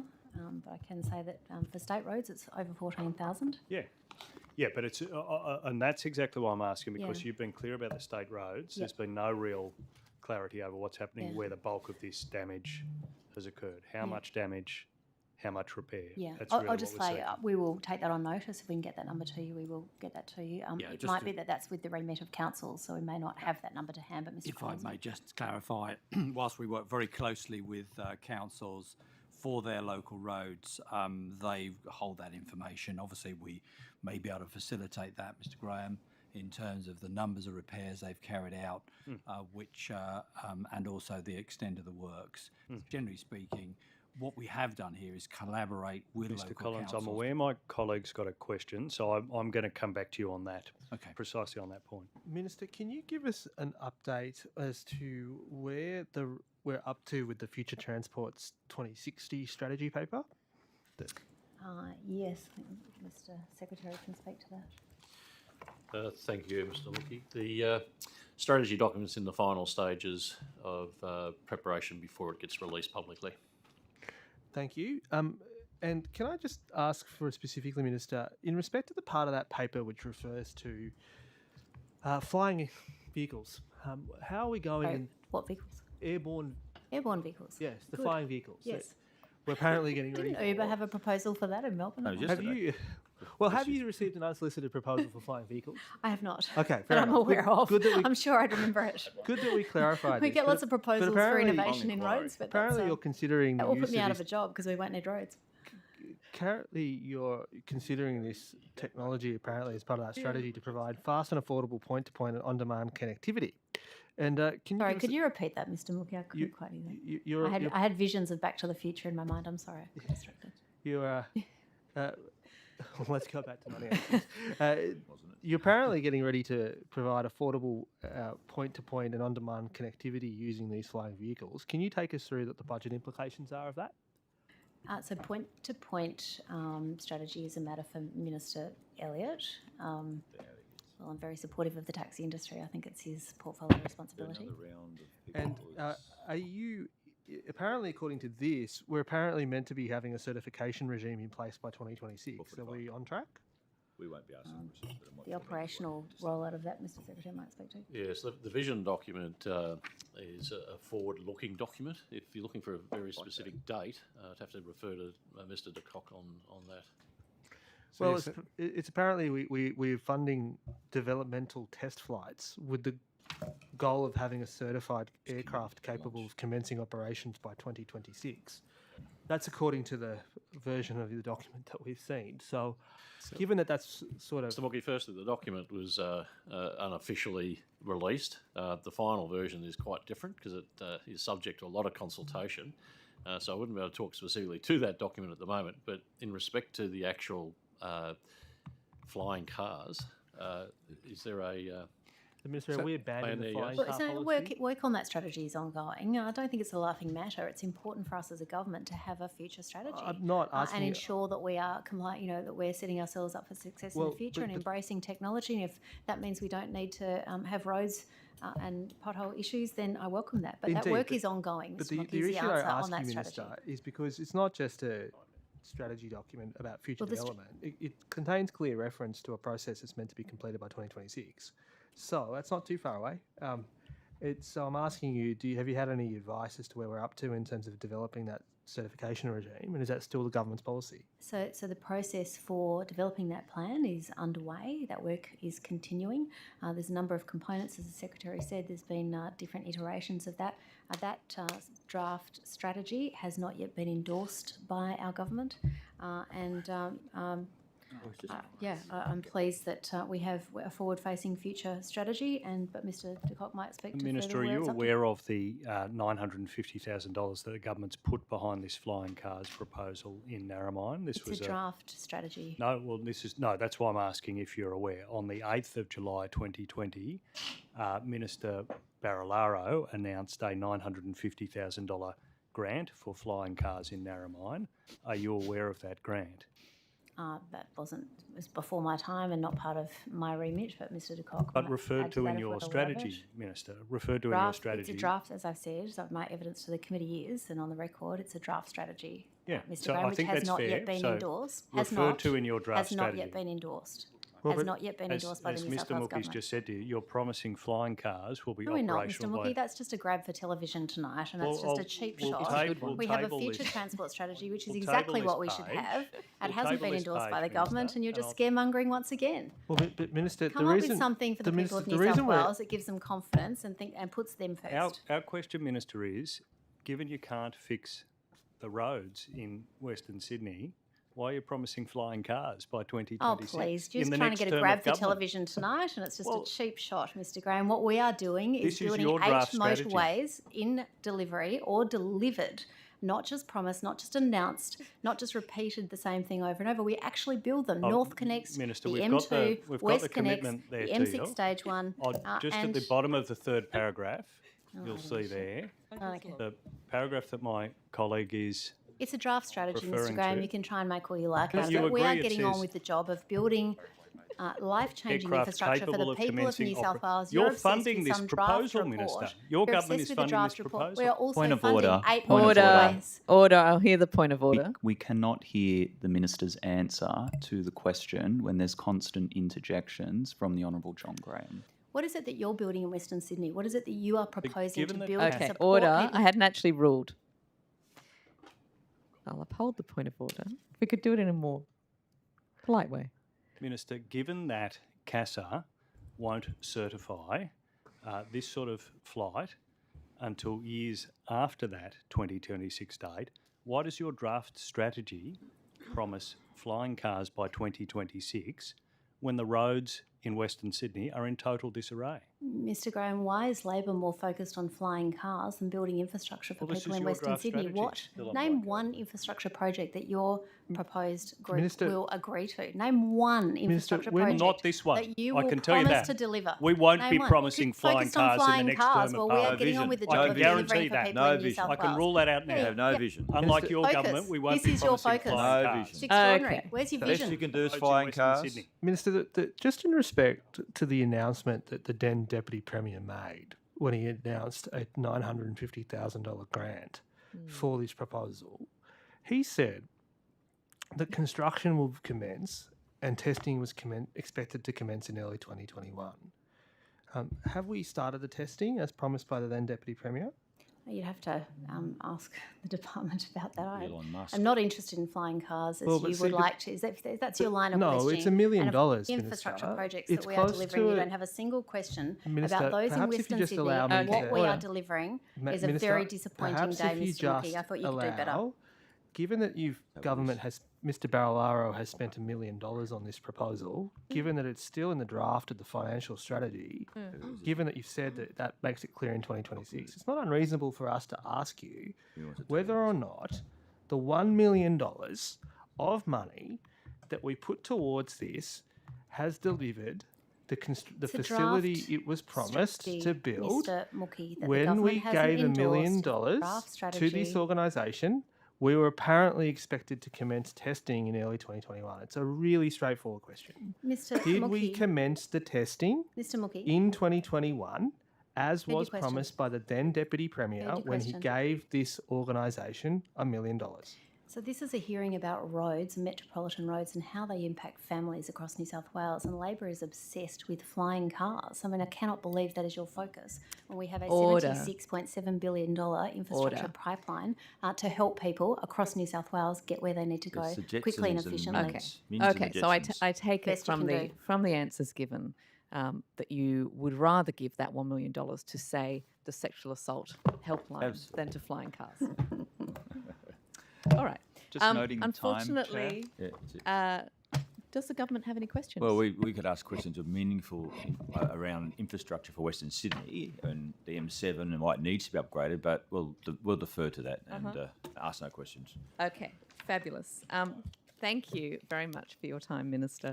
Thank you. We will be taking a break now and coming back just with the officials in the afternoon. I wish you all a pleasant lunch break. Thank you.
Thank you very much for returning. Hope you had a good lunch break. We'll recommence with questions from the opposition. Thank you, Chair. Thanks to the officials for reappearing this afternoon. I did just want to place on the record again our view that while we're very grateful for your attendance in the morning, it's certainly not required from the opposition's point of view. The Minister's entitled to bring whoever they like to the session, but we do feel it's not at our request that we have you there for the morning and don't direct questions to you, but we're very grateful then for this session to work with you.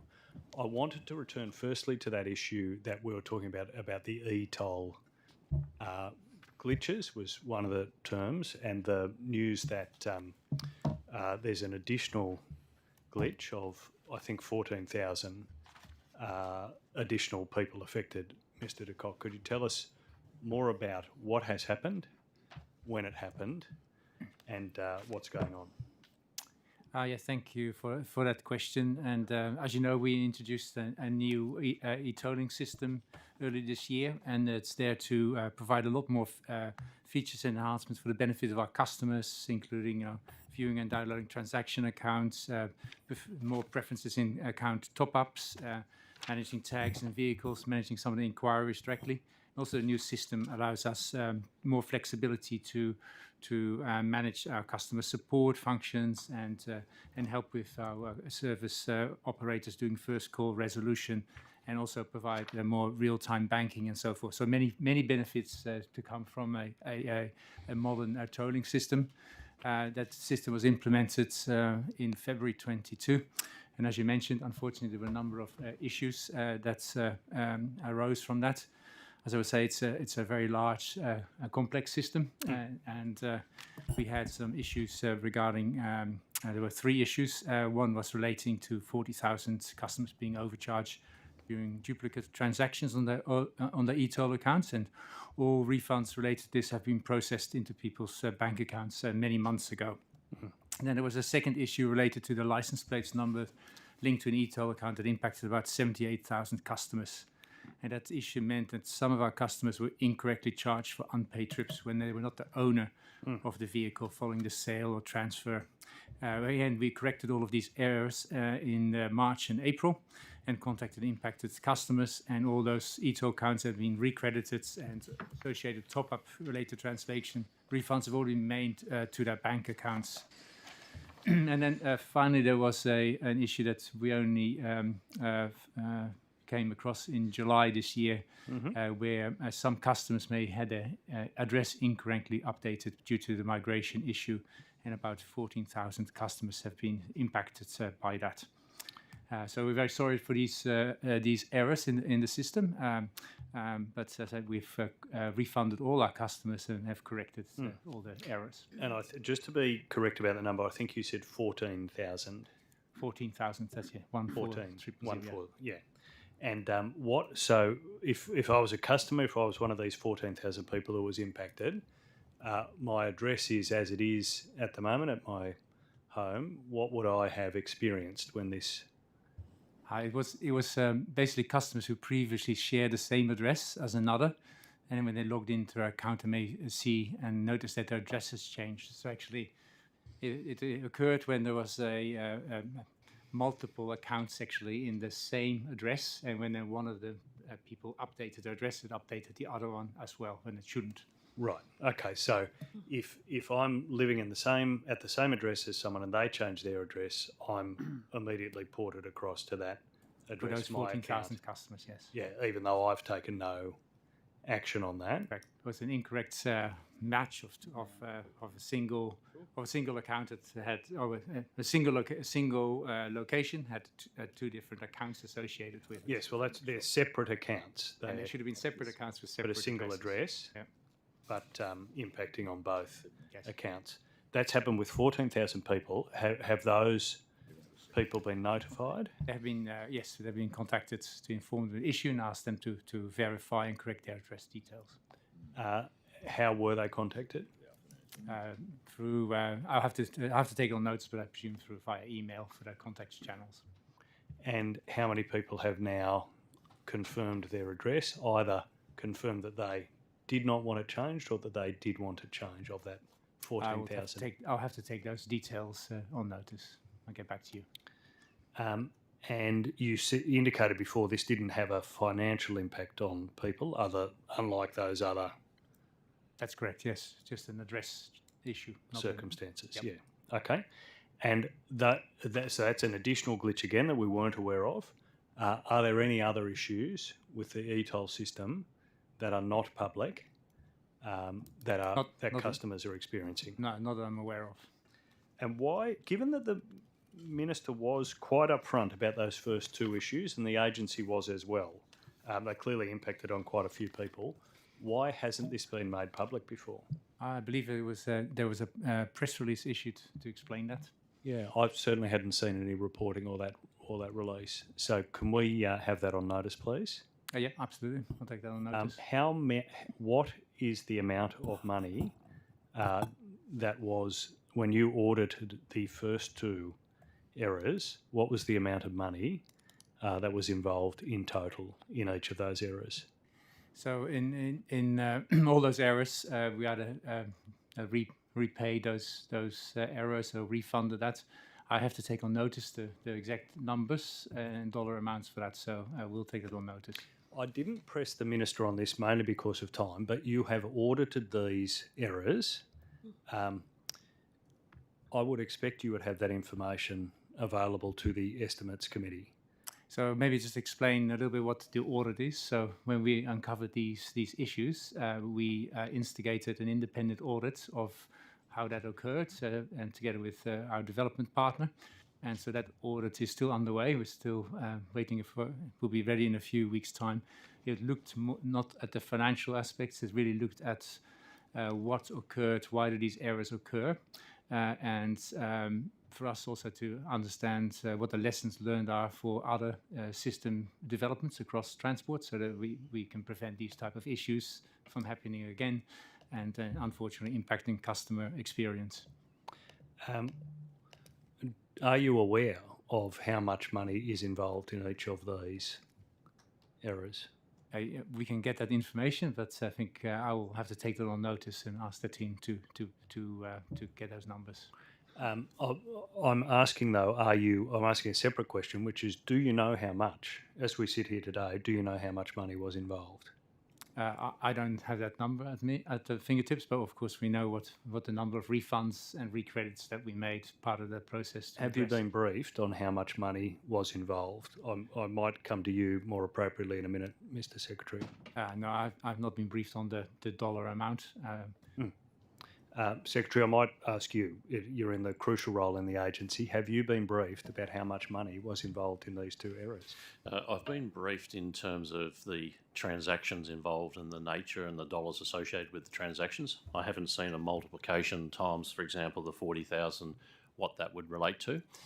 As I indicated this morning, it's actually quite complex because, for example, if a account was within $1 of it being topped up, it would be topped up. The top up would have been pulled forward by 2 or 3 days.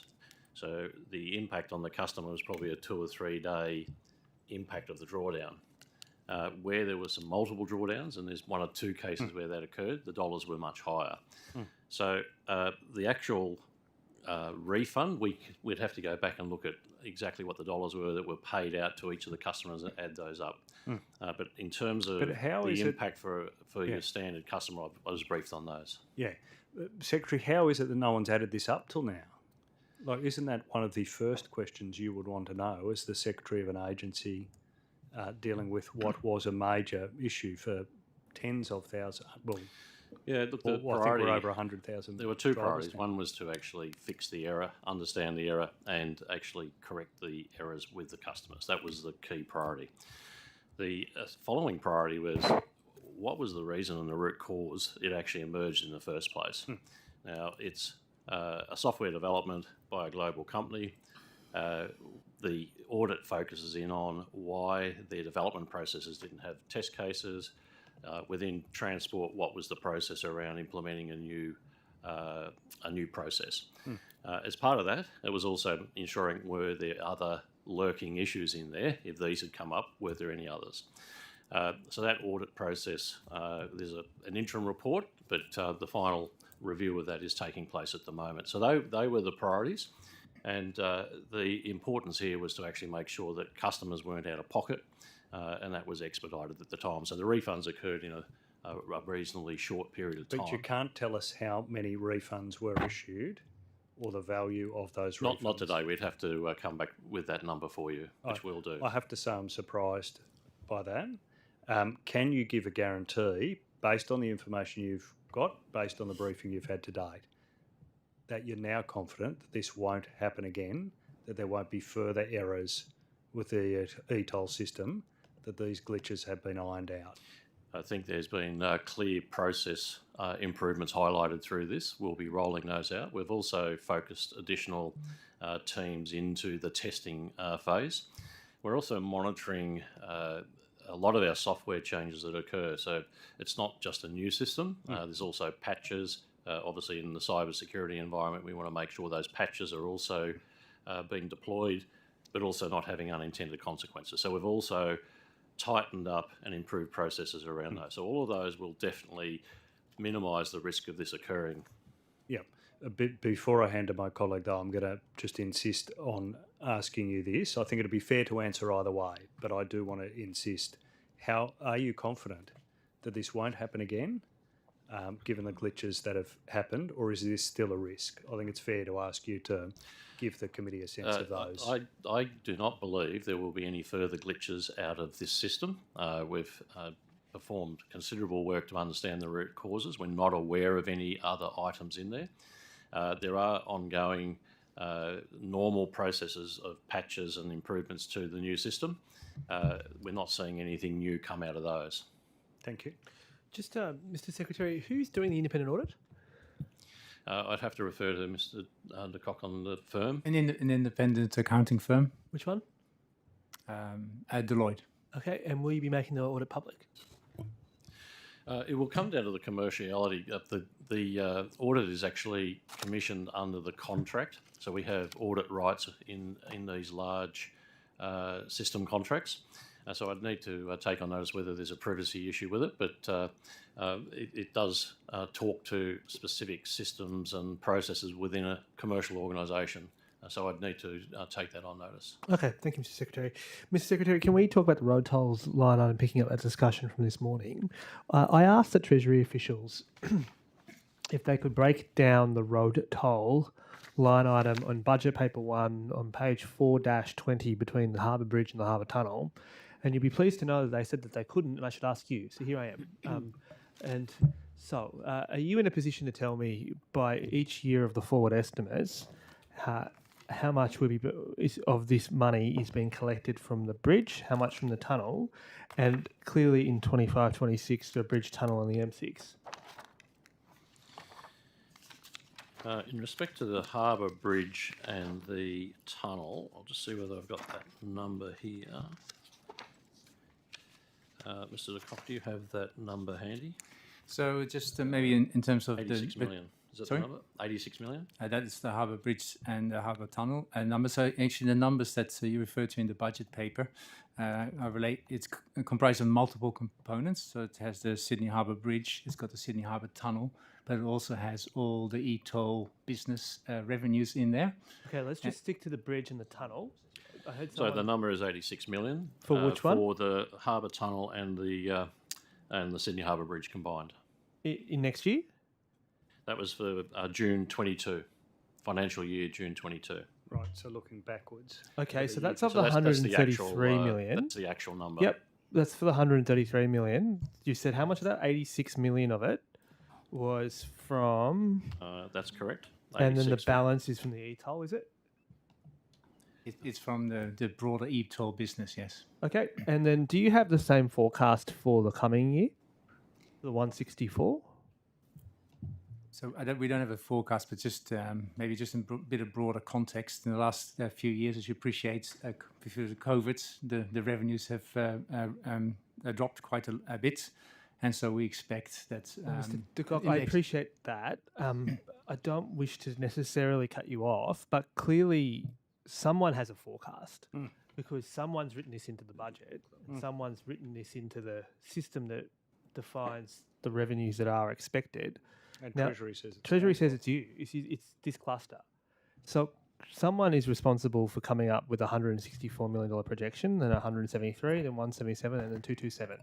So Yeah, we don't have a breakdown of the forwards here, but certainly On we can take notice- on notice what each of the build-up is. If, Yeah, if can we that's what you're can just requesting. by each year, that would be really helpful. And I'd really appreciate it, and I do thank you if that's possible to break it down by the three components. But just in respect to 25, Be the four components then in the 25 and final- 26 Yeah, would be M6 the would be in fourth there as well. component. So that $50 million revenue jump that takes place between 24, 25, 25, 26, that's the projected revenues that will come as a result of the opening of the M6. Did I hear that correctly? The M6 in there, plus it's the bounce back from pre-COVID if you're looking at the Yes, historical the volume numbers. growth. Right. Yep. And how many people? What is the expected average daily users of the M6 in that 25, 26 years that's given rise to that projection? We don't have that information here. I'm not sure whether we. Yeah, can I suggest that we do take that on notice and provide that forward breakdown? Please, Because Ms. our Grover. Treasury's numbers, and we just need to confirm what is in that forward estimate. Thank you. But just to be clear, they deny that it's their numbers and they said that it's your numbers. So I did ask them to provide it on notice too, just because I had anticipated that this might take place. So I would appreciate if we can get what the average daily user number projection is for the M6. Do you have that number independently of this forecast? We can take that on notice with the forecast and bring that back. Okay, thank you. Can I also just get, what is the actual annual maintenance cost of the Harbour Bridge? I can assist with that. So with the operating and maintaining costs are associated with the driver aid services, our security on the bridge, also our maintenance contracts. Sure. And the tunnel and bridge revenue also goes towards the asset management contract for the harbour tunnel. So let me just grab the amount for you. So we have got... I'm happy to take it with the tunnel if that's an easier figure to report. Yeah, it might the Harbour be. Bridge and tunnel, the annual maintenance costs for both. I've got the, but they haven't given me the total here, so bear with me a moment. But we're looking at 105 mil together. The both of them? Yep. Okay, 105 million. Was that this year or for the coming year? That was last financial year. Yeah, and what's the annual, how much does it go up each year? I haven't got the other years here, only that one, so I'd have to take that on notice, Mr. Mookie. Thank you, I do appreciate that. Mr. Sharp, the thing I neglected to do was stop and ask you, was there anything after the minister's session that you wanted to update the committee with? Yes, two things. Flying cars. I thought this would be a priority issue for you. I'm happy for you to deal with that first. The flying car initiative is actually out of the regional department or the regional agency. It's actually run out of that. We did have some references to it, but it's actually not an initiative of transport. It was specifically out of that agency. Comes out of a regional investment attraction fund, for your information. There's a press release in 2020 apparently regarding that. Unsolicited proposal for the M7, M12 intersection. Mr. Mookie, you were asking about the expediting of that to stage 3. Stage 2 unsolicited proposal was actually finalised in August 2020 and was put up on the website and disclosed at that point, so it's a couple of years ago. This has been bubbling along for a while. In respect to stage 3, as we indicated, that is still underway. We're still awaiting proposals. There's various market estimates that have been worked through, and that is still in process. I might just pick up from there if that's okay. Have we figured out who's chairing from Transport for New South Wales, who's chairing the assessment panel and the steering committee? Yes, I think Mr. Over tracked that down. Yes, they are members from my division. Okay. So there are separate chairs for the two separate governance groups. Why then is this disclosure in the name of the Department of Enterprise, Investment and Trade? Because that's the department that manages all unsolicited proposals, Right. and they're That's then been taken allocated over. to the relevant agency So the questions that I was hoping we could get an answer from is what precisely is WSCO Proprietary Limited, which consists of Transurban Limited, Queensland Investment Corporation and the Canadian Pension Plan, proposing to do? So WSCO, who are the current concession holders of the M7, they are proposing to widen the M7, also deliver the M7 M12 interchange, and also deliver the final stage of the M12, which is the M12 East package. Chair's indulgence, I might just ask one very quick just to finish. And in exchange for widening the M7 and the other two matters that you referred to, what are they asking for? Well, they're still in the stage 3 process, so they need to come back to government with a binding offer. So they are firming up the planning process They've for given you an undertaking. indicative offer, a non-binding offer? Like what is their non-binding offer? Or at least even in general terms, are they seeking in exchange for funding this particular initiative? Well, the primary part of their proposal is to widen the M7. Extra capacity will obviously generate additional revenue. And then they're looking at what the costs of doing those works may be, and therefore what funding requirements will be required. So they're not doing it for free, I presume, or offering to do it for free. I presume that they are asking for something. Well, in the approval to widen the M7, as I said, that will generate additional capacity because you'll have an additional lane in each direction, and that will generate additional revenue, which can go towards funding the proposal. Frankly, it's a car park at the Thank you. Mr. Mookie, would you mind if I just clarify my previous answer? I gave you only... sorry, Chair, do you mind? No, please I go gave ahead. you Sydney Harbour Bridge only. For 105, Sydney Harbour Tunnel's an extra 17.5 million. And I'll take the other questions on notice. Apologies. Thank you. Thank you. Ms. Campbell, if we could pick up on where we left off on a few of the different lines of questioning I was directing to the Minister. Firstly, the Commissioner of Women's Safety, we were talking about where that's sort of up to in terms of recruitment. If I understand it, sorry, is that you, Mr. Tidball? Initially, okay, if that will assist the committee. Sure. I'm particularly interested in where the recruitment is up to, but also what that remuneration level will be. I understand it's a band 2. If you could just clarify what that is. Yeah, thank you. The position has been advertised. I will provide the role description to the committee. The applications close this week. In terms of, and if I may, Chair, I just wanted to address the question of where the position sits, which your questioning this morning touched upon. Mm-hmm. It sits in the strategy, policy and commissioning area, which reports to Ms. Campbell, and I thought that the point to be made there is that it sits very closely with child protection, commissioning in that area, housing and homelessness, and clearly in terms of the range of trauma services and supports, it will have access to policy formation and strategy, but also can be located proximate to the commissioning activity of the department, which hopefully will be beneficial in terms of the dexterity of that role. I should now refer to Ms. Campbell. In terms of the remuneration, I do not have those figures on me, but I'll certainly provide them today. Thank you.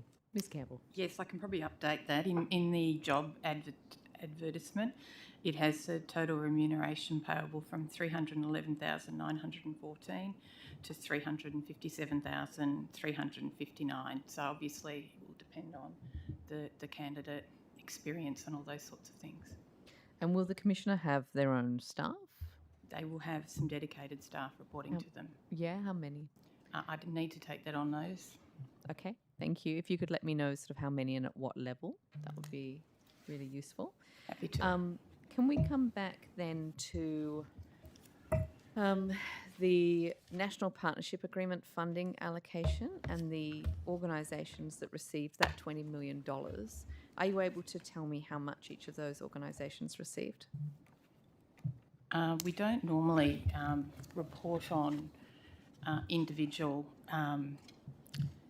allocations to services, partly because until within the contract there's GST, but I'm happy to take that on notice and come back to you, because I do know that we do report some programs and what funding it is, so I just need to get some further clarification. Okay, that would be very useful just to understand, even if you want to clarify that it's without any GST if applicable. That would be really handy. We also talked about the core and cluster and the way in which the expressions of interest and the timetables were working. Was there anything else you wanted to add to that in terms of, I think I cut you off on when the Tranche 2 timetable would be finished and when the Tranche 3 would commence? Yeah, I might just sort of, without preempting the outcome of sort of the EOI and the EOI process and the request for tender, the outcome we anticipate from that RFT, based on the current assessment of those proposals submitted for Tranche 1 EOI and the budget available, that proposals that have proceeded to RFT for Tranche 1 should be successful in that process. So all of them? Right, okay, all right, that's useful. And so then in terms of Tranche 2, when will they move to RFT?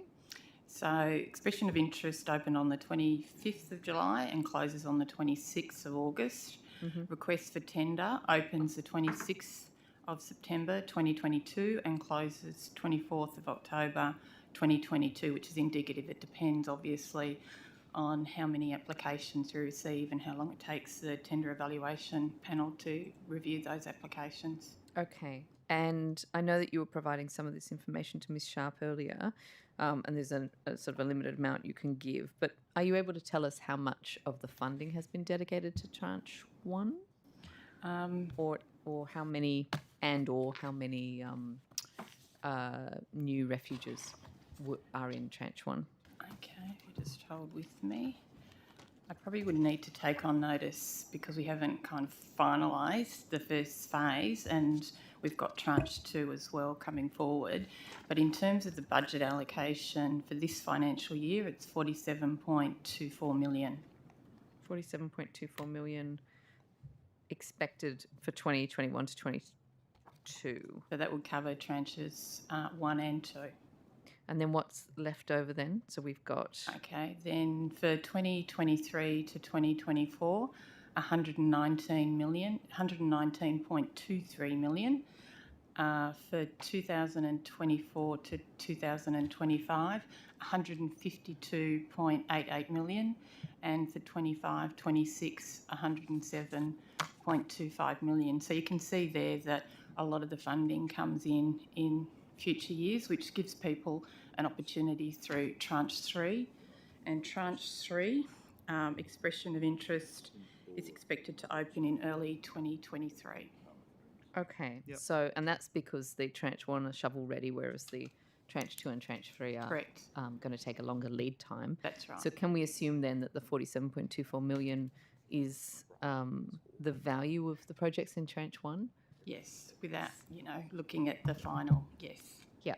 So if we're expecting a total of 75 new core and clusters, and we are using, and I'm trying to do some very quick maths, if we're looking at sort of 370 million left to spend out of 420, so that's quite a small percentage then of the, I'm trying to make a rough, we're looking at about a seventh, so maybe 10, we're looking around 10 new refuges being built. Roughly, it depends. Some proposals may be bigger than others. So, look, I'm happy. I can't obviously comment really now because we're still going through that process, but certainly we'll make that available once it's known how many places. Overall, over the 4 years, we're looking at 2,900 women and children accessing core and cluster escaping domestic and family violence. Okay, thank you. The other, I'm just having a look at what else I've got left. The other thing that we discussed, I'll come to you, Mr. Carlin, was in relation to the red light camera issue. Yes. Are we able to, do you have any information for me? I have further information. So this location, so we have a red light speed camera program, which is funded to roll out an additional 10 locations every year across New South Wales based on the current criteria within the speed camera strategy, which is essentially based on casualty crashes. So the particular location that you're talking about, it has actually been assessed in the last 3 rounds and hasn't met the criteria from a casualty crash component. However, so it has been in that list, but hasn't made the top 10 of those locations which are actually high risk and have casualty crashes as a result. In December 2021, following that further representations from the community after the audit, a request was put through to install red light runner software. And so we actually did install software to determine whether the red light running was actually happening. There's indications that it was. That data became available in June 2022.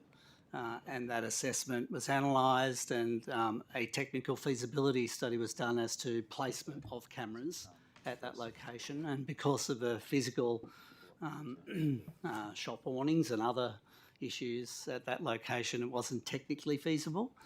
So further work is now being done to determine whether it's technically feasible to mount them on the existing light poles and other infrastructure at that location. However, we have also, during this period, there is pedestrian protection for the left turns into Darling Street that was pre-existing. And what does that has, look like? Sorry, can you explain so that? that's where you delay the red light, the green light for the vehicle, and you have pedestrians able to cross the road or get onto the road and be more visible. On the Tuesday the 15th of June in 2021, that pedestrian protection for that movement was increased. So on the near side pedestrian protection, it was increased to 8 seconds. And on the far side was increased to a minimum of 12 seconds. It's part of a larger program across the whole of the network where close several hundred locations are actually had the pedestrian protection where the pedestrians get the green light and the vehicles turning into our streets actually get held on the red for a period of time, so the pedestrian actually gets further across the road or actually gets to cross the road before that vehicle movement. So clearly we're committed to the having done the assessment of the red light running, that pending the feasibility of being able to install the cameras, and we're currently doing that work. But it is our intention, if it's feasible, to actually then do the installation of red light speed camera at that location. Okay, so in terms of that red light running assessment that you say, I think you said it finished in 30th of June, or you got the results in 30th of June this year. Yes. When did that study commence? So we installed that in December 2021. Okay. So in September 2020, there's a report that the risk of fatalities at that spot is intolerable. And it's not until, 9 months after that we end up with increasing the pedestrian protection, increasing it to this 8 seconds or 12 seconds. So that takes 9 months. So if I could explain. So yes, that audit was done by an independent, I understand Cardno, who did that audit. The independent auditor made that assessment. The current protection, so there are literally thousands of locations across the state where that left-hand movement currently happens. And the current protection measure for that is the road rules, which says that a vehicle driver should, it's against the law to actually not give way to the pedestrian who's actually crossing the road. And that exists, that risk exists literally on thousands of roads around the state. We would have said that the current system for managing that through the road rules was the mitigation to that risk currently. And we haven't had that conversation with that individual auditor at this point, but we would say that look, there are many, many locations, and as we all know, the road network has many, many risks that on sad occasions generate fatal and serious injury outcomes. The criteria for the red light speed camera program is actually based on those casualty crashes and the number of casualty crashes at those locations and the prioritisation of those sites where those crashes happen. And this location didn't meet that criteria. But even though it hadn't met the criteria, additional work has been done to do an assessment of further assessment of the red light running risk.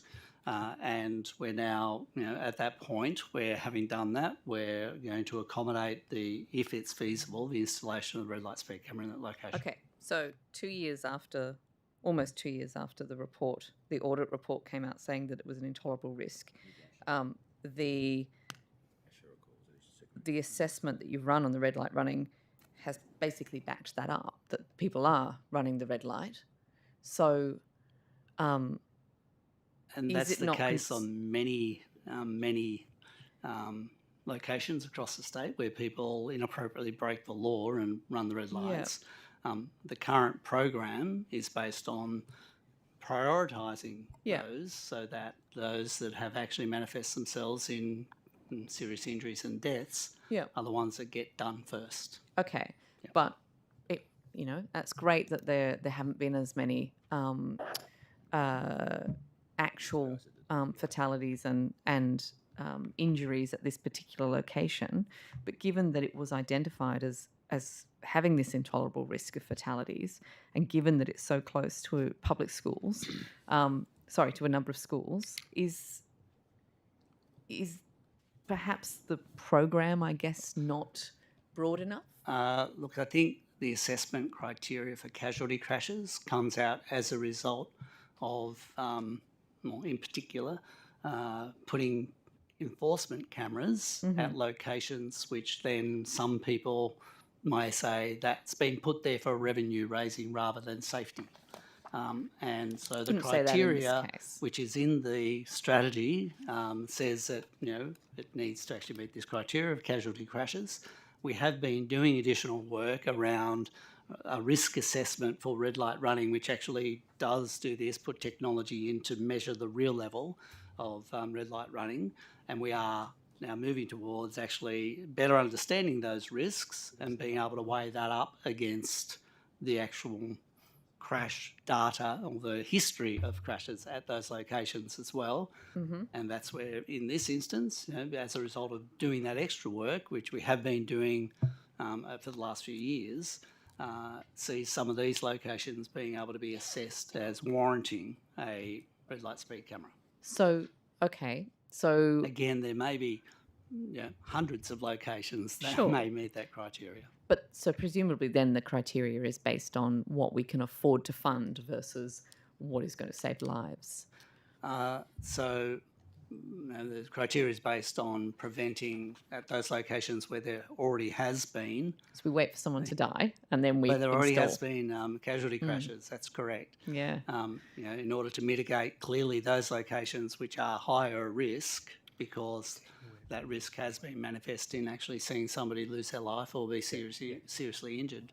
As sad as that is, that's, and there are many risks, as you know, across the whole of the road network that result in fatality and serious injuries. That said, the lowest road toll in our history last year at 270, and a whole suite or raft of initiatives that actually have been seeing the road toll reduce in New South Wales significantly over the last decade.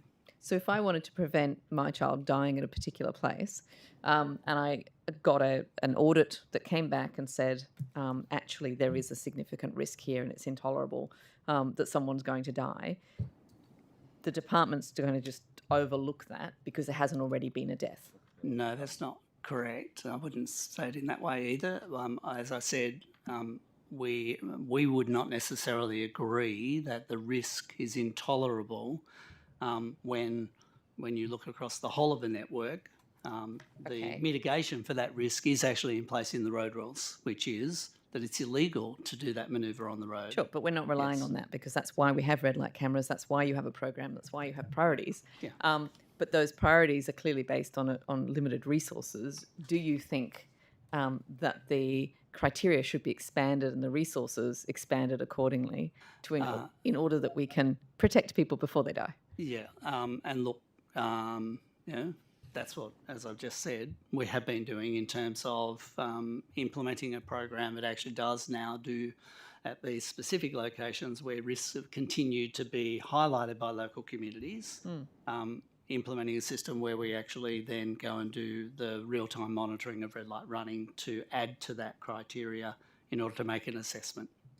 So when will this red light camera be installed? Again, pending the feasibility of the physical infrastructure and whether it can be actually installed in that location. That work is happening now. I could get back to you with the time frame for when that work we expect to be completed. Thank you. I'll hand back to the opposition. Great. Thank you, Chair. We might turn now to that issue about the capital slippage. There's two aspects to this, but firstly to that $8 billion asterisk, that footnote in the budget that makes it clear that the promises that have been made to the community are different to the money that's been allocated by Treasury that will be spent this year. And the difference between those two figures in the general government sector is $8 billion. Firstly, Mr. Secretary, I might ask you this. How much do you believe of that $8 billion lies in the Transport Agency? Thank you. The state budget has a footnote with that number in it. It is a number from Treasury, and I listened with interest to their commentary on it. It is a aggregate level overlay, so we have no direct input to it.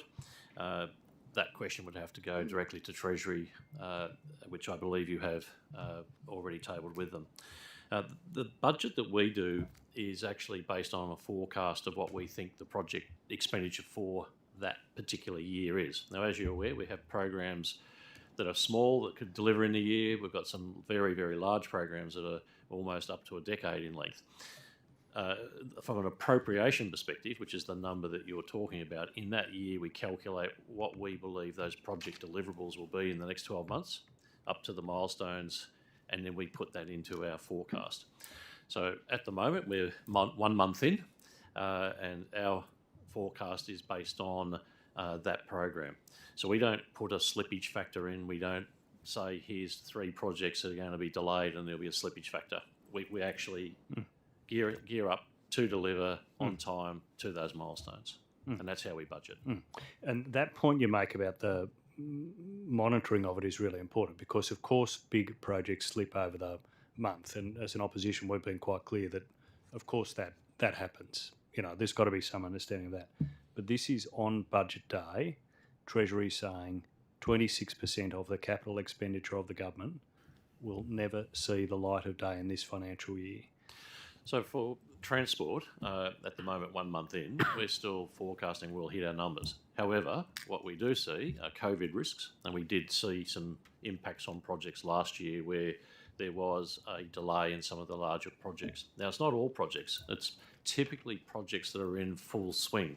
So that's where you've got machinery and actual works underway. The COVID really impacts it. If you're in the early planning stages, budgets, and early works, you tend not to have that direct impact. So this is a Treasury asterisk, and I just want to understand, is it based on a discussion with Transport? You're really saying no as part of the budget process. No. This is a judgment they apply.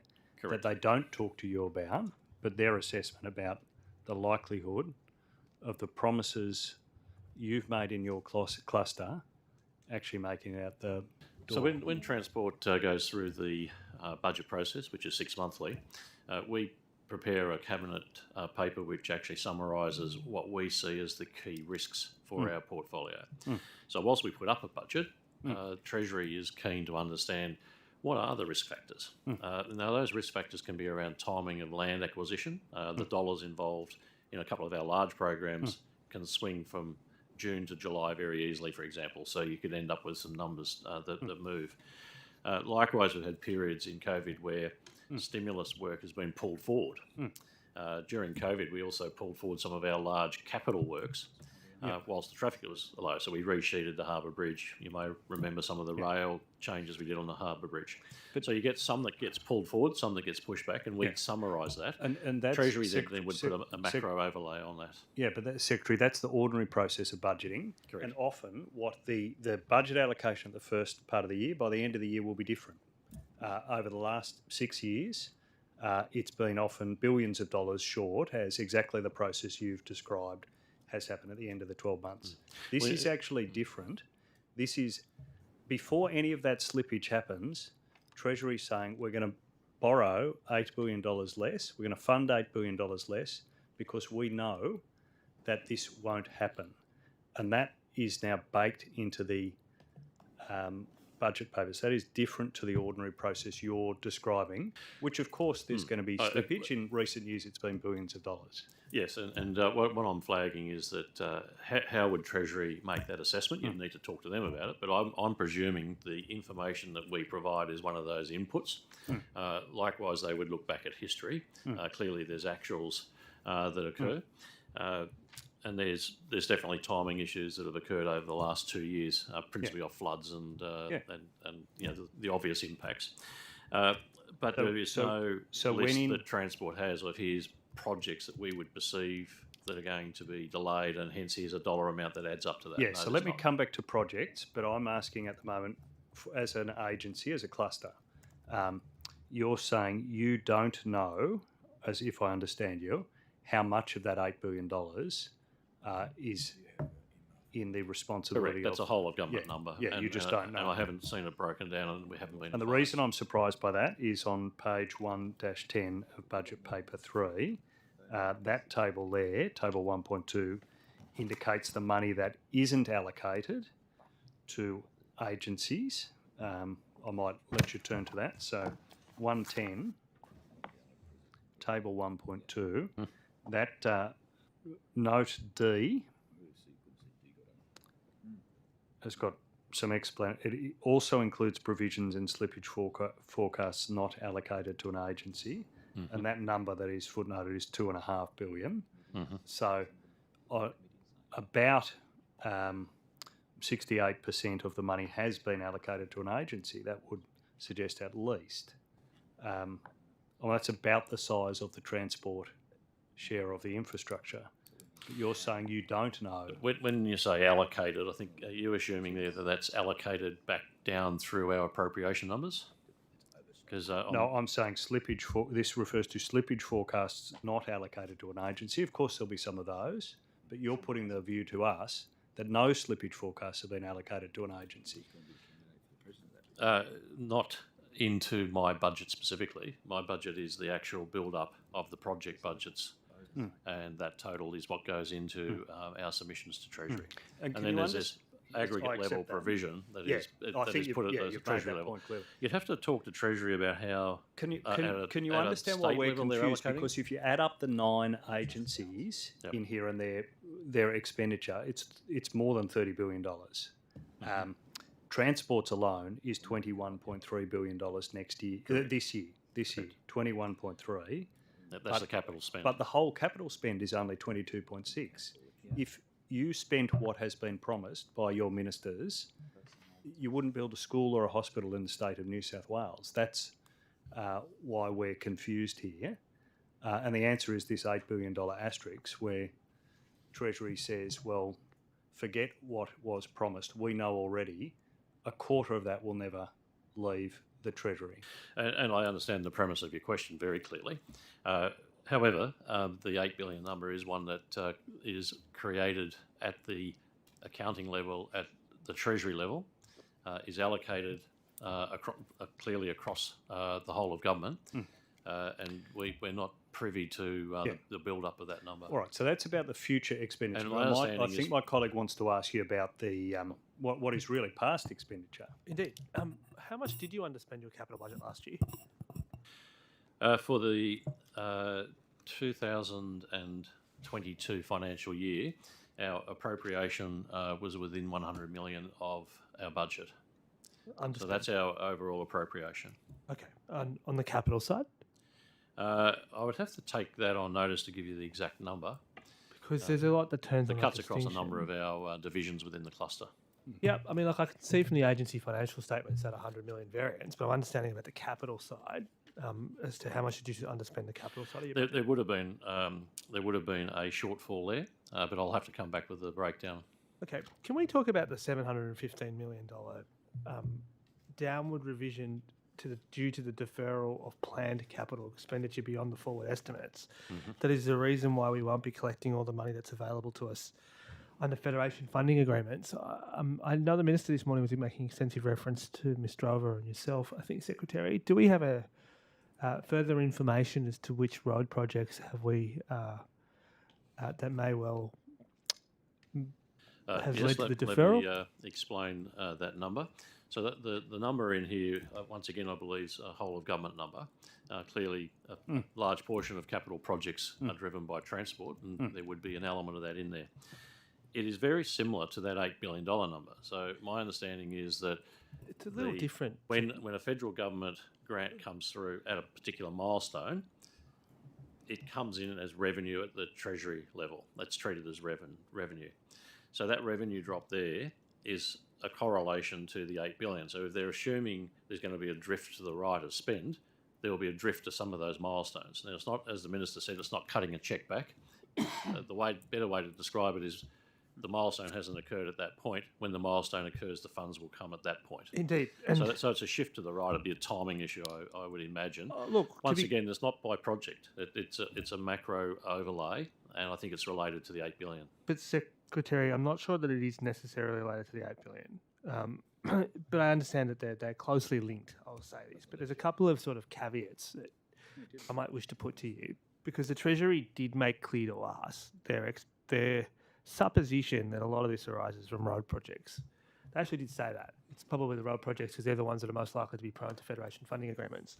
Now, if you look at the table on page 4-19, table 4.8, you can see that, for example,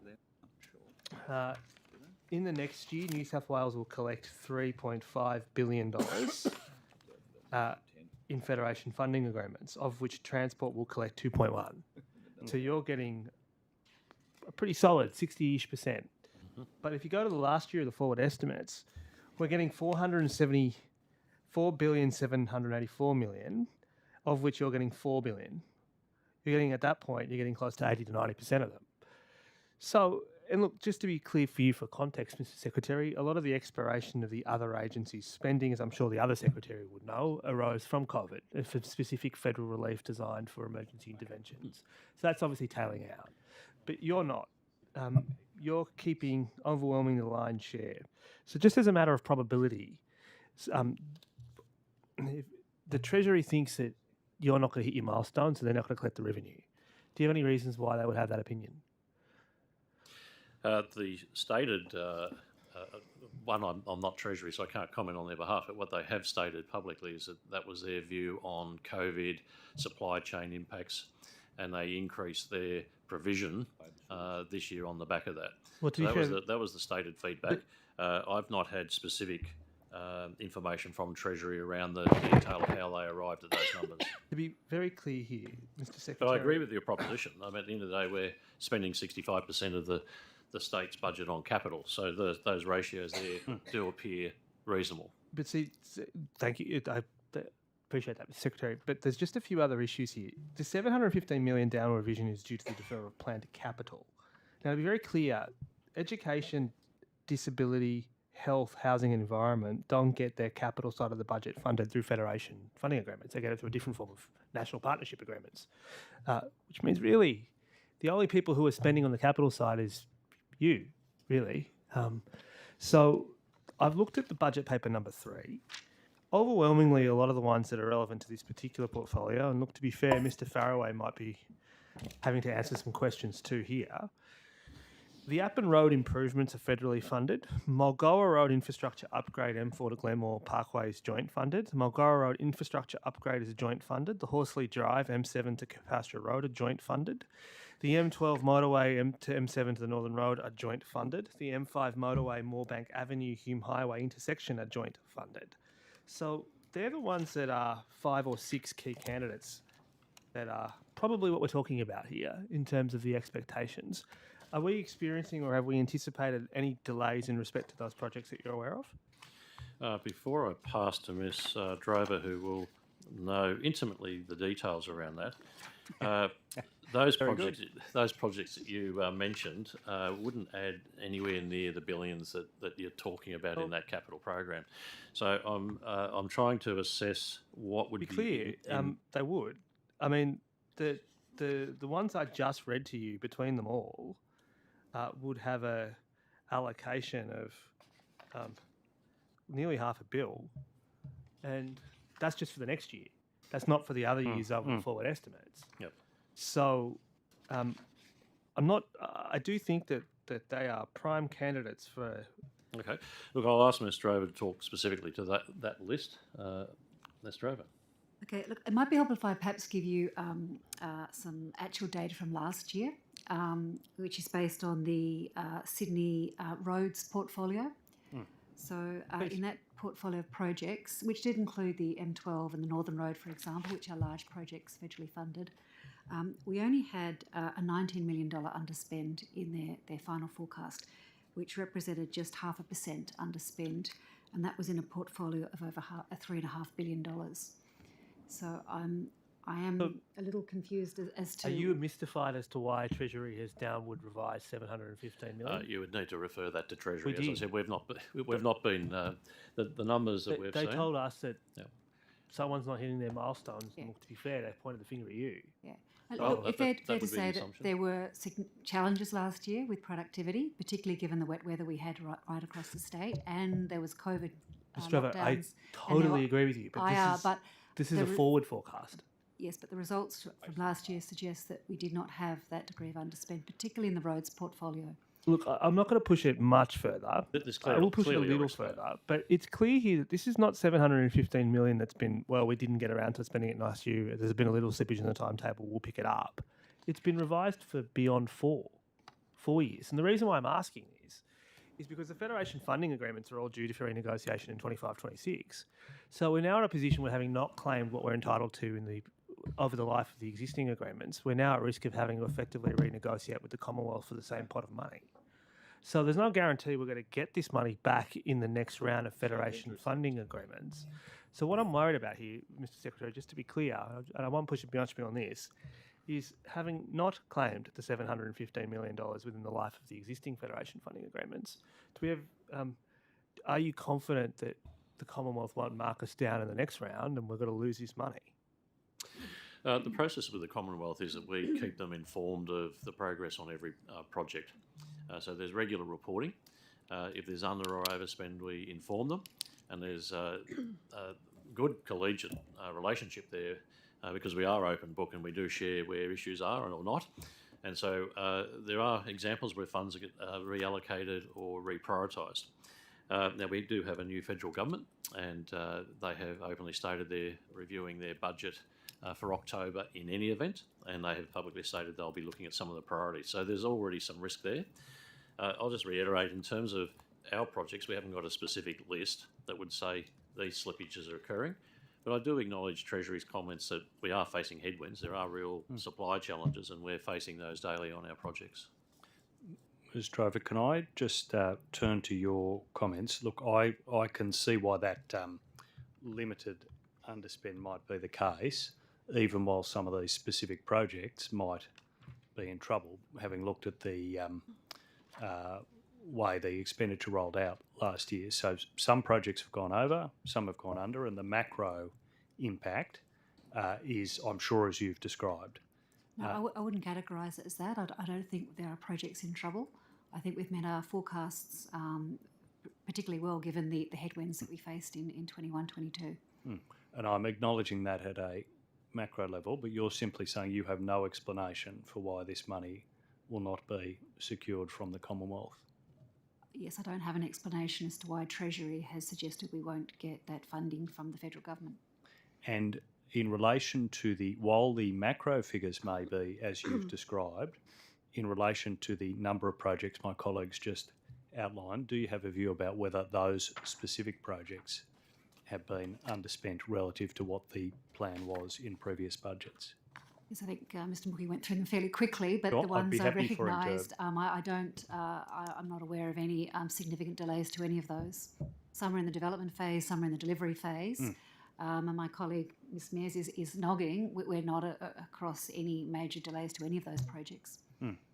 Well, I might ask about some other key Sydney roads projects, because there are underspends in a range of those. For instance, the Heathcote Road, the Avenue to Princess Highway, I think you'd acknowledge is about $4.8 billion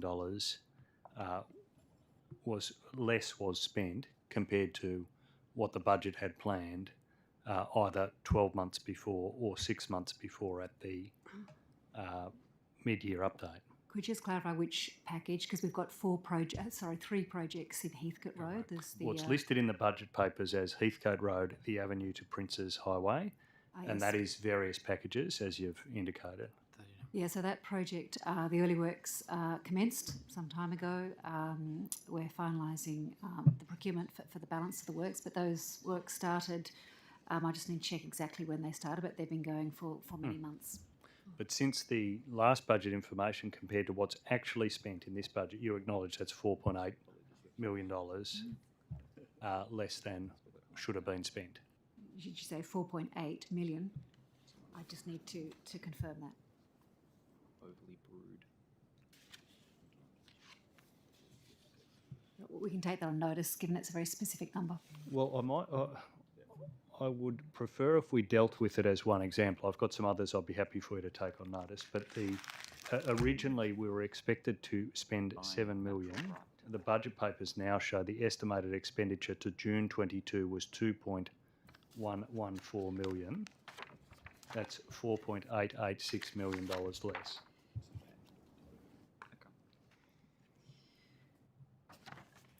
So would you mind just repeating those numbers for me again? So at one point, expenditure was expected to be $7 million on this project, or as you perhaps want to say, project. The budget papers show estimated expenditure to June 22 of $2.114 million.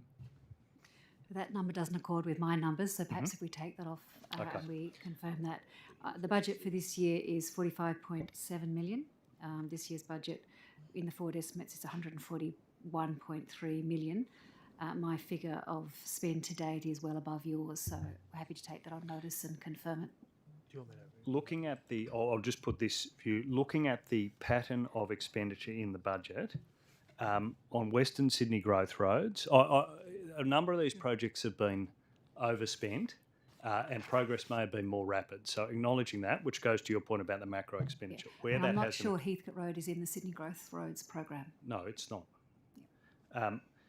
The areas that have been underspent are areas such as the Western Sydney growth roads, perhaps underspent by $242 million, or similarly outside of Sydney, there's a very significant underspend in some of these areas. Do you want to detail that, or perhaps take it on notice? Look, we might take it on notice because, to the best of my knowledge, the projects that are in the Sydney Western Sydney Growth Roads portfolio are generally, on track. M12 obviously let, Mulgoa Road, one package delivered, the other about to be awarded, the others in final stages of planning, etc. So we'll take that away and come back with some further details across that program. Over to you. Mr. Secretary, can we talk about the toll rebate scheme? How many people... Well, firstly, has the budget allocated $520 million to the toll rebate scheme over 2 years, to 24-25? Whilst I'm just checking my notes, Mr. Cock, do you have that number? Thank you for that question. In terms of the toll relief scheme, that's actually an arrangement between Treasury and Service New South Wales. So we are not so closely involved with that. Obviously, we run the e-toll business and we provide information for them, but that's not a number that is part of a transport budget, as far as I'm aware. Okay. So just on page 4-8 of budget paper 1, Mr. Secretary, if you don't mind. 4-8.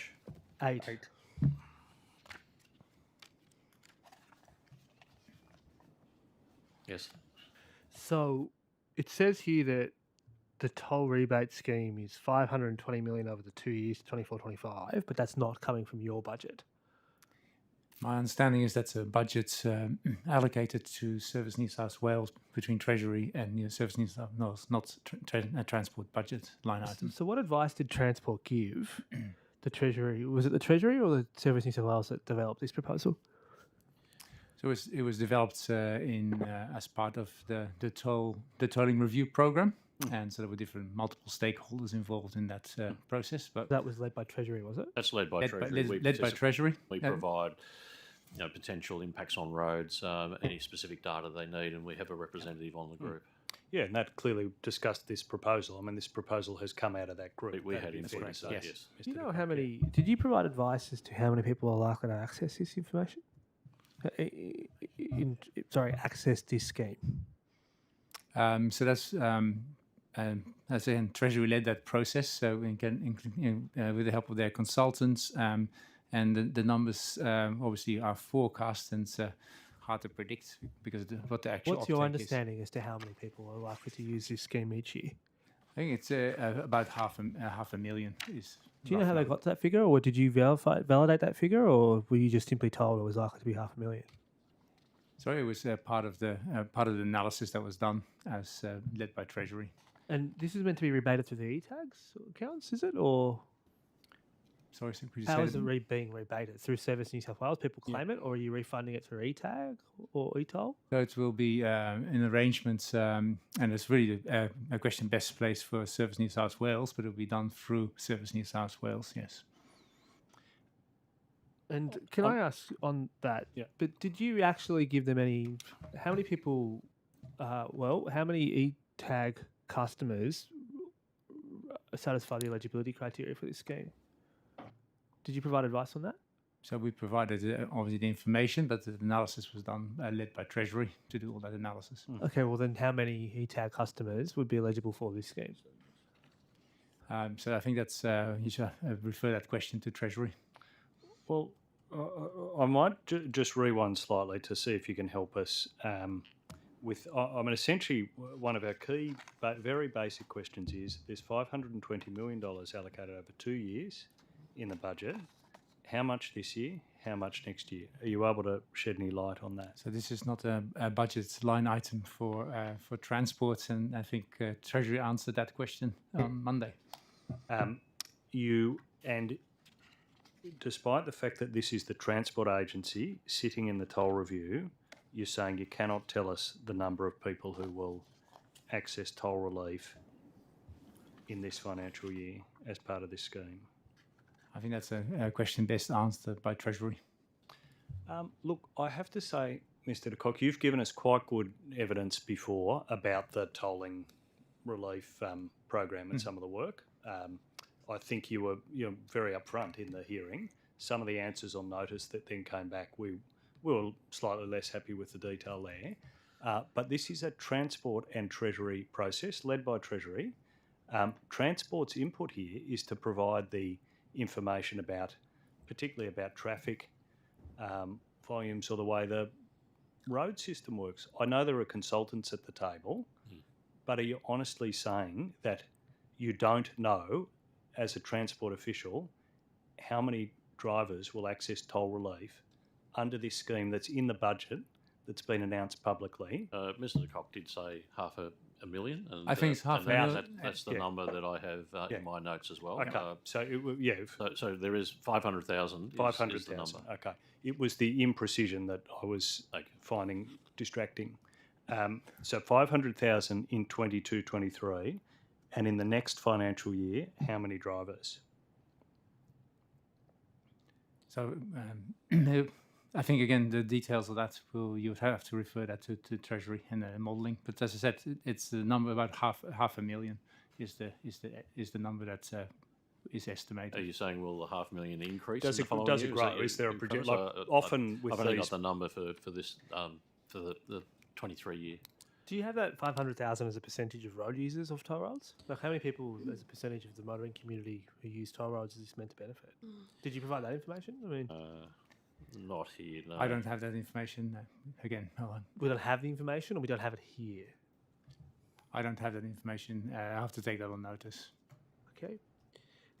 Well, can we talk about the removal of the tolling relief rebate? Is that coming from your budget? So that payment is made out of, it's not in our budget, it's in Service New South Wales budget. Okay. Did you provide advice on that proposal to end the registration relief scheme? As I said, there was a decision that came out of the tolling review program that was led by Treasury. Are you expecting additional revenue to transport as a result of higher registration fees? I'm not so sure I understand your question. It's okay. To be fair, I'm not sure I do either.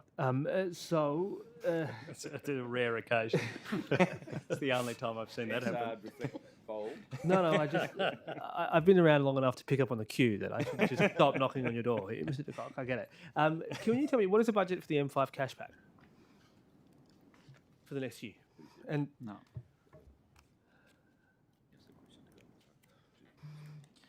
That's the under budget, isn't it? For financial year 22, it was 73 million in benefits that was paid to 274,000 account holders. And what's your... But I haven't got the number for 23. Does that come from your budget, or am I...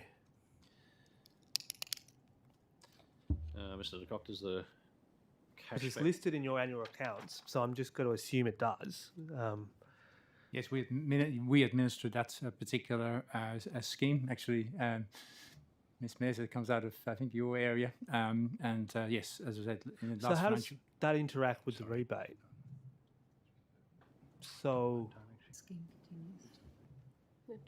Feel free to... Yeah, my understanding is that the M5 cashback scheme continues.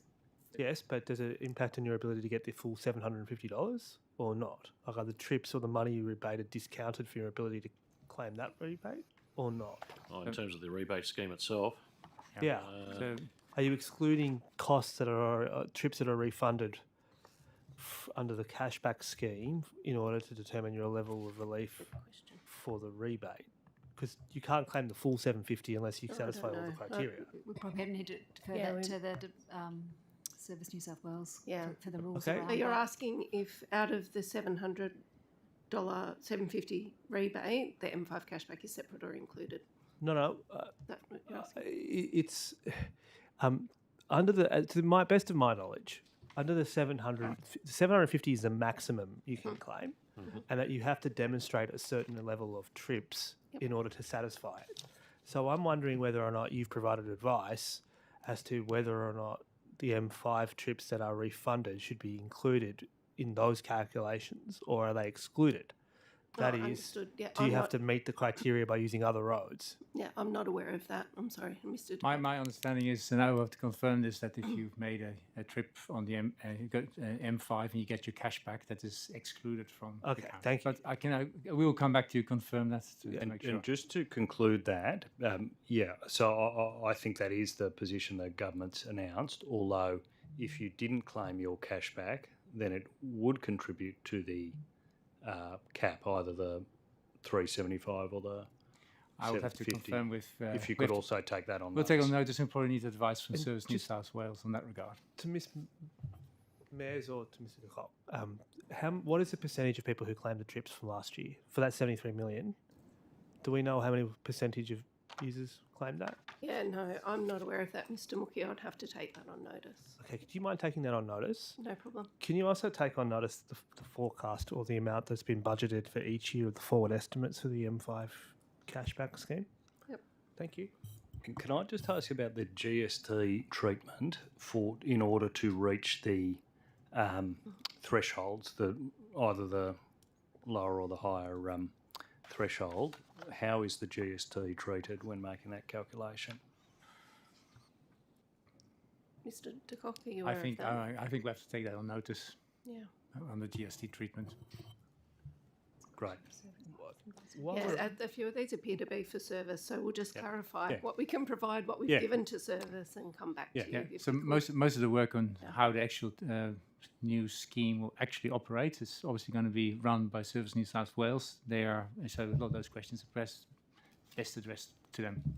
We're comfortable with taking that up elsewhere, provided you're comfortable taking that on notice, given the record we've had of being sent We're clear between agencies. So happy to take if we it can on agree notice. on that, Notice, I that's no think we problem. can all We'll live get back to happily. Before we leave this page, Secretary, did your department provide the advice that led to the decision to remove the exemption of temporary visa holders their ability to use overseas licences? Our department was clearly involved in that process. We saw a number of issues that played out quite publicly in that space, and we commenced a review quite some time ago in terms of how we might address some of the challenges that we were seeing. Okay. Look, I'm just interested more in respect to the $71 million of revenue that's meant to gather. Is that coming to your agency or is that going to someone else? Ms McCarthy, do you know where that revenue goes? No, I'd have to take that on notice as to where that's going. Okay. Do you have an estimate as to the number of overseas, actually, to be fair, temporary visa holders are likely to have to seek a New South Wales driver's licence in the next year? Look, it's an incredibly loose estimate. Service have done some modelling on this, and their estimate is in 200,000 to 300,000. But as I said, it's a very loose estimate. People come into the country. We don't know whether they're going to choose to drive on an overseas licence or not. Well, so the question, I guess, is what is the definition of a temporary visa holder versus a permanent resident?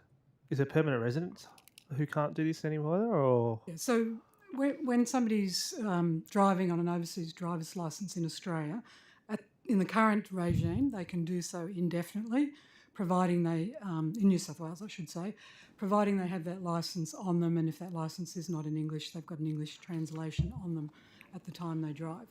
However, when a person gains permanent residency, they then have 3 months to convert to New South Wales. So it is temporary visa holders in that sense, excluding Australian residents. That's correct. And you think it's a very loose estimate of 200,000 in the first year, or a few 100,000, but I would prefer to take it on notice. Okay, if you don't mind, it's just that there's a 53 million next year, then 17, and then tails out. So if we could just get a profile by years of the forward estimates, that would be helpful. I will say, though, that it's a figure that Service New South Wales have put together. Look, but we will take it on notice. We'll hold them to account for it too, rest assured. I'm going to qualify this question by making it clear that I don't believe this is the Transport Agency's responsibility, but I do want some clear direction about who we should ask. It's clear publicly that the small business fees and charges rebate scheme through which people could claim certain tolls could be claimed through that scheme, has now ended. That's correct, isn't it? I'm looking It's at you, not Mr. from DeCock. another transport initiative. I think No, it's co- again I- Service I- New South Wales, and Yes. maybe best direct the question to them. But my understanding that scheme has ended. Yes, yeah, okay, but Service In New South 22, I Wales. believe it ended. Yeah, but I think that Yeah. you need to confirm that with With Department Service of New South Services. Wales. Good, I appreciate that answer. On the, we've talked before at length about the toll review, which, as you've observed, is being conducted by two agencies led by the Treasury, assisted by Transport. Can we get an update on progress with the toll review? The toll review is still underway. We've indicated on a number of occasions that they're looking towards the end of this year to complete that. So it is in progress. The team members are still working, and the initial output was the toll relief part of it. The more policy forward-looking element will be towards the back end of this year. That's my understanding. Yeah, Mr. De Kock, did you want to add anything to that? No, I think the Secretary covered it well. So the team is working on that and expecting to come up with options by the end of the year for government consideration. Yeah, and you're confirming, I think, Mr. Secretary, that the that budget option that ended up the toll relief was a recommendation out of this group, I think. Correct. Yeah, thank you. And can you give us any, we've talked before about the nature of the policy work. This is really, as we're heading towards the end of the year, this is really looking at some of the bigger questions in that terms of reference about the way that the tolling system applies right across Correct, Sydney. and it's principle driven, and I'm sure everyone wants an equitable toll system. We do have a network of roads that's changing. So what does that forward look like with the major ring roads and other roads that are coming through?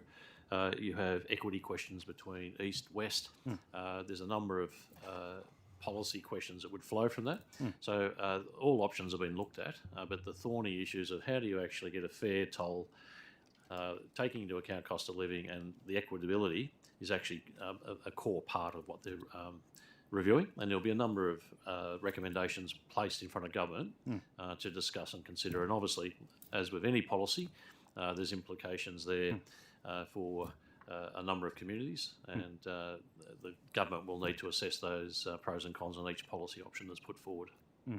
And looking at it as you're doing the work, I want to acknowledge that, I mean, they're obviously very difficult issues. I think everyone's been clear these will not be easy issues to alter or solve, given the contracts that are now in place.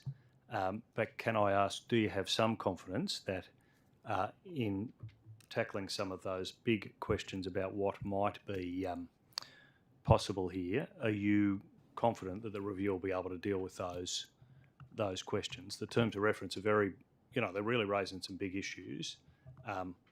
Do you have a degree of confidence that by the end of the year there'll be work produced by Treasury, but also by your agency, that will deal with those big questions that are asked in the terms of reference? I think ultimately we've been reasonably consistent that we're targeting the end of the year to table those options. But they are complex and they do raise a number of challenges. So whether it'll be exactly in November or Sure. whatever date, I can't commit to. Yeah. What I can advise is that there is a lot of work underway. There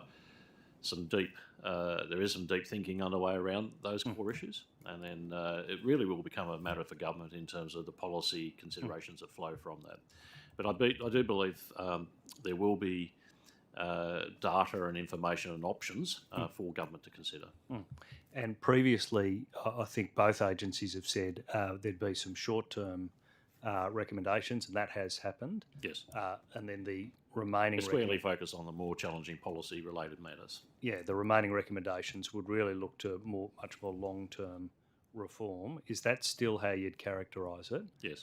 We're likely to have data, long-term reform recommendations rather than additional short-term interventions recommended by this work at the end of the year. That's the nature of the exercise, yes. Yes, okay. Secretary, what are you going to do with the $25 million you're not spending to put a third flagpole above the harbour bridge? Thank you for the question. The Premier has indicated that that $25 million will be allocated towards closing the gap initiatives, and that is an area I'm personally very passionate about.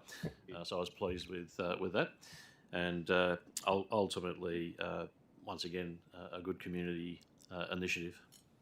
So tell me, how did you figure out why was the pole going to cost us $25 million?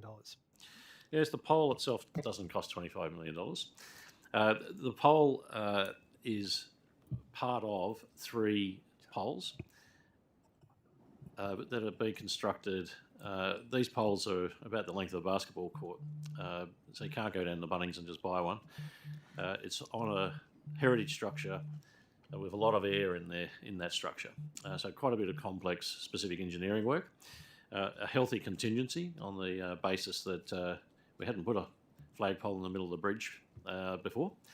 And we were actually going out to market just before the announcement to place the flag, the state flag elsewhere.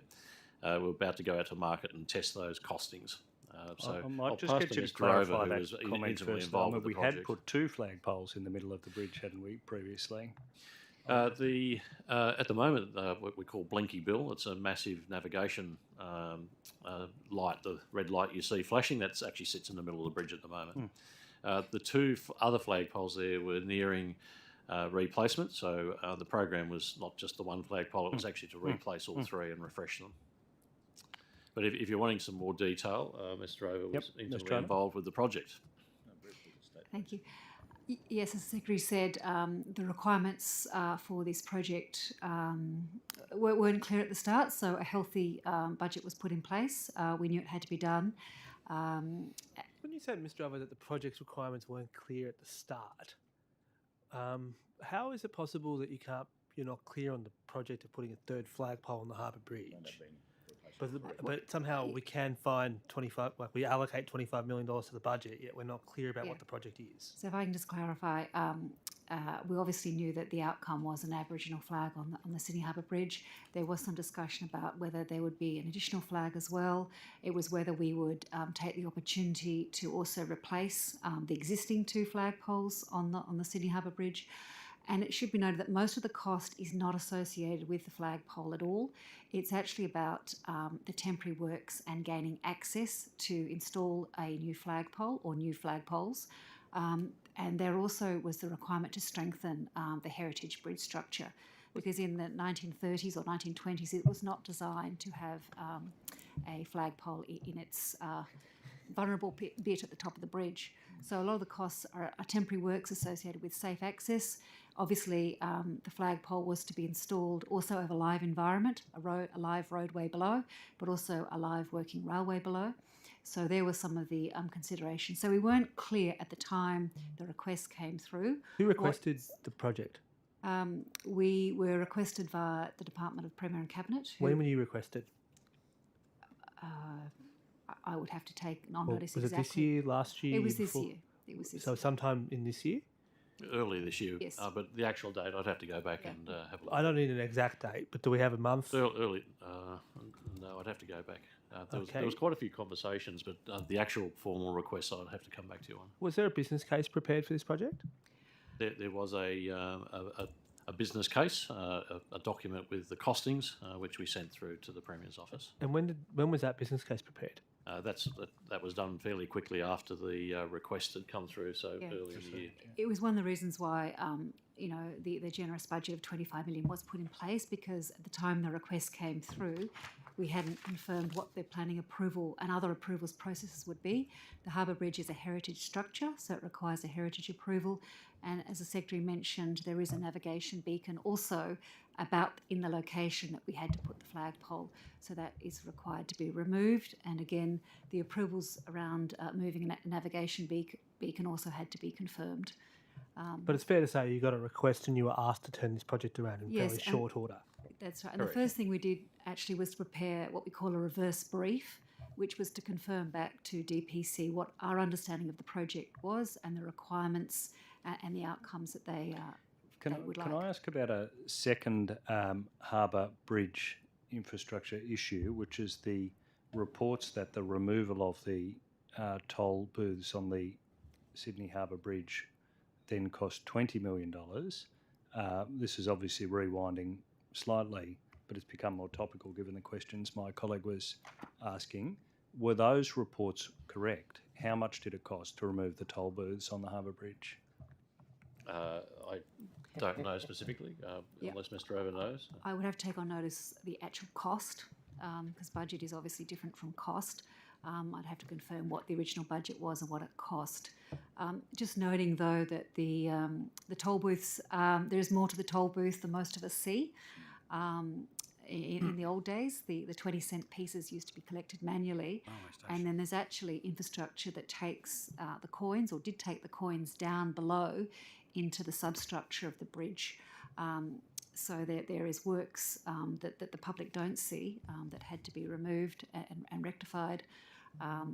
So yes, but we can take on notice. You've taken that on notice. It does seem an extraordinary amount, though, $20 million to, even given the comments you've made, to rebuild the whole road, remove these toll booths. I think, though, on a project like that, where we're working in a brownfield environment, and particularly in a live environment, the Harbour Bridge has one of the highest vehicles per hour or per day travelling across it, we are working in a live environment. So many of the costs associated with these projects is not the cost of demolishing a toll booth, it's actually the staging of the works so that you can do it without having significant impact on the customers travelling across the Sydney Harbour Bridge. Just to be clear, on the Harbour Bridge flagpole proposal, given that you were asked to turn it around pretty quickly, is it fair to say that perhaps Infrastructure New South Wales didn't have the opportunity to do the assurance that they would do for a project like this as well?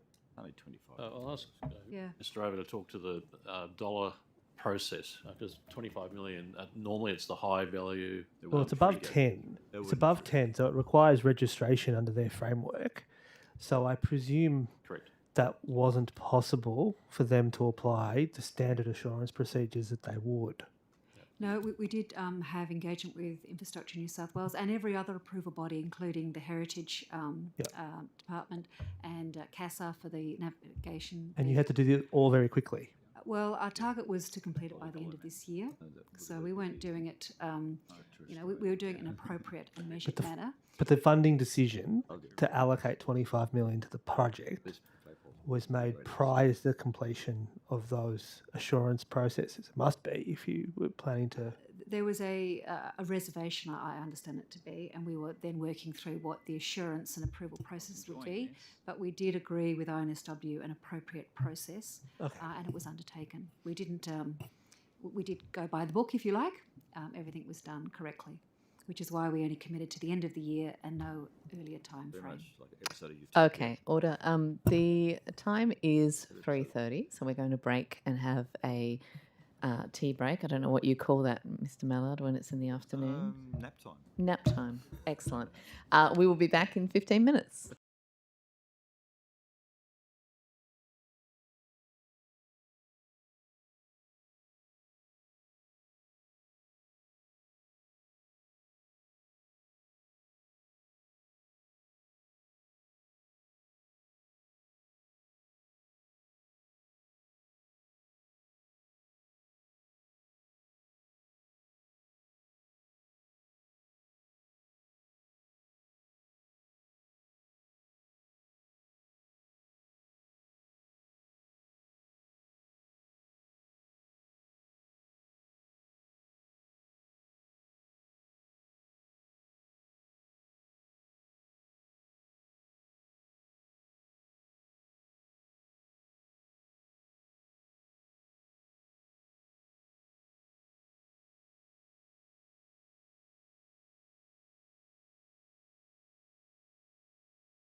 Thank you. We've finished our afternoon tea.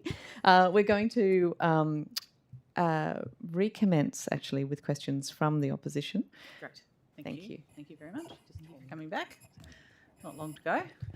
I just had a question following up on mentioned this morning around the Women's Safety Commissioner position and the Women, Family and Community Safety Directorate. Is that a new directorate? Who do I, Mr. Tidwell or Ms. Campbell? Yes.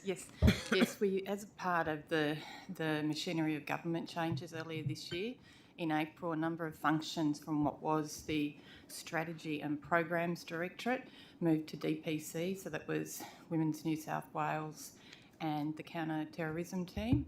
We took the opportunity to relook at that directorate to have a greater focus on domestic and family violence and sexual assault.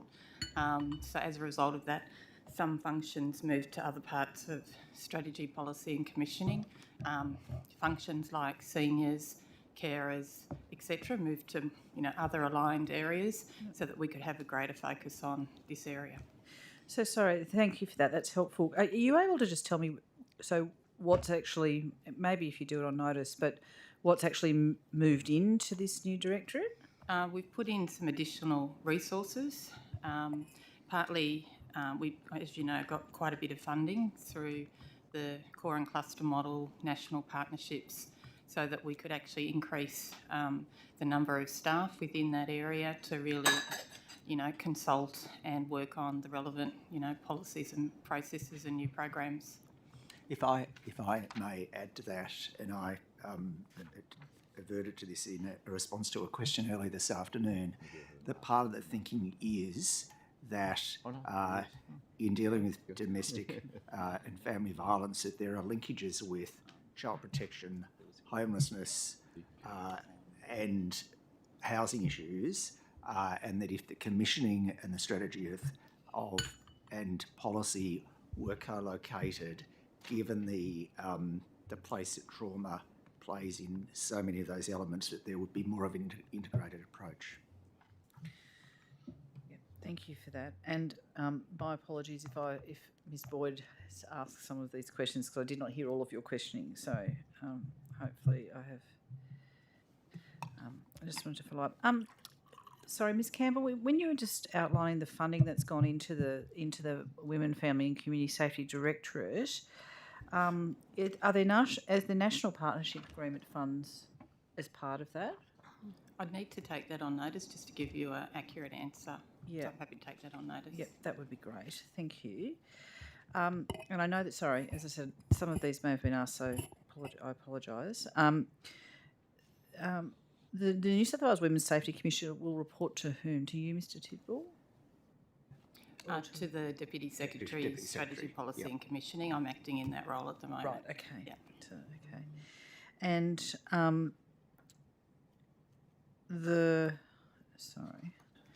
And have you got a total budget for the Commissioner? I can take that on notice and come back to you. Yeah, thank you. And is there? I mean, you've obviously said that there's pulls on different parts of the portfolio and indeed the cluster. Is there some sort of advisory committee that's going to sit with that, or interdepartmental work? Can you explain that? We established, I think, about a month ago, or maybe it could have been 2 months ago, an executive director committee, I can't remember the name of it, that works both across DCJ but also across government. So there's representation from health, education, I think DPC and New South Wales Police. Yep, that's good. And just to be clear, so I think you're going to take some of this on notice, but when you provide the information to us, are you able to provide what programs have got in, and also what new money's been used to establish that? Are you able to tell me that now? No, I'd rather give you accurate information, so I'll take that on notice. Okay. Okay, that is good. Look, I suppose obviously we're not quite. The reason I'm asking these questions is it's unclear to us from the information we've been able to find publicly in terms of how it's sort of set out. So if you can provide us with the kind of org structure, that would be great. And look, just going back to some of the core and cluster issues that were raised this morning, you told us that there's $47 million in tranche 1. How much is allocated to tranche 2? Went through that earlier. I'm happy to do it again. Sorry. So 2022-23, as you said, the 47.24 million. 2023 to 24, 119 million .23. For 24-25, 152.88 million. And for 25-26, 107 million. So you can see that a lot of the funding is next financial year and the following ones. It's important not to link tranche 1 with 2022-23 because we're doing tranche 1 and tranche 2. Tranche 3, as I said earlier, we're looking at going out for an expression of interest early next year in 2023. Okay, thank you. Are you able to tell me where you're up to? I'm going to assume, obviously, given that you're still looking at tranche 1, my understanding is that there's funding allocated for specialist support for children and young people in homelessness services. I think there's been about $5 million allocated for that. Are you able to give me a breakdown on how that's going to be allocated? Is that being allocated to specialist children's workers in refuges? Is that the primary purpose, or? Yeah, I can talk to that. That's the 5.2 million. Over 4 years. Over 4 years to pilot 2 services for accompanying children. So just to be clear, so it's 5.2 over 5 years. 4 years. 4 years, but it's really for 2 services as a pilot. Correct. And one will be in regional New South Wales and one in Greater Sydney. And the pilot model will comprise a specialist team that provides holistic, trauma-informed and family-centred support to accompanying children and young people who are accessing specialist homelessness services after leaving domestic and family violence. So how... Right, okay. And so how does that... So have you identified the services yet? We're in the process of doing that. Right, so are they accompanied in... Is this sort of a separate process to sort of the tranche 1, tranche 2, or yes, is it... separate project. Right, so there's been an EOI process for That's this, correct. And so, sorry, where is that? I'd take that on notice and come back to you. Right, okay. Okay, thank you. I wanted to ask you about the domestic violence safety assessment tool that was trialled in 2022. Has the new tool been developed? This came up probably when you weren't here this morning. Sorry. And essentially, they're looking at the trial starting towards the end of this year. They're currently reviewing the risk assessment tool itself. So that's Legal Aid New South Wales and the New South Wales Police Force.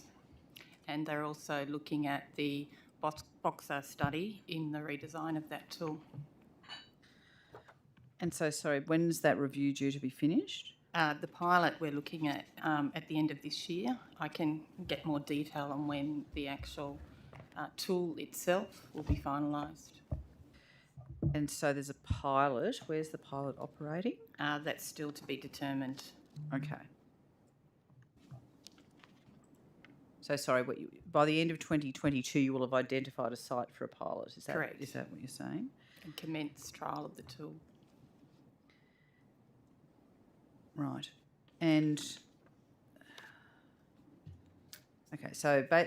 So sorry, I'm just confused because there's been commitments made. So in February this year, Minister Ward flagged that there would be this tool, but you're telling just to be clear, so that I understand it, that basically you're looking at it, the work's being undertaken, nothing's happened yet, but at the end of 2022 you'll have a pilot. That's correct. Is that right? Okay. And what input is the department having in relation to the new safety tool?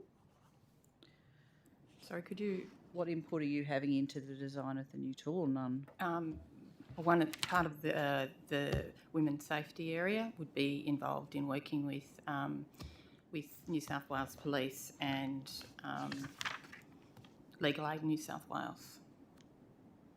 So, I mean, are you... I suppose the reason why I'm asking is that you've established the new directorate. I suppose we're cross government. Your area would be considered have the policy expertise in relation to this. I'm just trying to understand what role that you have. I mean, I understand that police are the primary delivery agency in relation to the tool, but what is the input that your department or your directorate is having in relation to this? It'd be working as part of a working group with those two organisations, but I'm happy to get further detail for you. Right, is the working group established? My understanding is yes, they've already been working on the revision of the tool. Terrific. If you could just give us some detail about who's on that group. Yep. And that would be fantastic. Appreciate that. I wanted to ask you about the Premier's priorities in relation to domestic violence recidivism. Do you believe you're going to meet the target of reducing that by 25% by 2023? I think that's a very challenging target. So is that a no? Unlikely. What's the current rate of recidivism? Just bear with me. The most current data, so that's year to March 2022, shows that the number of domestic violence reoffenders is 2,013. That's an increase of 199 reoffenders overall, or 11% from the 2015 baseline of 1,814 reoffenders. It's down 6 reoffenders from the previous quarter, but up 151 reoffenders from the same time last year. The increase in the number of domestic violence reoffenders since the baseline clearly demonstrates the challenges in meeting the target of 1,360 reduction in reoffenders, which was 25% by December 2023. So to meet that target, you'd need a reduction of about 653 reoffenders. So we're working closely with the Premier's implementation unit as well as with the Domestic and Family Violence Board to look at the initiatives that we've put in place in an attempt to reduce that rate, to look at how effective. So a number of those particular programs that have been funded are subject to evaluation. So we'll be looking at those very closely to look at what else can we do in this space to address that particular target.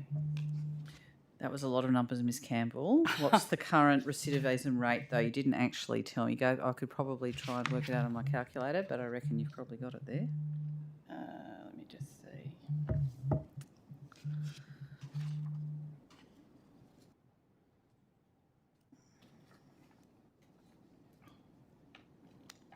Look, I need to take that on notice, just to give you the exact one. It's probably somewhere in here, but obviously... Sorry, can you just clarify?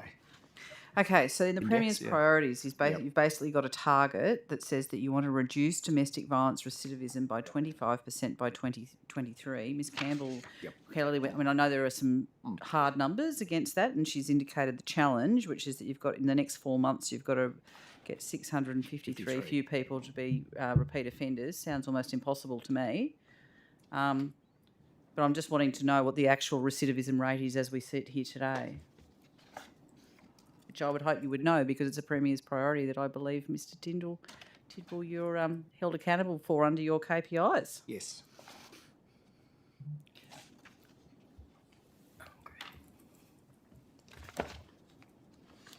So just repeating, there's an increase of 199 offenders overall, or 11% from the 2015 baseline of 1,814. But if there's a specific figure missing there, we can easily do the calculation and report back. Okay, no, that's all right.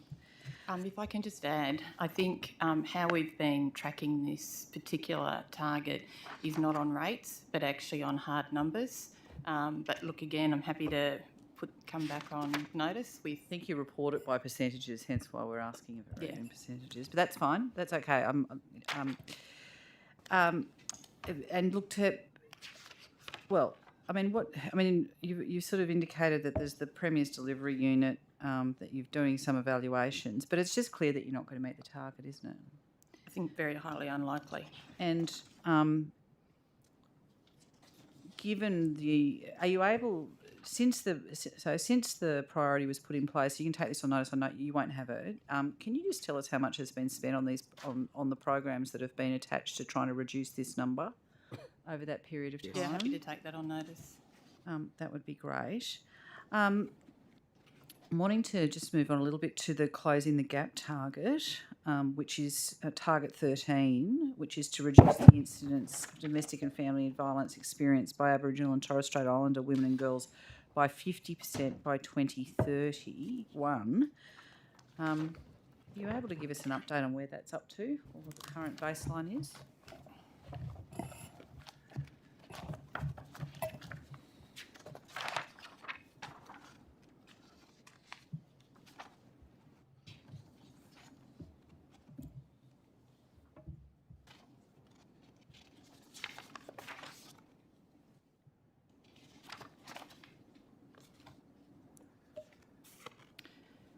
What I can say is that Target 13 of the National Partnerships Agreement for Closing the Gap is by 2031 to reduce the rate of all forms of family violence and abuse against Aboriginal and Torres Strait Islander women and children by at least 50% as progress towards zero.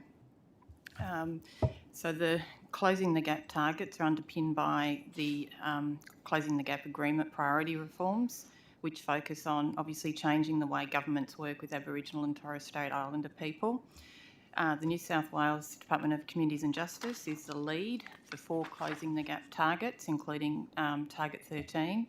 So we're working alongside the Aboriginal Legal Service, the nominated coalition of Aboriginal peak organisations to progress work on Closing the Gap justice targets and implement the priority reforms.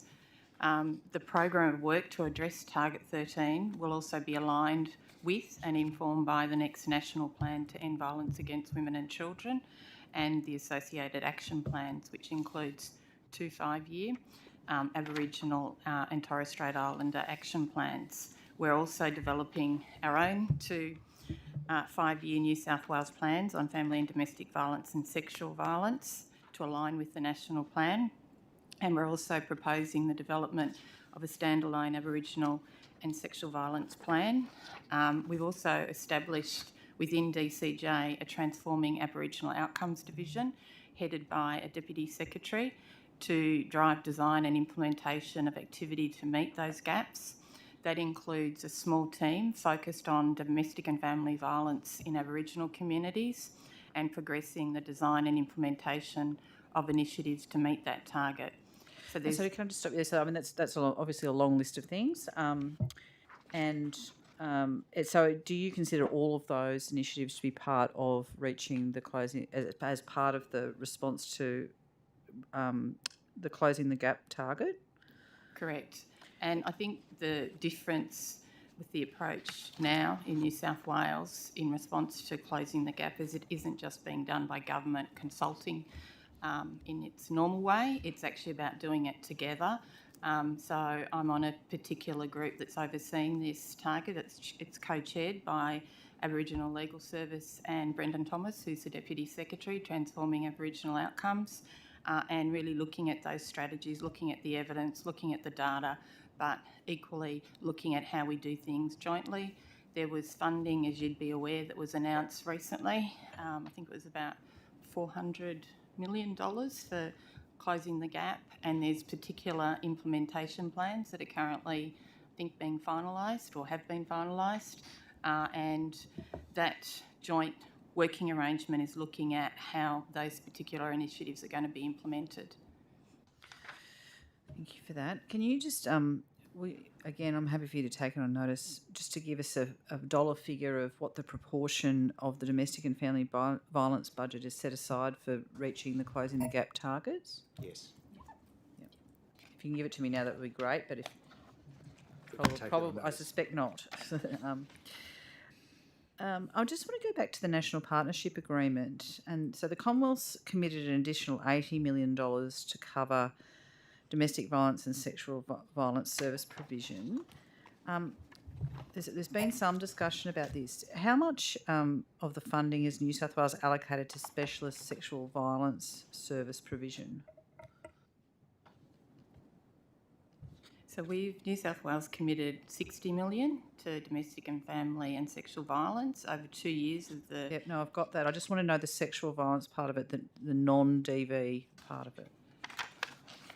I might need to take that on notice. There has been, I know that was a question at the last budget estimates, that there was a concern that there wasn't a focus on sexual violence. We have funded Full Stop, which Minister Ward talked about this morning, for about $1.2 million from the National Partnership Agreement, but happy to take that on notice to look at other initiatives, noting that the third round has yet to be made public. So we might wait on, if that's possible, till that happens so that we can look at the allocation for sexual violence. And if I may, Chair, just be more granular in response to the question in respect of Target 13 progress.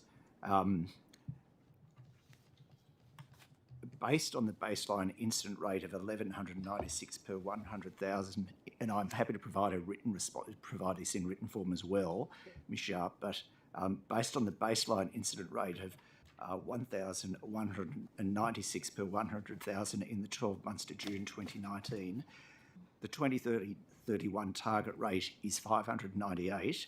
Based on the latest Aboriginal population projection for New South Wales, this target rate equates to a target incident of 1457 in 2031. The domestic violence-related assaults incident rate per 100,000 in 2021 was 1328.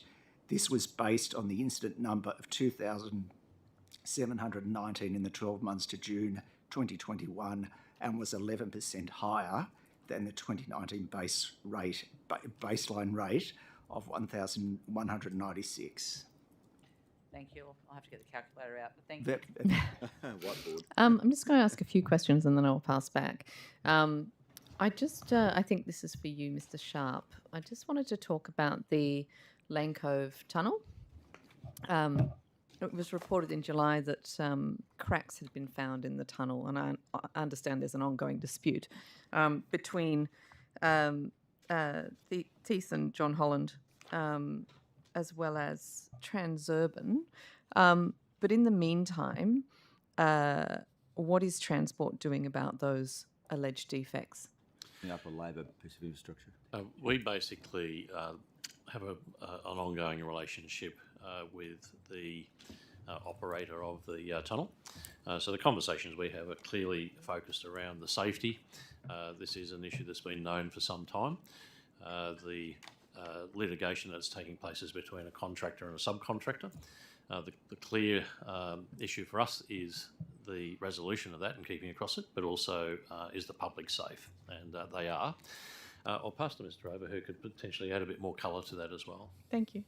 Yeah, my understanding is that we're not party to the litigation between the concessionaire and their original builder, but we're obviously monitoring the progress of that to, as the Secretary said, to make sure there's no customer impact and the safety and well-being of those travelling through that tunnel remains paramount. Because I understand that, you know, there will be a lengthy legal process to work out who is liable, but in the meantime, the public would expect that the repairs would be being made. Concerningly, as part of that litigation, Transurban was claiming that the repairs could take decades and would cost, 300 million at least. Are those repairs being carried out? Is that just for the purpose of this litigation that they're making these claims, or is the damage that extensive? Look, I think given it is a subject of a legal case, the litigation, it'd be unwise for us to comment on that. I mean, obviously parties are going to present their interests, so I think it'd be imprudent for us to comment any further. Okay. But given, I guess, are we to assume that if Transport for New South Wales is not demanding that the repairs take place urgently or immediately, that it is your current position that there is no need for any sort of urgent repairs? Is that... All safety-related repairs are being done. Could they be expedited? That comes down to a commercial question around time frame. The public are not being impacted from a safety perspective. It then becomes a commercial question around how quickly the repairs are done. As Ms. Drover indicated, there's differing views being presented through the litigation, and we're keeping across the detail of that as it unfolds. And how does it work from a Transport for New South Wales perspective then, in terms of how do you get comfortable with the safety risks? Is that independently assessed? Are you reliant on the contractor? What's happening there? So obviously, we have the right to make regular inspections. We review a lot of documentation about the operations and maintenance of all our tunnels. It also should be noted that motorway tunnels in New South Wales are the subject of an EPA operating licence as well. So there's a whole lot of checks and balances that we do regardless of whether there are any matters like this afoot. Just also should be noting that if they were to undertake any repairs, they would also need to apply to Transport for New South Wales for road occupation licences, etc. So we would review what works they were undertaking and what impact that would have on the roadway at that time. So just picking up on two things in that answer then. So the first one, you said that you have a right to inspect, but has Transport for New South Wales actually inspected? Yes, we have. I'm across a number of inspections of a number of facilities and systems in that tunnel that we do regularly. Reports, updates on, as I said, the operations and maintenance do come to Transport for New South Wales, and they're reviewed to make sure everything's in order. In the media coverage, it was reported that Transurban claims, as I say, that the repairs could take decades and cost $300 million. But they say only if the work can be completed before the motorway is handed back to the New South Wales government in 2048. Why? Can you speculate as to why there would be a difference in cost, whether it was held by the New South Wales government or not? As I said, I think it's a matter of a court case, and we probably shouldn't comment any further. Is there, well, I guess firstly, when did you find out about these defects in the tunnel? When was Transport for New South Wales first aware? Look, I know it's been a matter that's been going for many years. I'm not sure when Transport for New South Wales was first made aware of these issues. Given my tenure at Transport for New South Wales, we would have to take on notice when it was first identified to Transport. It would have been initially identified to the RMS as the original concession counterparty to that tunnel.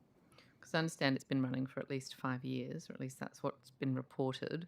In the ordinary course, how long after being made aware of something like that would you be telling the public about it? It would depend on the nature of the issue and whether there was any impact on the community, etc.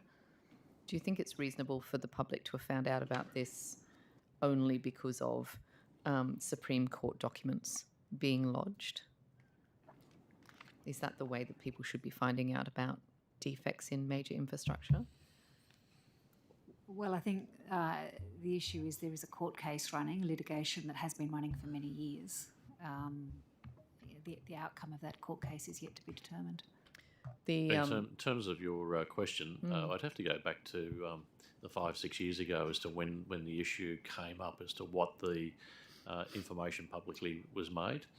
If it was subject to litigation, I'd also have to just check on what the contractual obligations are around that. Clearly, if there was a safety concern, Transport would act in the context of the contracts we have in place. But I'd have to go back and look at the circumstances at the time in regards to that question. Yeah, if you could, because I understand that the litigation is in relation to who's going to bear the costs of the repairs, not whether or not any repairs are necessary. And you have said yourself that repairs are required and are ongoing. So it's just we'll come back to you with the specifics around that. Yeah. So if you could tell me when RMS or Transport for New South Wales first found out. And when it was first made public by you to the public, I believe that the first we heard of it was in July, but that would be very useful. Can I just clarify? I'm not sure we have said that repairs are required. We're obviously aware that there is a litigation matter underway. I'm not sure we've commented on the need for repairs. Yeah. Okay. So you're that's interesting. So you're not actually conceding that we do need repairs. Well, as I said, we're not a party to the litigation.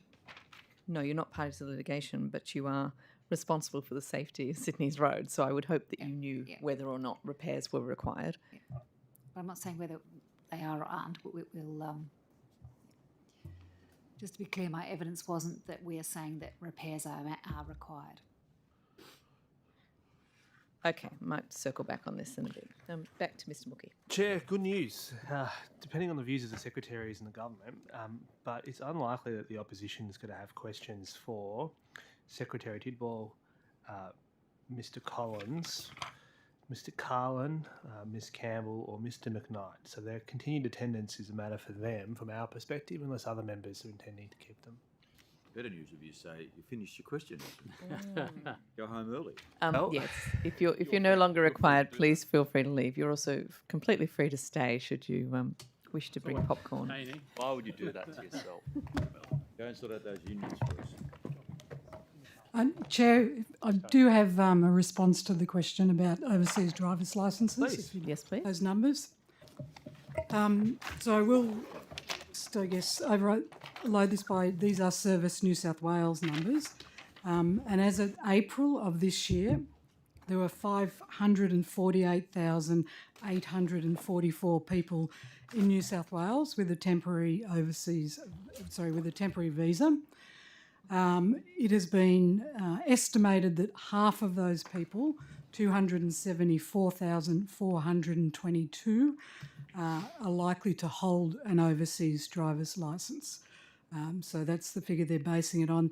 They also have indicated that in any given month there are around 26,091 people who enter the state and hit that 3-month mark.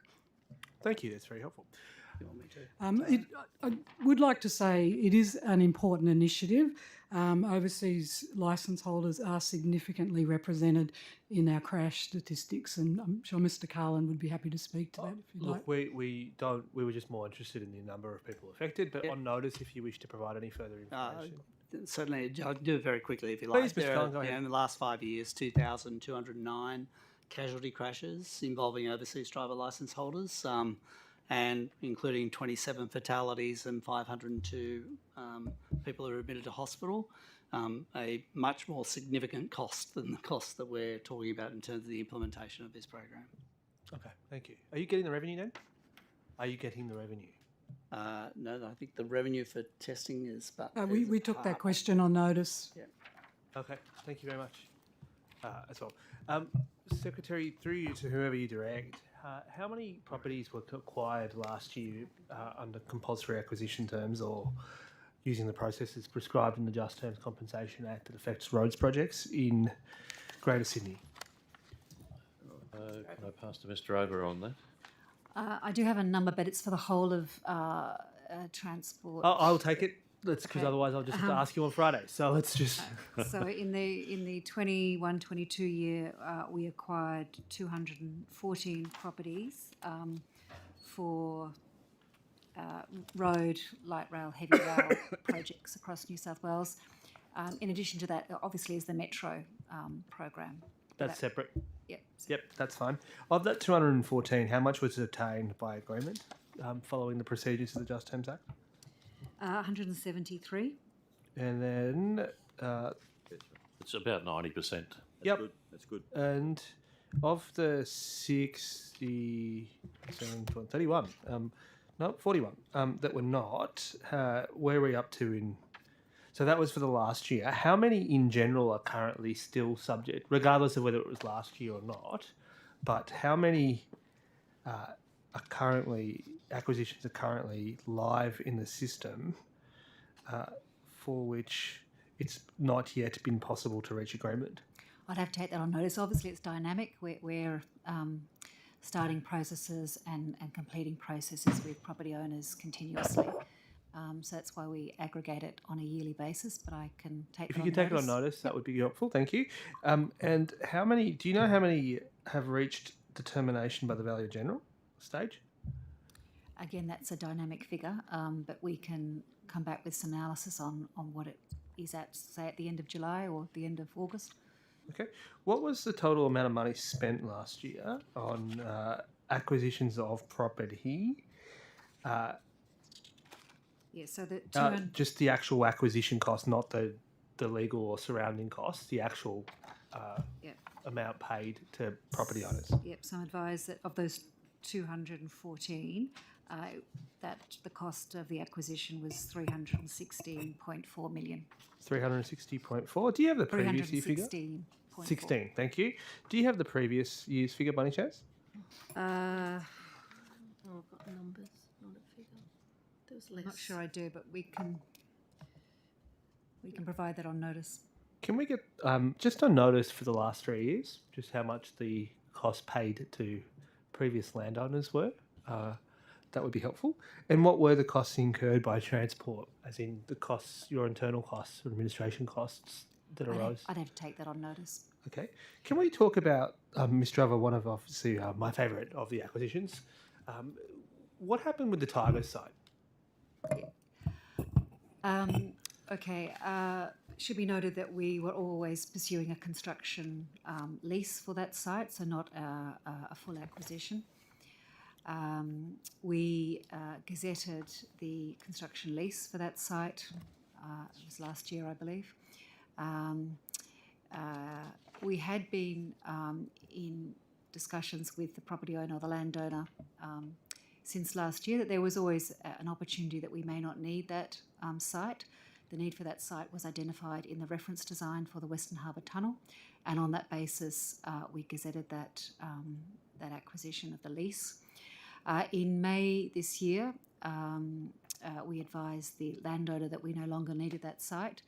We had obviously procured the first package for Western Harbour Tunnel, and that contractor had confirmed they had no need for that site. We tested the need with the bidders for the package 2 of Western Harbour Tunnel. All 3 bidders confirmed they no longer needed that site either, given the approach for package 1.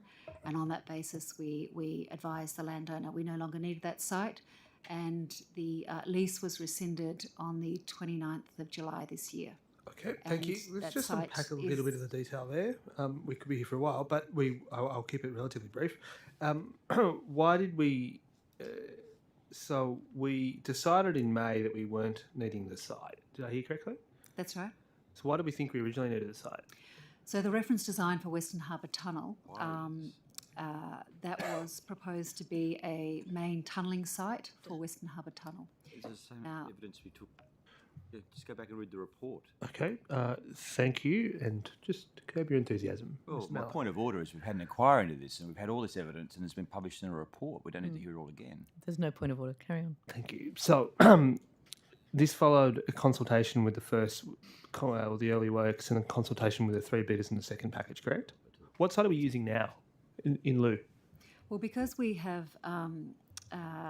awarded a variation to the Rosal Interchange to deliver the first package of the Western Harbour Tunnel, and they are using the site that they have already established, we no longer need a mid-tunnelling site, and therefore we could do without. So we're using the dive site that's already being used for the Rosal Interchange? Yes, so the spoil that will come out of the Western Harbour Tunnel will actually come out of the future Western Harbour Tunnel portals at the Rosal Interchange site. Okay, and how much money to date did we pay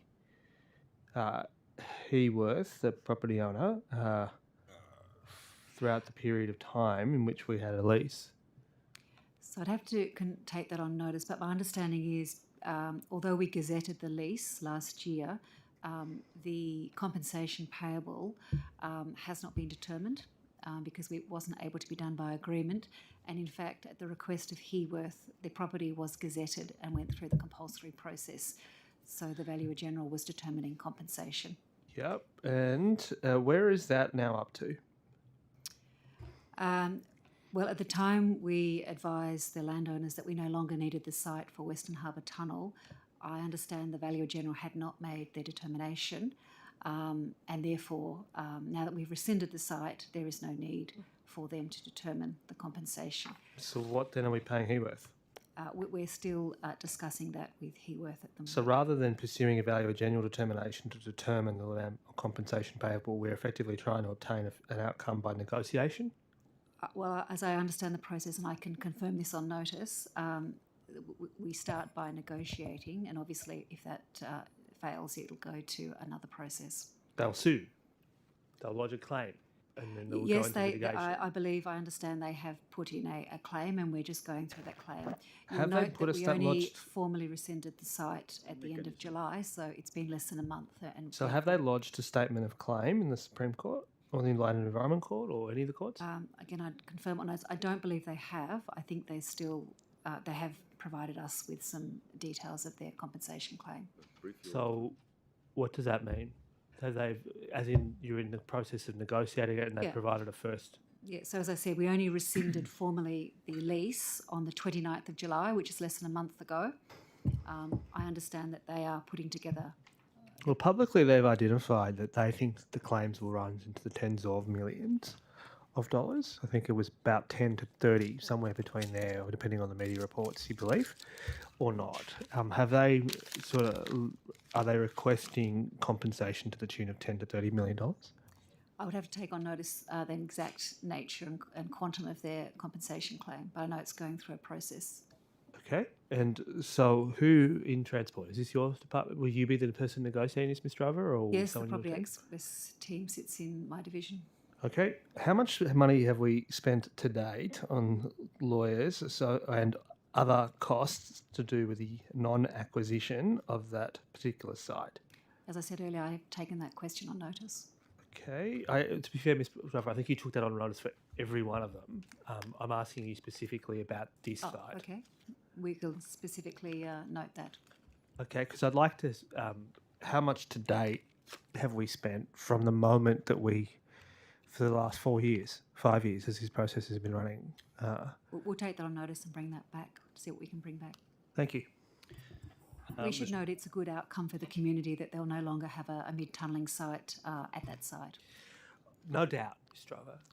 Let's find out how much money we've had to spend to get to that outcome. Mr. Driver, I might return to those questions about the underspending in specific projects.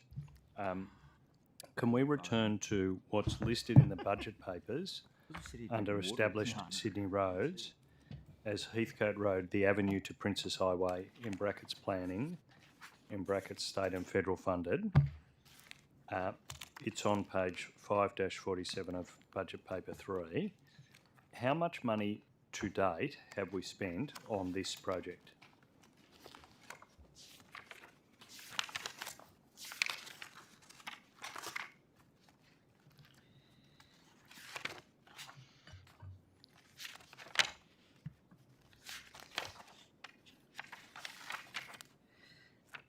I don't have 43 in front of me. I've got 47. Heathcote Road, Avenue to Princess Highway, Mr. Graham. Yeah, Heathcote Road, the avenue to Princess Highway, in brackets planning. Okay, so it's not in there. I haven't got that in my notes.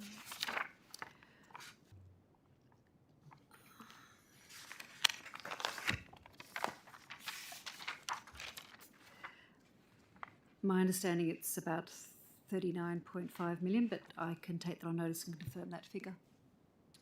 39.5 million. So the budget, and what's the amount what was the estimated expenditure to the 30th of June this year? I don't have that with me. I can give you the budget for this financial year and the budget for the forward estimates, but not last year's budget. Yeah. Do you want to, have you got the budget paper 3 there? This year's budget, yes. Yeah, exactly. So page 547. Yep. And can you see it there? So the estimated expenditure there is $2 million. $2.114 million. Yep. Yes, it says 2 million, yep. So you're saying in the less than 2 months since then, we've spent another $37 million.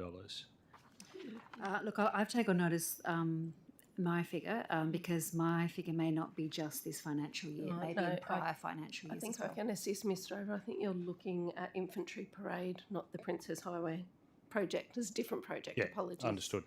Yeah. I'm happy for you to find. Sorry. Yes. Yeah. Sorry. There are 3 projects on Heathcote Road. Yeah. No, exactly. Yes, so you're right, the previous spend is the 2.1. 2.114. And noting that project is still in the planning phase. Yes, yeah, no, exactly.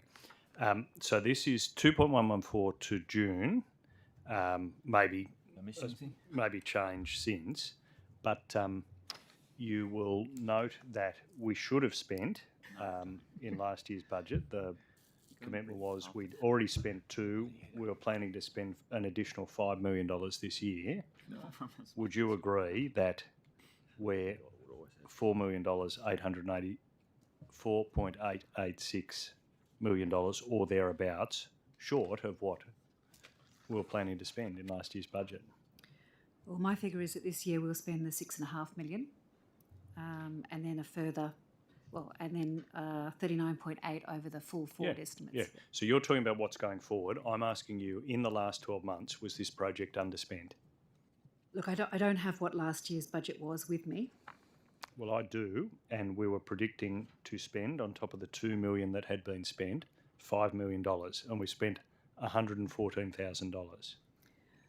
Yes, as I said, I don't have that $5 million figure you're quoting in front of me. Well, it's in the budget from the previous year. Yep.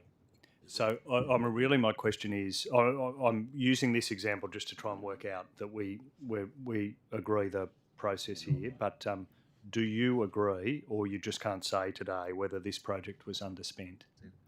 Look, we'll take that on notice that the project is in planning. Sure. We're advancing with the other 2 projects, which are both in delivery. Yeah.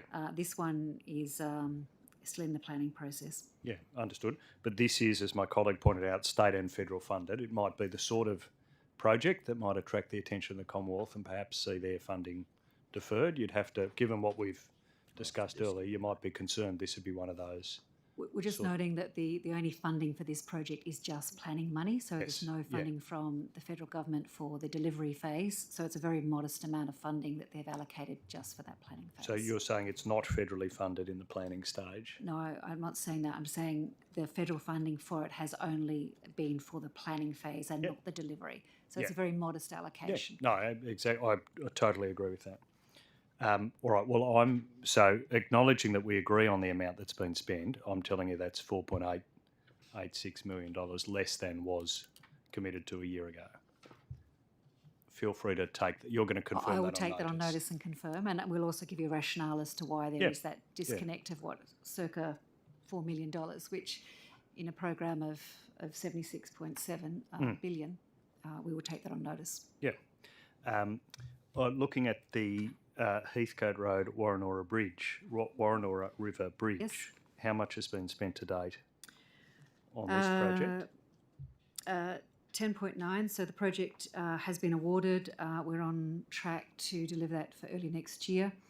Obviously, the wet weather did put some constraints on that project, but we're still targeting early next year to complete. So again, the transport promise in last year's budget was this would be at 17.821 million by June. We're well short of that figure. You agree with that? I think it was 10. Yeah. I think with that project, there was some community feedback about the approach and some safety concerns around the original design of that bridge. We went through a industry engagement process, which yielded some really good innovation. And the final design for that bridge is a good one and addresses the safety constraints and concerns of the community. And to be clear, I mean, some of those are, I wouldn't necessarily say that in relation to this project, but some of these are just ordinary processes. I'm not critical of that. It's really just this capital slippage issue that I'm interested in. These are the sorts of projects. This one, for example, was $7 million underspent compared to what was committed to 12 months ago. $7 million should have left the door and didn't by the end of June. Yeah, I think the positive thing with that project, though, is we're still maintaining the target date for opening to traffic. So although we took longer to get through the planning process and work with industry to get a better solution, we're still keeping our commitment to get it open. How much have we spent on the Homebush Bay Drive upgrade? The planning for that, again, it's state and federally funded. That's a big project. Again, that project is in the development phase.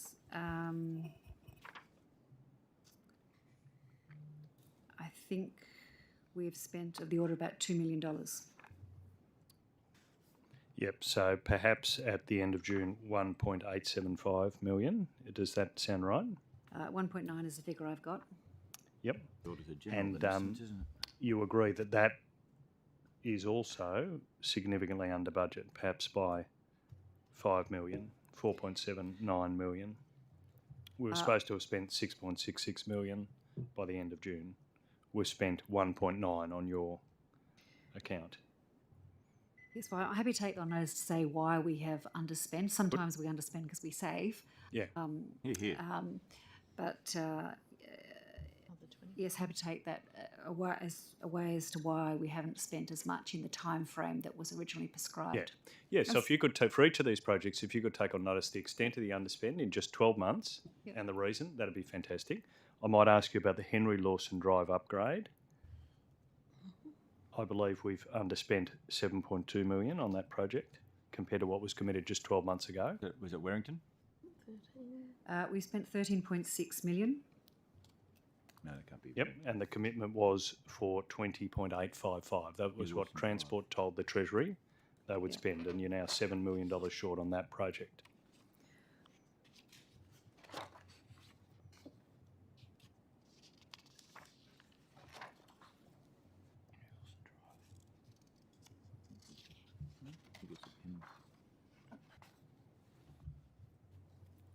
John, have you got is it Penrith, that one? No, serious.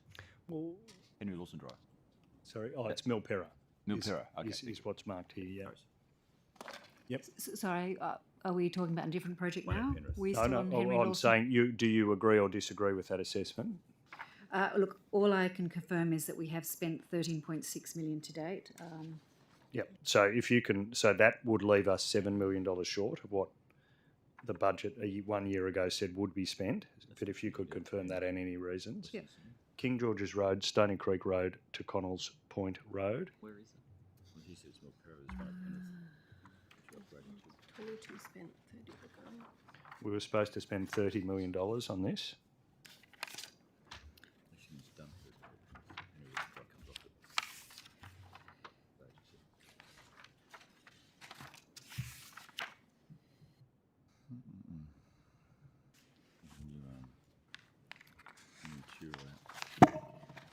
I'm supposed to be doing some video.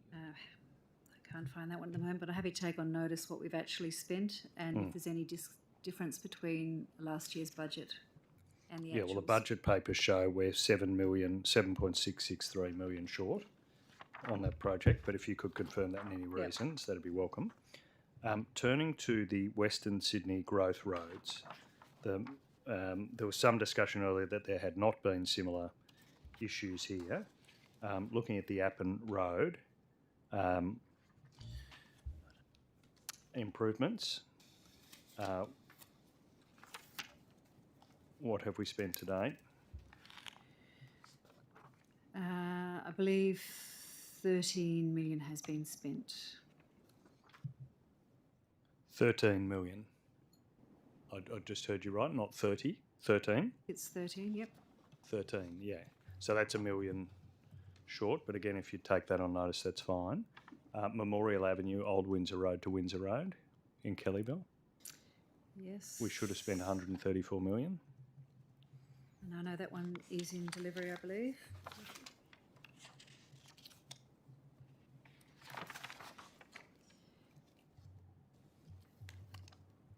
So we have spent 124.3 million on that one. So about $10 million short for that project. The Spring Farm Parkway. Which stage? It's listed as Spring Farm Parkway, Menangle Park in the budget papers. We should have spent 34 million.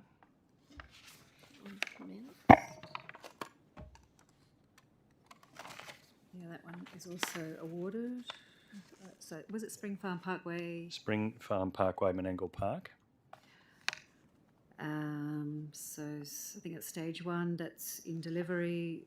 We've spent 27.4 million. Yeah, and we should have spent 34. So yeah, so I think on a few of those there were some delays with the procurement. COVID didn't help.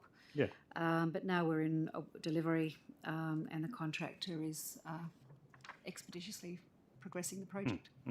But you'd agree it wouldn't be fair to say there've been no issues in this section of the budget, these Western Sydney growth roads? Look, there have been some. There were some obviously issues with COVID last year. Procurement did take a little bit longer. Yeah. I think you can look at things within one financial year, but I think you've got to perhaps take a longer time frame when you're looking at projects like this that take sometimes many years to get through development processes and then get into delivery. Yeah, and I acknowledge that. To be clear why I'm concerned, though, it's the judgment Treasury has made about the roads portfolio and the Transport Agency and their estimation that in this financial year, $8 billion might not go out the door that's in these promises. So it's this financial year that we're concerned about. I don't expect you to comment on that. I'm just giving you some context. The Horsley Drive M7 motorway to Cow Pasture Road in Horsley Park. Yes. We should have spent $29 million. How much has been spent? 9.3, I believe. So it's nearly $20 million short. Yeah, we're still in the optioneering phase for that. Just project. a third of what was committed to has been spent. I think, if I can just comment though, most of these projects that you're referring to are in the developments phase. That's not where the major spend on a project occurs. It's in the delivery phase. So But you're more likely to, if you see an underspend in the delivery phase, that's when you'll get a significant underspend across a portfolio. I accept that, although the numbers we've run through now really do add up, and these are all promises in the budget, short-term promises too. These aren't the forward estimates. These are promises about what will occur in the next 12 months, and that's the issue that Treasury is drawing attention to. I'll ask you about the Western Sydney Long-Term Strategic Transport Corridor Preservation Program. We should have spent, this is a crucial program, we should have spent $212 million. So that's not a project in my portfolio, I think. Yeah. I hope we haven't sent the person home whose portfolio it's in. Right, okay, yeah. Okay, we might return to that one on Friday, but I can see why they're concerned about this, Mr. Secretary. We can, I might flag ahead of Friday that this is $90 million short. So again, we'll be interested in the same. I might just flag now that we'll be interested in the same information. So, Ms. Drover, thank you for taking those on notice. If you can come back with the details about how much underspent and the reasons why. But I think you can understand why we're concerned at an assertion that there's no issues here in some of these specific projects. Absolutely acknowledging your point that Transport has balanced some of this by spending more on some projects, some toll road projects often. They have been, sometimes the money has been allocated to a greater degree there, but you agree that it's not fair to say there's been no issues with capital slippage with these individual projects. I think it's fair to say that in any development process there are always, we want to get the right outcome for the community and the project, and that sometimes takes a little bit longer to refine options, work with industry and get projects through procurement and then into delivery. Secretary Sharp, having run through some of those projects, including some of those state and federal funded projects, and given the asterisks that Treasury has applied, given the concerns they've had, and given the fact they've referred to the roads section of this agency's budget, can you see why do you acknowledge there are capital slippage issues here? Let's quantify them exactly, but these are the sorts of projects that might be causing Treasury's concern.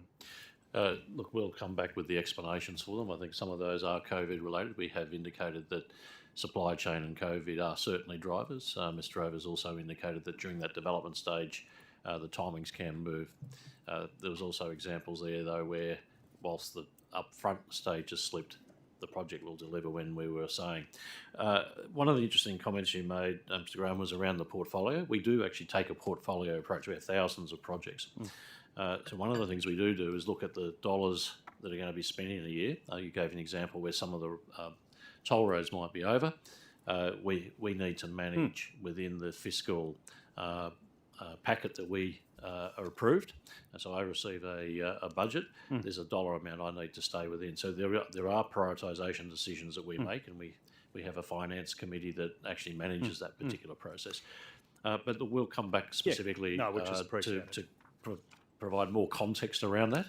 We get the theme that you're spotlighting. And given the process you're running to balance that across the portfolio, as you say, can you understand why Treasury is putting this doubt on the budget, mainly of your agency? Others are involved as well, but they did point to your agency. And they would point to our agency because we're 65% of the capital budget, so clearly we'd be a major contributor to that. Just to round back to the earlier comments that we made, Treasury has indicated that they have been doing this provision for many years, and during COVID they saw patterns coming out of that. That's one of the reasons why they raise a provision. We are still experiencing COVID-related impacts. So Omicron, for example, you see the labour shortages that are impacting generally. So we're not immune to those. So I can see the risk certainly being there. We're not objecting, though, just to be clear, though, I do want you to respond to this point. We're not objecting to the ordinary process of capital slippage over the course of the year that you described earlier, but this is different. This is Treasury on the day the budget papers hit the table in the Legislative Assembly saying $8 billion, the bulk of it in your agency, will not be spent this year, even though it's been promised. You accept that's different to capital slippage over the year, which just happens in a capital program as big as the one you're managing. Yes, as I indicated, we don't have a list of projects that support a number of that size. We haven't done that. Treasury have indicated it's a macro aggregate overview they've put on. So in terms of the logic behind it, you'd need to direct that to Treasury. What I can do is look at our actual numbers and provide some context in terms of what we're actually seeing in terms of those slippages. As I indicated, our budget doesn't budget for slippage. We actually budget for delivering through the 12-month period, or an allocation of project costs within that 12-month period. But I understand where you're coming from. Did you become concerned at that point when the entire capital budget that was announced by Treasurer Keane was almost just your allocation? Did you become concerned about? Well, I'm aware that they raise provisions at the state level. To be quite honest, I'm not privy to the logic or the calculations behind them. And there's a number of provisions they raise. But look, I'm not surprised in that there is a cabinet infrastructure committee where we do talk regularly about pipeline status. Infrastructure New South Wales also provides assurance around those. I really appreciate the answers you've both given, and I might hand to my colleague. Mr. Secretary, I have a further, just in the same dual theme vein, I can give you a clue as to the money that we haven't been collecting from the Commonwealth, at least insofar as it applied to FY21. We don't know about FY22. But in FY21, the Auditor General made clear that we had failed to collect $378 million in that particular year due to what she describes as a lower spend on the infrastructure investment program, including the Woolgoolga to Ballina and fixing local roads and WestConnex projects. Now, of course, we flagged that we might pursue the Woolgoolga to Ballina and the fixing local roads components of it that are not this portfolio when Mr. Faraway is here. But WestConnex apparently was one which we certainly in that year missed the milestone that would have allowed us to access Commonwealth funding. Is there some of that $715 million we were talking about earlier related to the WestConnex? Federal funding is there on WestConnex, and it would have been connected to milestones. I'll just ask Mr. Abbott if she's aware of any particular milestone. Yeah, so which financial year? Because there is no federal funding in stage 3B of WestConnex. Well, that's hence I'm a bit more interested now, because apparently in financial year 21, year ending 21, and bear in mind we only got this report 6 months late. That's not your fault at all. But the Auditor General makes it quite clear that $378 million wasn't collected from the Commonwealth in relation to road projects in that year. And certainly WestConnex is listed as one of them. And just in case you need to take this on notice to understand my reference, it's page 6-175 of the total state sector accounts that was tabled in Parliament earlier this year as well. So apparently, I didn't think that the Commonwealth was making a contribution to stage 3. No, I don't think they are. So No. So they were making a contribution to stage 1A, I think, is what we described, which was the... yeah, I think they also provided a loan to stage 2, but we'll take that on notice. Well, see, a loan wouldn't classify as a payment under the MPP. So I'm interested into how much money we have not collected. Smokey, I suspect if the report was a 20... Did you say a 21 report? Well, it's the last available report into the state's accounts from the auditor, So which was the audit- FY21. FY21. Okay, so probably a couple of years earlier they're referring to, I'm suspecting. Noting no, that I mean, that stage that 2 was- of WestConnex opened in 2020. But just to be clear here, and again, you might see it from the reference when you have an opportunity to actually access the report. Last year's budget, actually the year before's budget, anticipated us receiving $378 million more from the Commonwealth, including a component that was WestConnex. By the end of that year, we hadn't collected the money we'd budgeted for. So it's not a historic issue. It is a historic issue in that it relates to. But there's a timing issue last year. But there's a timing issue. And look, to be very clear to the department here, we would have asked you about this if we had access to this report. We didn't. So I am interested into whether or not where we're up to in terms of collecting the money from the Commonwealth that's due to us in WestConnex as well. And Secretary, I can't ask you this here, but I do flag for Friday. We will be asking you similarly about where we're up to in terms of the contributions that the City of Sydney are due to make to the Sydney Light Rail project as well, and to see whether or not that money has been. But that's just a heads up, really. Thank you. Can't wait. More than anything else. And so if we can take it on notice as to what we can, and I do flag again in terms of the the matters that are related to the regional side of the portfolio, we'll obviously pick up as well when we get to that. Can I, just in terms of the actual third stage of the WestConnex, when are we opening that again? So stage 3A, which is the M4, M5 linked tunnels, they're on track to be opened early next year. They're due by March 23. Yep. And then the Rosal Interchange 3B is due to open at December 23. December 23.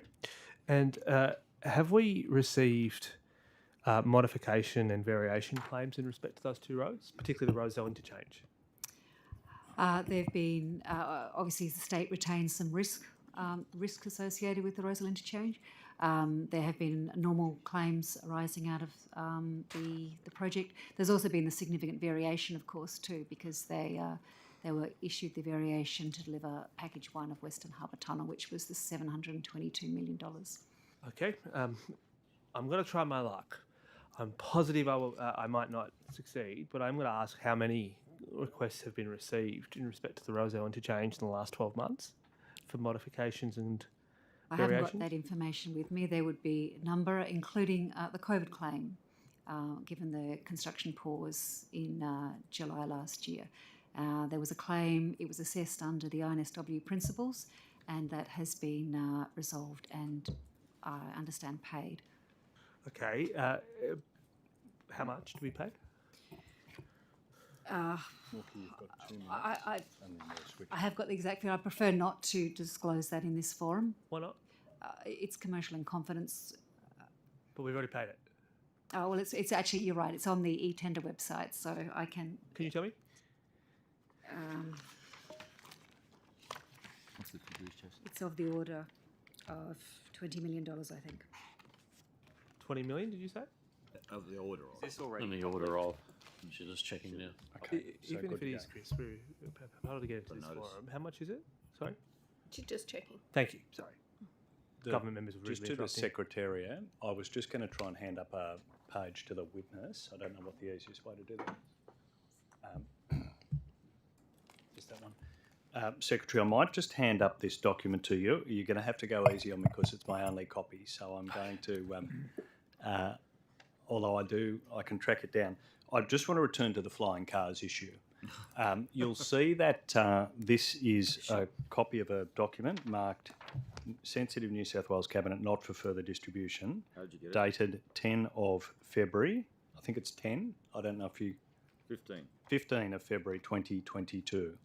And you can see the bit I've highlighted there. Can you just read that out? having a certified aircraft capable of commencing operations by 2026. Yeah, and this was a reference to the project which, as you've observed, you've distanced your agency from it. I can understand why, but that's a reference to the grant that John Barilaro made announced on the 8th of July 2020 of $950,000 from the Regional Investment Attraction Fund for this flying cars project. It was headed Outback to the Future Flying Cars in Narromine. Now, I accept you're distancing yourself from that grant. I'm not distancing myself. I was just pointing out that the actual initiative is through the regional agency. Yeah. So we're not across the detail. But I do actually support aviation. Aviation has an expanding role, particularly in the regional area, and there's some pretty exciting developments on the electric aircraft front, which we do see a facilitation role for transport in that particular initiative. And I'm glad you say that, because I do want to ask you about something that is your responsibility. This is a draft of the Future Transport Plan 2061, and it commits the government to having these flying cars capable of commencing operations by 2026 in the next term of government. What can you tell us about that commitment? As we've just indicated, I'm not sure there's anything more I can say. The commitment was made through a grant 2 years ago. We'd have to talk to the regional agency in terms of the status of that particular grant. The grant was made, but this is a draft of your transport strategy committing the government to having these flying cars capable of being operational by 2026. Graham, this particular document is not the strategy. The strategy is being released in the coming weeks. The strategy gets circulated around government and needs to reflect government positions and policy. And can you tell us, will this be in the Out, strategy? I'll be happy to talk to you when that one comes out. This document is not a public document, hadn't been through review processes, and that particular item is not us committing to it. It's a reference to a particular grant as an example of it is not a reference to a particular grant. It is a reference to the goal of having these aircraft, these flying cars, as the Deputy Premier called them, capable of commencing operations by 2026. Given the CASA issues that are involved here and the fact they've said that wouldn't be possible to have operational activity for years after that, certainly 2 years, possibly longer, you agree that is just not possible, that we'll have flying cars in the next term of government as committed to in this document? I'm just referencing back to the press release, and the press release doesn't seem to refer to that time frame, so I can't comment on that time frame. And as I said, it does sit with the regional agency, so I don't know the current status of that, and I can't comment on it. Launch the car into space. Can I just ask, Mr. Secretary, who's actually developing this strategy? I'll ask Mr. De Kock to explain, but we actually solicit a number of items of feedback. So we pick particular topics that we believe are areas that are changing in the community, what the ramifications might be for transport. There's been about 5 or 6 of those, and we also tap into some subject matter experts in various spaces as well. But Mr. De Kock, if you can expand on that. Yeah, thanks for the question. So Future Transport is the main document that lays out our long-term vision and strategy for transport for decades. So it's a long-term vision document. There was a version developed in 2018, 2056. Since then, a lot of things have changed. COVID, we've seen the floods, we've seen new technology and so forth. So we updated the document. And so you're developing the strategy? Yes, it's in my team, but we obviously engage widely across governments. And were you responsible for this recommendation that we'd have flying cars by 2026? So this, as the Secretary said, this was an early draft, not approved, and so. But are you or your team responsible for this recommendation that we'd have flying cars available by 2026? Graham, is this your Mirrorboard line? Is it? This is your new Mirrorboard line? I mean, you wore that one out to death. As I said before, it's a draft document. It doesn't have any status. It's not all right, approved. accepting that answer, Mr. De Kock. Well, accepting that for the moment, I do want to ask the Secretary in the time remaining. 1 minute. You're the Secretary of the Transport Department. I'm interested in your view on this question. Will we have flying cars operational by 2026 in New South Wales? Or is that just pie I'm in the not sky? personally running a flying car development project, so I don't know one way or another. I'm not in a position to have the experience to comment about vertical lift and takeoff vehicles in Narrabri.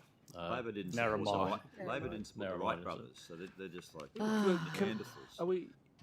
Can I also Wright just brothers ask, had no chance of you guys. the other part of this which attracted some condemnation from the government itself was the proposition around congestion charging. What is the status of the work department is doing on preparing policy advice around congestion charging? Government's ruled it out. The government's ruled it out, and Transport's not developing any policy advice around congestion charging. What I can say is that if we're looking into the future, we are looking at post-COVID, what's the new norm and what are the changes in travel patterns that are occurring and what might that mean for policy.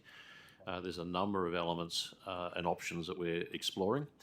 To be quite honest, it's still moving at the moment in terms of the percentages of people working from home. We see, for example, in the CBD, a lot more entertainment travel coming into the CBD. So the shift of travel is changing. So basically that end-to-end mobility mode is a very important part of it.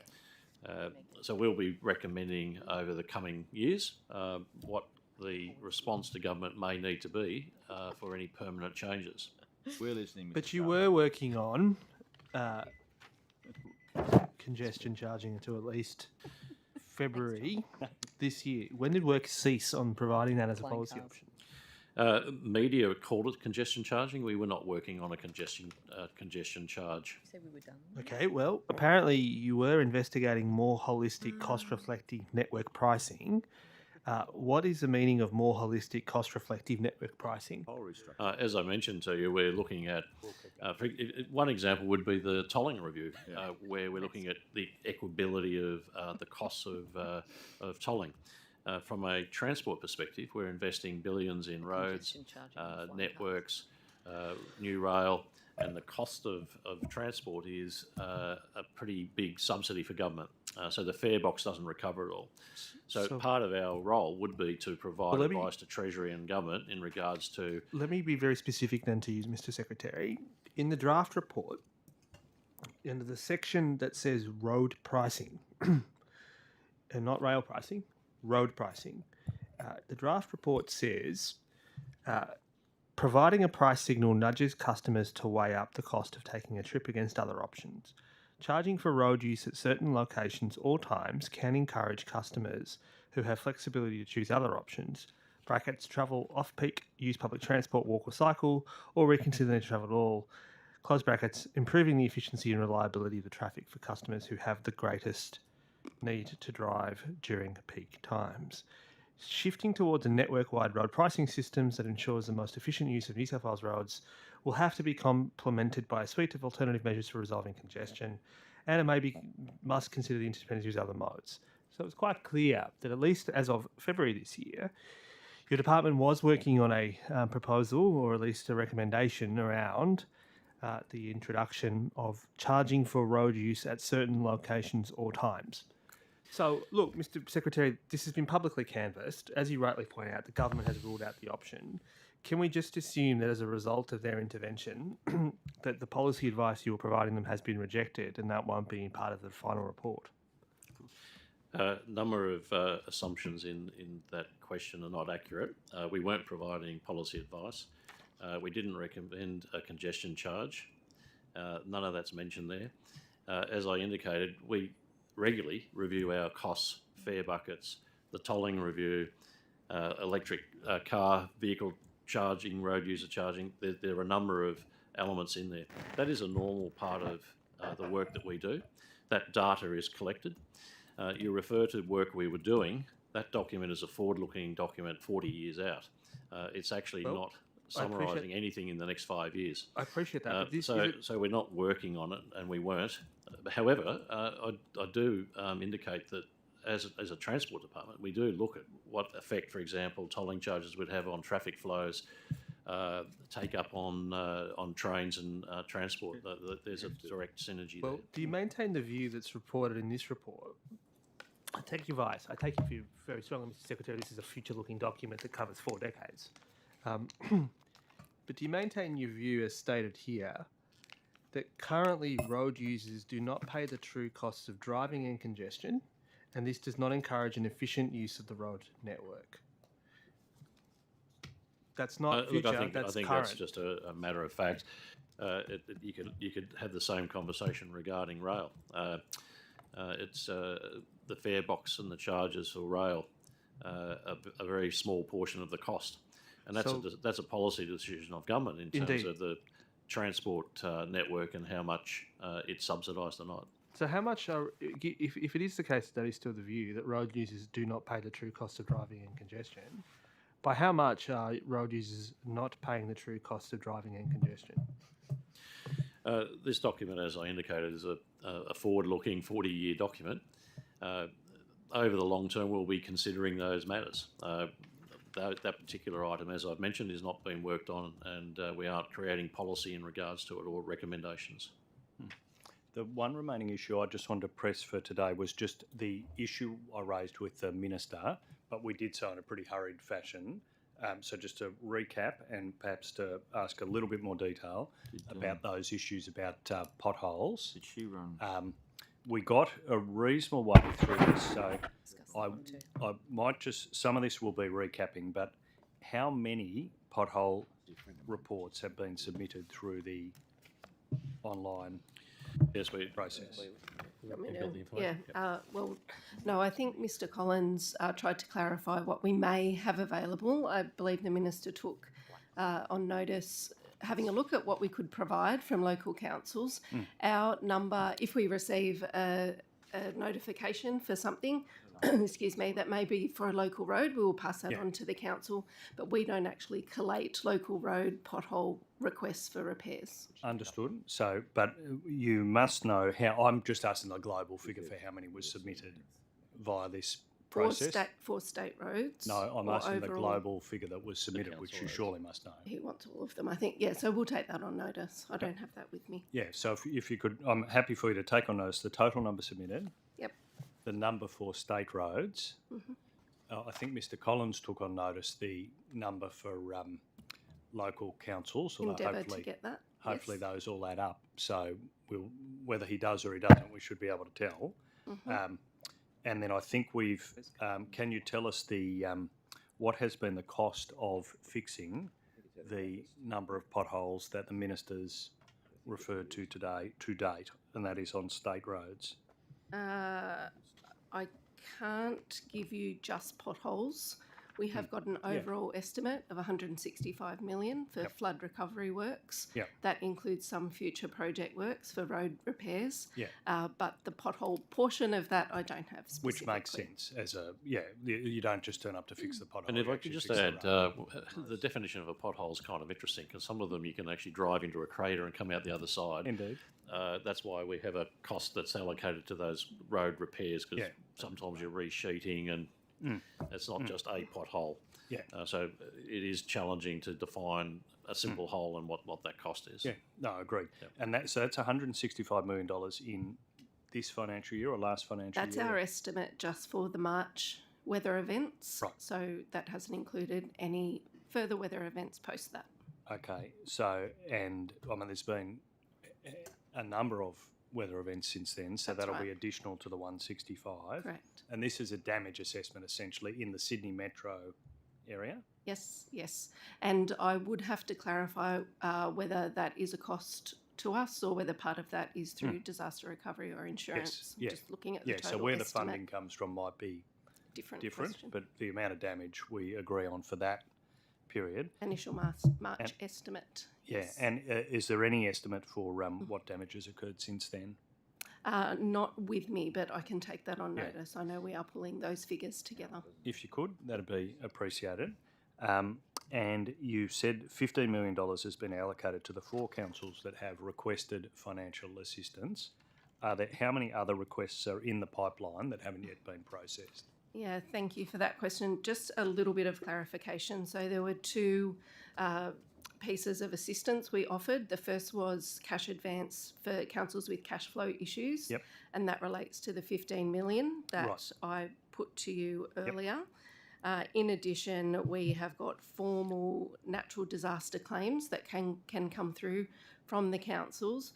My understanding is we haven't received any formal claims from any of the councils yet for the March or July Yep. weather events, but we are working closely with them. So, Are you expecting some?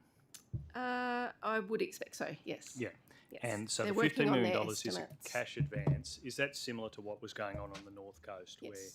where the money was put up front so they could get going on the work, but then they'll repay it at that point?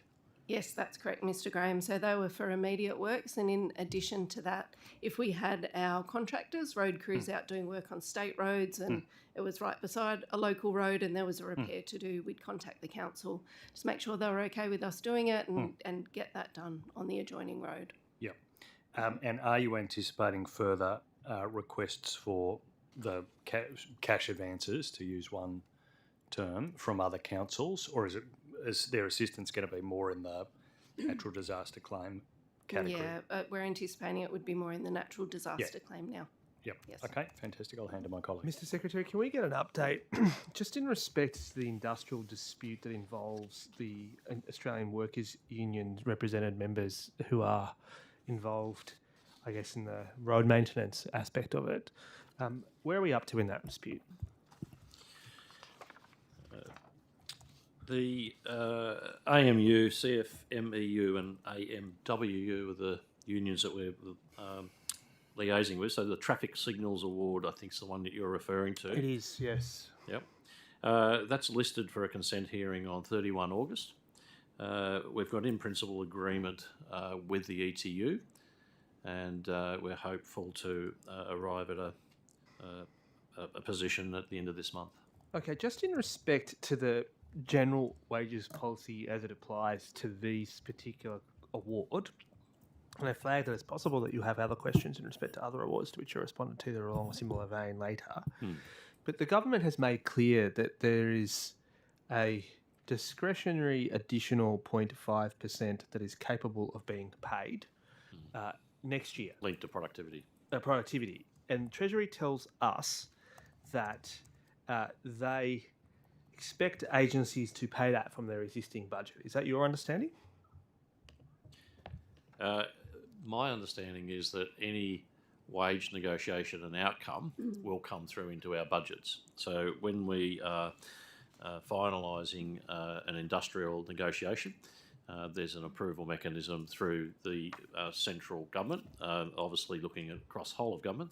Minister Tudor-Hope has carriage for that. Yep, I'm aware of the policy, yep. Yep. And what we would do is then factor into our costs and budgets the outcomes of those. But I'm talking about the There's not a subsidy of the 0.5.